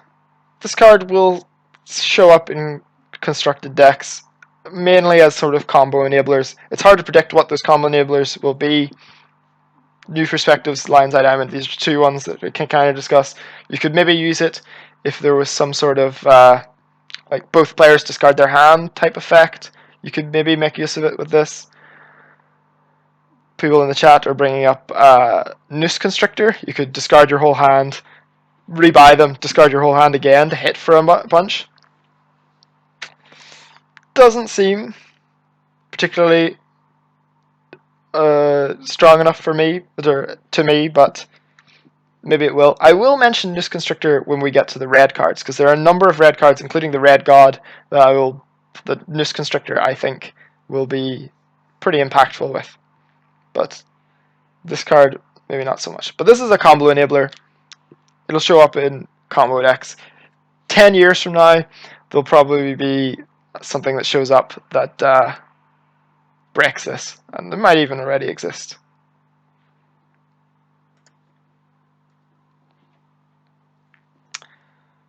So, Kartosh of Ambition, 2 and a black for Enchantment Aura Kartosh. When it enters the battlefield, you may put a -1/-1 counter on target creature, and enchanted creature gets +1/+1 and lifelink. This is probably the weakest Kartosh we've seen so far. Yeah, this is kind of low stats. +1/+1, lifelink, yeah.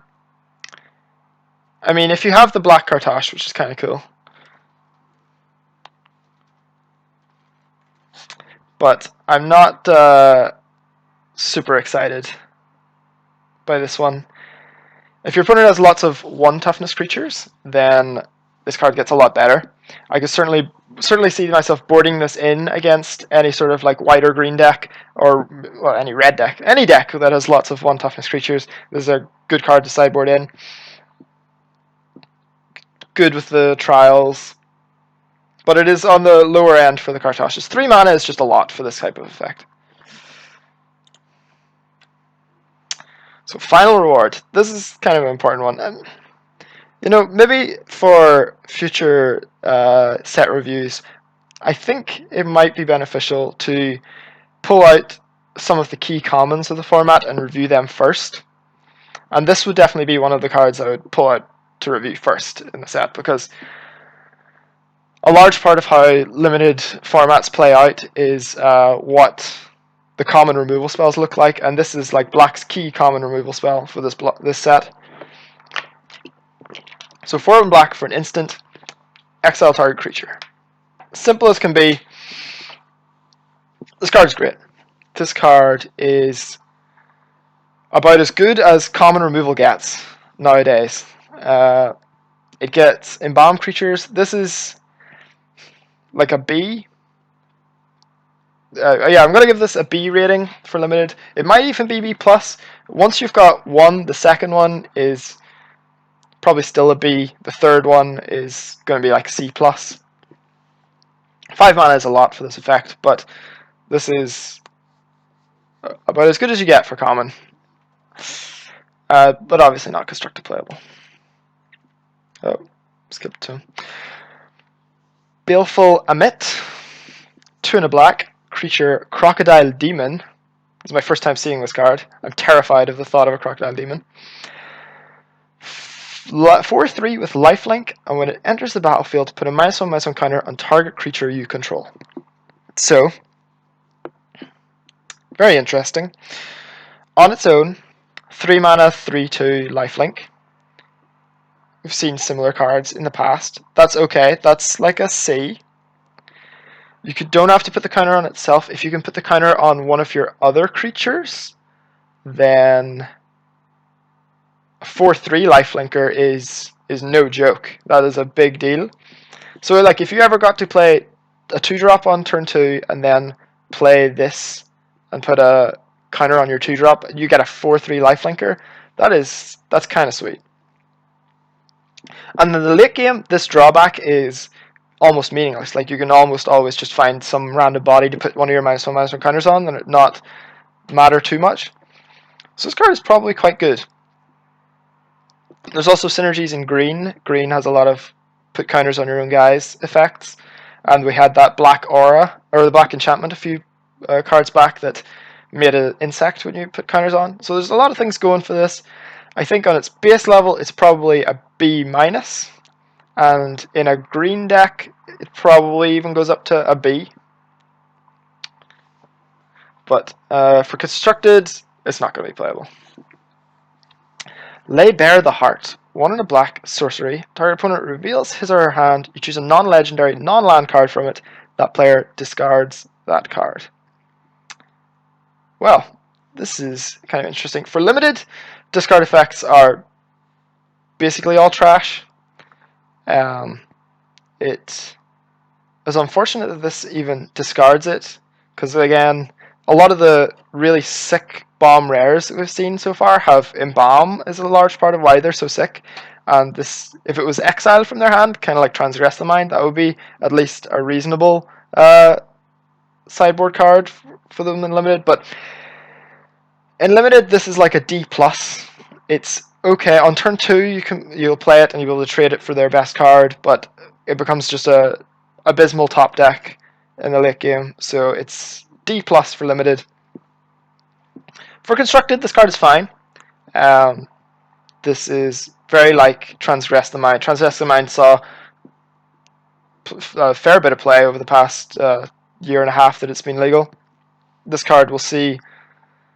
This card is probably just better because it lets you hit smaller things. Well, better but different, I guess is the best way to put it.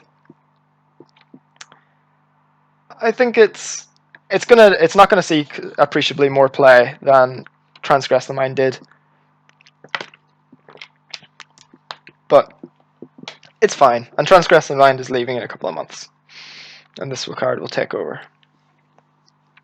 Cursed Minotaur, 2 and a black for a 3/2 zombie Minotaur with Menace.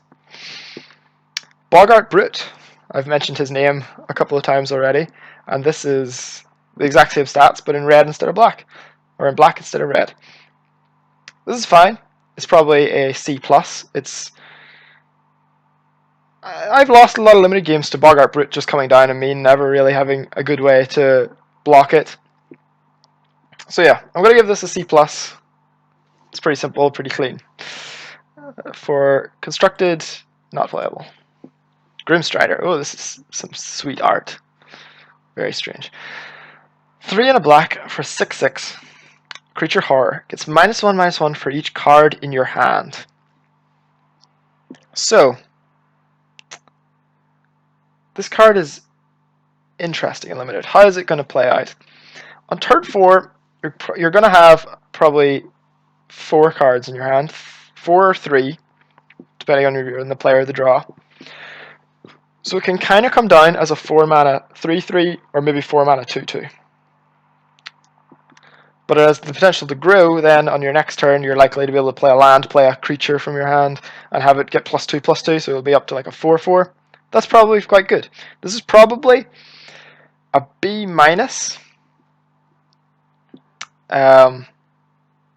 It's a weird one, but I think the B- is the grade I'm going to give it for limited.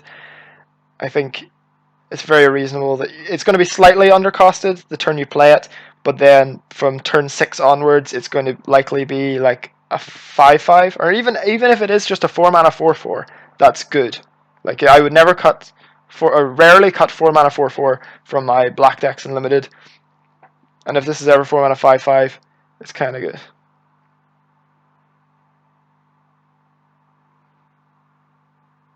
It does. It. Okay. Right. Yeah. Sure. Yeah. Every turn you draw a card, it gets -1/-1 smaller, but you get to play your cards. I'm going to give it a B-. I think 4 mana 4/4 is already good. 4 mana 4/4 would be C+, and this can go bigger than 4/4, I think, easily enough. It'll likely mostly be a 5/5 in the late game. Trespasser's Curse, 1 and a black, enchant player. Curse, whenever a creature enters the battlefield under enchanted player's control, that player loses 1 life and you gain 1 life. So, for limited, this is a D-. If you play it on turn 2, you could probably drain your opponent for 5 over the course of the game, which is very good. But that's like as high as this card really goes. For any point you draw it past turn 2, it's very clunky, doesn't block, doesn't attack. Like No, this is D minus is the grading I'm giving it for limited. For constructed, this card matters. This card stops the Saheeli Rai Felidar Guardian combo. That's an okay sideboard card against that deck, because they kind of already have a fair number of creatures, and it is a proactive way to stop the combo, which is kind of been a bit lacking in Standard. That you can kind of play this and you can play this out on turn 2, and then you don't have to really worry about being combo killed until later in the game. So this card will see constructed play in Standard for that reason. I've heard people talk about it in some other formats like Pauper. I can't really speak to them. I'm not an expert. I only really know about like the main competitive formats, and for Standard this will see play.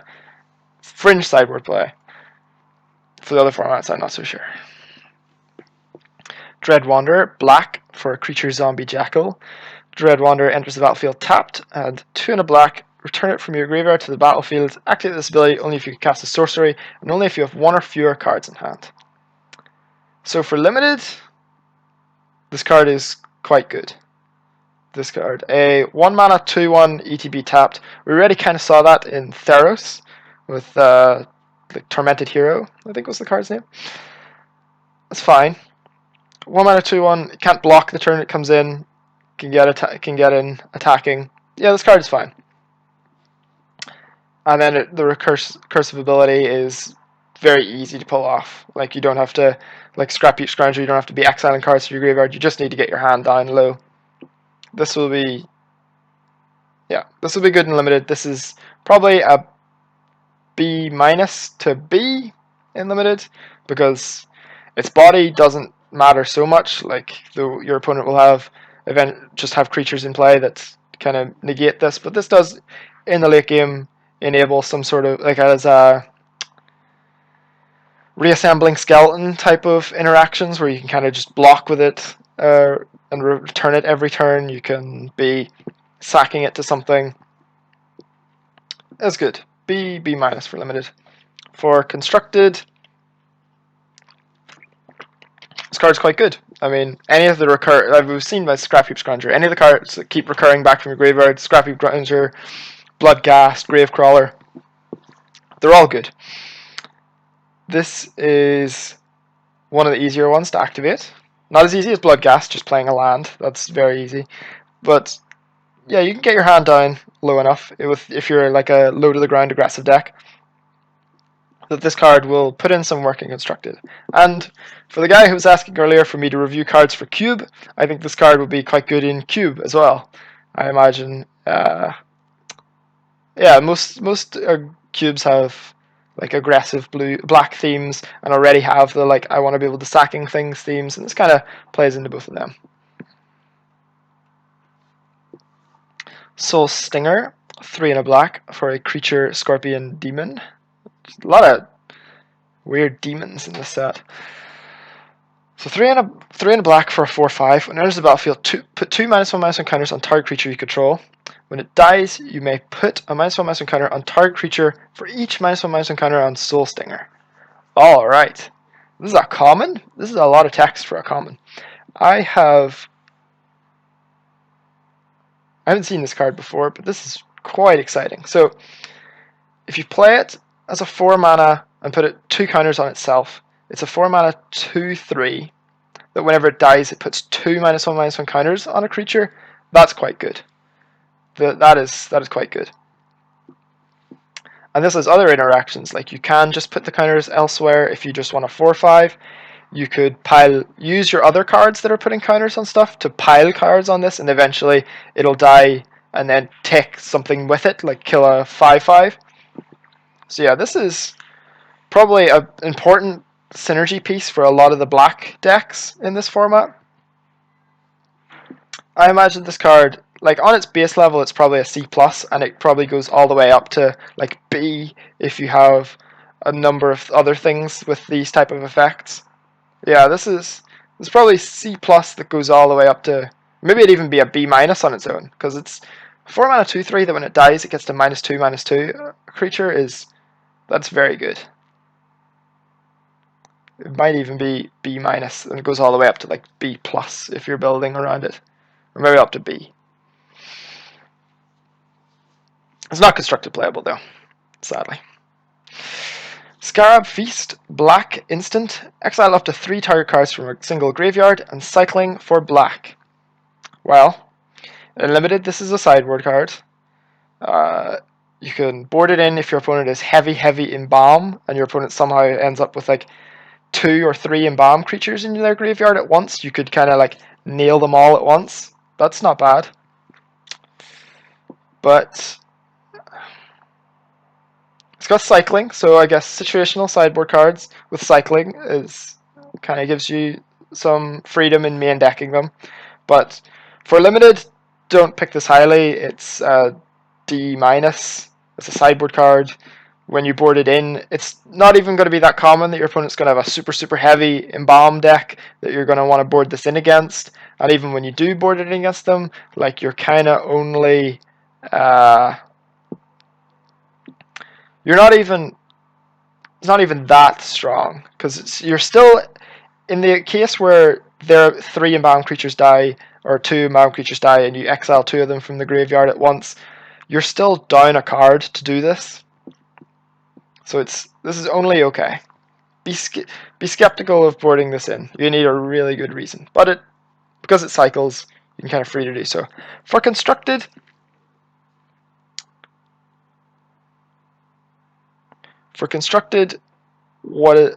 this is. So standard has been really lacking in graveyard hate. I don't think there's any secret to that. So this could exile, like say, Scrap Heap Scrounger. It could nail like a Planeswalker from their graveyard and enchantment to try and keep them off Delirium. Again, that's a lot of those are all very small things, and they're not really permanent things because they're going to get Delirium back again. The Delirium decks are all based around, they start the game without Delirium, with 0 cards in graveyard, and they get to 4. So once you've taken them from 4 down to 2, they'll be able to get back up to 4 again. You don't have to worry about that. So for standard, I'm skeptical of it. The fact that it cycles is nice. The fact that it's an instant, can be flashed back with Torrential Gearhulk after you've cycled it, is nice. It can't stop Torrential Gearhulk casting a spell. But all of these things that I'm describing are kind of, you still end up coming out behind on the interactions, so I'd be skeptical of wanting to opt into any of them. You know what I mean? Like, I wouldn't want to be putting Scarab Feast in my deck, really. Even though I think it is. We'll see play. Wander in Death, that's a cool name. 2 and a black for sorcery. Return up to 2 target creature cards from your graveyard to your hand with cycling 2. This card is sweet. So, Morbid Plunder was, I believe, 1 black for sorcery. Return up to 2 creatures from your graveyard to your hand, and it was quite good. Cycling is great for this kind of effect, because those effects are only good in the late game. You get to cycle it out of your hand in the early game. This is really good. I would be very happy. I would want to have one of these in all of my black decks. More than one is tough to have. But yeah, like I would be disappointed at the end of every draft if I was drafting black and didn't have one of these in my pool. And same with in sealed, if I was playing black, I would be disappointed if I didn't have this in my pool, because it's a great sideboard card, and it's it's even fine to main deck because it's got cycling. I'm going to give this it's a sideboard C+, is what I'm going to give it. Which is a weird rating, but the first one you pick up in a draft is C+. The second one is like a D. Liliana's Death's Majesty. So 3 black for 5 loyalty Planeswalker. +1, create a 2/2 black zombie token, mill yourself for 2. -3, you get to reanimate a creature from your graveyard and it becomes a zombie. And -7, destroy all non-zombies. So for limited, this card is A. Like, this is easy bomb. 5 mana, 5 loyalty, +1, make a creature. So it goes up to 6 loyalty and makes a 2/2 and mills you for 2. That's really nice. In limited, you probably can't plus this too many times before you will, because it's not a May effect. You're at risk of decking yourself, but at that point in the game, you've plussed it a bunch of times. She's got so much loyalty, she's likely to be able to ultimate, kill all your opponent's creatures and attack for lethal with all your zombies. You've filled your graveyard with creatures. You get the pick of your best creatures in your entire deck. This card is incredible for limited. Easy A. Now to talk about it for constructed, it is a lot more interesting. This card is going to be really good and constructed as well. This is an incredible mid-range card. Like, the best ability for Gideon Alev's Zendikar was his 0 make a 2/2. And this is +1 make a 2/2. If you've played against Gideon, you know how hard it is to kill Gideon. This is going up in loyalty. Gideon stayed at 4 and was always at 4 making 2/2s. This goes up to 6 make a 2/2, up to 7 make a 2/2, up to 8 make a 2/2. Really tough to get through. The minus ability is also really good for constructed as well. There are a lot of sweet creatures to be able to get back. You could get back any of the Gear Hulks, get back something like Ishkana. A lot of great creatures to be getting back. And the milling yourself is also, like, plays into the reanimation effect, plays into, like, fueling your delirium to get your Ishkanas going. And then the ultimate is quite good as well, because you've been making some zombies. This is going to be a good constructed card. It's going to make a lot of waves in constructed, I believe. Unburden. This is our reprint. So it's 1 black sorcery. Target player discards 2 cards, and it's got cycling 2. Yeah, this card is good. I mean, Mind Rot is in limited is always kind of been a C-. It's like a fine card you can play, but often didn't, because of how bad it is to draw, like, in the late game. This completely mitigates that drawback by letting you cycle it. So this is fine. Like, this is, I imagine, going to be like a C in limited. Yeah, I'm giving this a C for limited. Again, with kind of all the spells with the cycling that I've given C to. The first one is a fine. The second one's a D. This card also is not completely out of the realm for constructed. I mean, a couple of Mind Rots in the past have seen Fringe play and constructed, and being able to mitigate Mind Rot's biggest drawback of doesn't do anything in the late game by giving it cycling is kind of nice. So this is a much better shot than most Mind Rots for constructed. Gravedigger, the old classic. This is like the 10th set Gravedigger has been in, and it's always great. So 3 and a black, creature zombie, 2/2. When it enters the battlefield, you may return target creature card from your graveyard to your hand. Gravedigger is always like a B range, depending on the format. This format kind of has some reasonable death triggers. Gravedigger is a good creature. So we've seen a couple of creatures that pile -1/-1 counters on your own guys. Gravedigger is a fine body for that, because you've got your effect out of him when you've played him. I give Gravedigger a B- and say, welcome back. For constructed, sadly, he's not there. Stir the Sands, 4 black sorcery. Create 3 2/2 black zombie creature tokens, and it has cycling for 3 and a black. And when you cycle it, create a 2/2 black zombie creature token.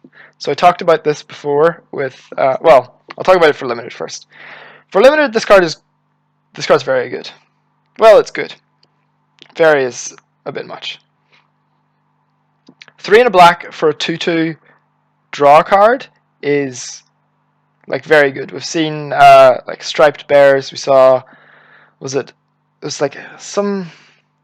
was a core set very recently that had 2 and a green for an elf that was a 2/2 that when it drew a card when it enters the battlefield. Those cards are always really good. This is that same thing with Flash. So this is very nice. Like, the main mode for this card is 3 and a black, 2/2 Flash draw card, and that is a like B-. This has like a late game upside if you can pay 6 mana to create 3 zombies, which is, you know, kind of probably even when you have 6 mana, I'd probably rather be cycling it to just draw an extra card. Drawing a card might be better than making 2 more zombies. But yeah, I'm gonna give this a B minus. This is a great limited card. For constructed, I talked a little bit about new perspectives. I think this could be if there is a new perspectives combo deck, I think this is a real key part of it, where you play the new perspectives. You get to cycle all the cards that have these cycle triggers. Get to generate some zombies, shock some things, and then the blue or green ones both generate mana, and then you can use the black instant that returns all your discarded cards to your hand and do it all over again. I think there's something there. And Stir the Sands will be a part of it. Doomed Deserter. So 1 and a black for a 1/1. When it dies, create a 2/2 black zombie creature token. So this is one of the synergy cards needed for all those place -1/-1 counters on your own guy's cards. This is the guy you want to be piling your counters on. And then he comes back and gives you another body to do it again. That's fine. That's okay. On his own, if you don't have any of the synergy cards, he's alright. He's a 2 mana 1/1. You can kind of chump block with him, get a 2/2 with him. He's like the chat is pointing out, Butcher Ghoul from Avacyn Restored. If you have anything with sack effects, we haven't really seen any apart from the Black God so far that want you to be sacking creatures. So I don't know if there's much for him to be doing there. This card is fine. It's probably a D plus that can make its way up to like a C in the decks that have a lot of the -1/-1 counters on your own guy's cards. Is probably where this guy ends up. And not constructed playable. So Blighted Bat, 2 and a black for a 2/1 flying zombie bat. Pay black against haste until end of turn. This card's okay. 2 mana 2/1 flyer is like a C minus. It also has the mode of 4 mana 2/1 flying haste, which is also like a C minus. We have seen a number of cards in the set that have been hostile to 1 toughness creatures. We saw the black Kartosh, we saw the black instant that put 2 -1/-1 counters on things, so that leaves me kind of skeptical of Blighted Bat. Zombie has been a relevant creature type, we've seen that, which is nice, but yeah, this is going to end up as a C minus that you're going to have to board out against a number of decks once you see the -1/-1 counter effects, and not constructed playable. Ruthless Sniper, black for a 1/2. Whenever you cycle or discard a card, you may pay 1. If you do, put a -1/-1 counter on target creature. This guy ruthlessly snipes out the bat, that's for sure. This card, I've never seen it before, but this card is great. This is a real payoff for those like cycling cards.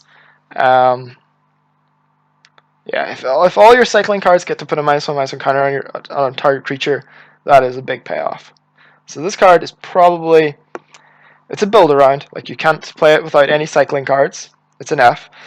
If you have like 7 or 8 cycling cards, which I think is going to be pretty true of most limited decks. Well, maybe most limited decks will probably have like 6 cycling cards. It's going to be good in those decks. It'll be like a C in those decks. If you get up to 10 cycling cards, which I think you can do if you're just like drafting them aggressively, or even higher, then this card is going to be like a B. So that's a wide range. It had F, C, and B as it's like the 3 scores I gave it there, but it really does matter how many cycling cards you have. But this is a card I imagine will be a good early pick, and then will kind of push you down that direction of taking the cycling cards. Because if this card's in play, it's so hard for your opponent to get into combat with you at all, because they have to evaluate all of their creatures as having 1, potentially 2 less toughness and power. That's really scary. Doubt this will see constructed play. There's kind of, no, this won't. Bone Picker, 3 and a black. Costs 3 less to cast if a creature died this turn, and it's got flying and death touch. Okay, so if you ignore the cost reduction effect, 3 mana 3/2 flying death touch, that's already a C in limited. That's already fine. And then this is kind of a nice bonus that like you get to go into combat, attack, and if a trade happened in combat or a chump block happened or anything, then you get to play this for only 1 mana. Yeah, that could be a huge tempo swing if that happened on like turn 4, or even I suppose it could happen on turn 3, where you could attack your 2-drop into their 2-drop. If they trade, then you get to play another 2-drop and this on turn 3, or even just this on turn 3. That's really good. This is so without the cost reduction effect, this is a C in limited. With the cost reduction effect, it's probably a B minus, maybe even a B. If you're a deck with full of cheap aggressive creatures, it's probably a B. Yeah, this is no joke. I'll probably B minus for the average deck, B for aggressive decks. For constructed, this card is interesting. I mean, in constructed, it's going to be I'm going to kill your guy and then play this type thing. But the fact that I feel like that would only really be... I don't think this is going to do anything in standard. And for modern, too many of the decks just don't have creatures for you to kill for this to happen. So I would not expect to see this in constructed. Lord of the Accused. 2 in a black, creature zombie. Other zombies you control get +1/+1. And 1 in a black tap. All zombies gain menace. Okay. This is nice. Uncommon is very interesting for a Lord. So we've seen a lot of zombies in black. We've seen a lot of zombies in white. And every embalm creature comes back as a zombie. So there are a lot of zombies going around in this limited format. And this is very strong. 3 mana to pump all your zombies. It's a 2/3. I think I even said it's a 2/2. 2/3. Yeah, this has got great stats. It's fine stats as a vanilla. Its zombie pumping ability is going to be huge. You're going to have a fair amount of zombies going on. And then the all zombies gain menace is can be backbreaking. If you have even two zombies in play and you activate this, your opponent needs 4 blockers to stop your 2 attackers. Like, you will end a lot of games with that ability. This card is like a B in limited that goes up to like A minus if you had a lot of zombies. But yeah, this is somewhere between B and A minus depending on how many zombies you have. For constructed, Shadows of Innistrad is still legal. We haven't seen anything out of zombies from Shadows of Innistrad, despite how hyped Relentless Dead may have been. But this card, there was also the 1 mana 2/1 Jackal that comes back from your graveyard is a zombie, I believe. So maybe there is just enough to put Shadows of Innistrad zombie decks on the map in standard.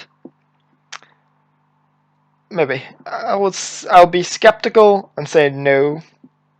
Leaning towards no. But this is quite a strong Lord. Oh, I believe that is the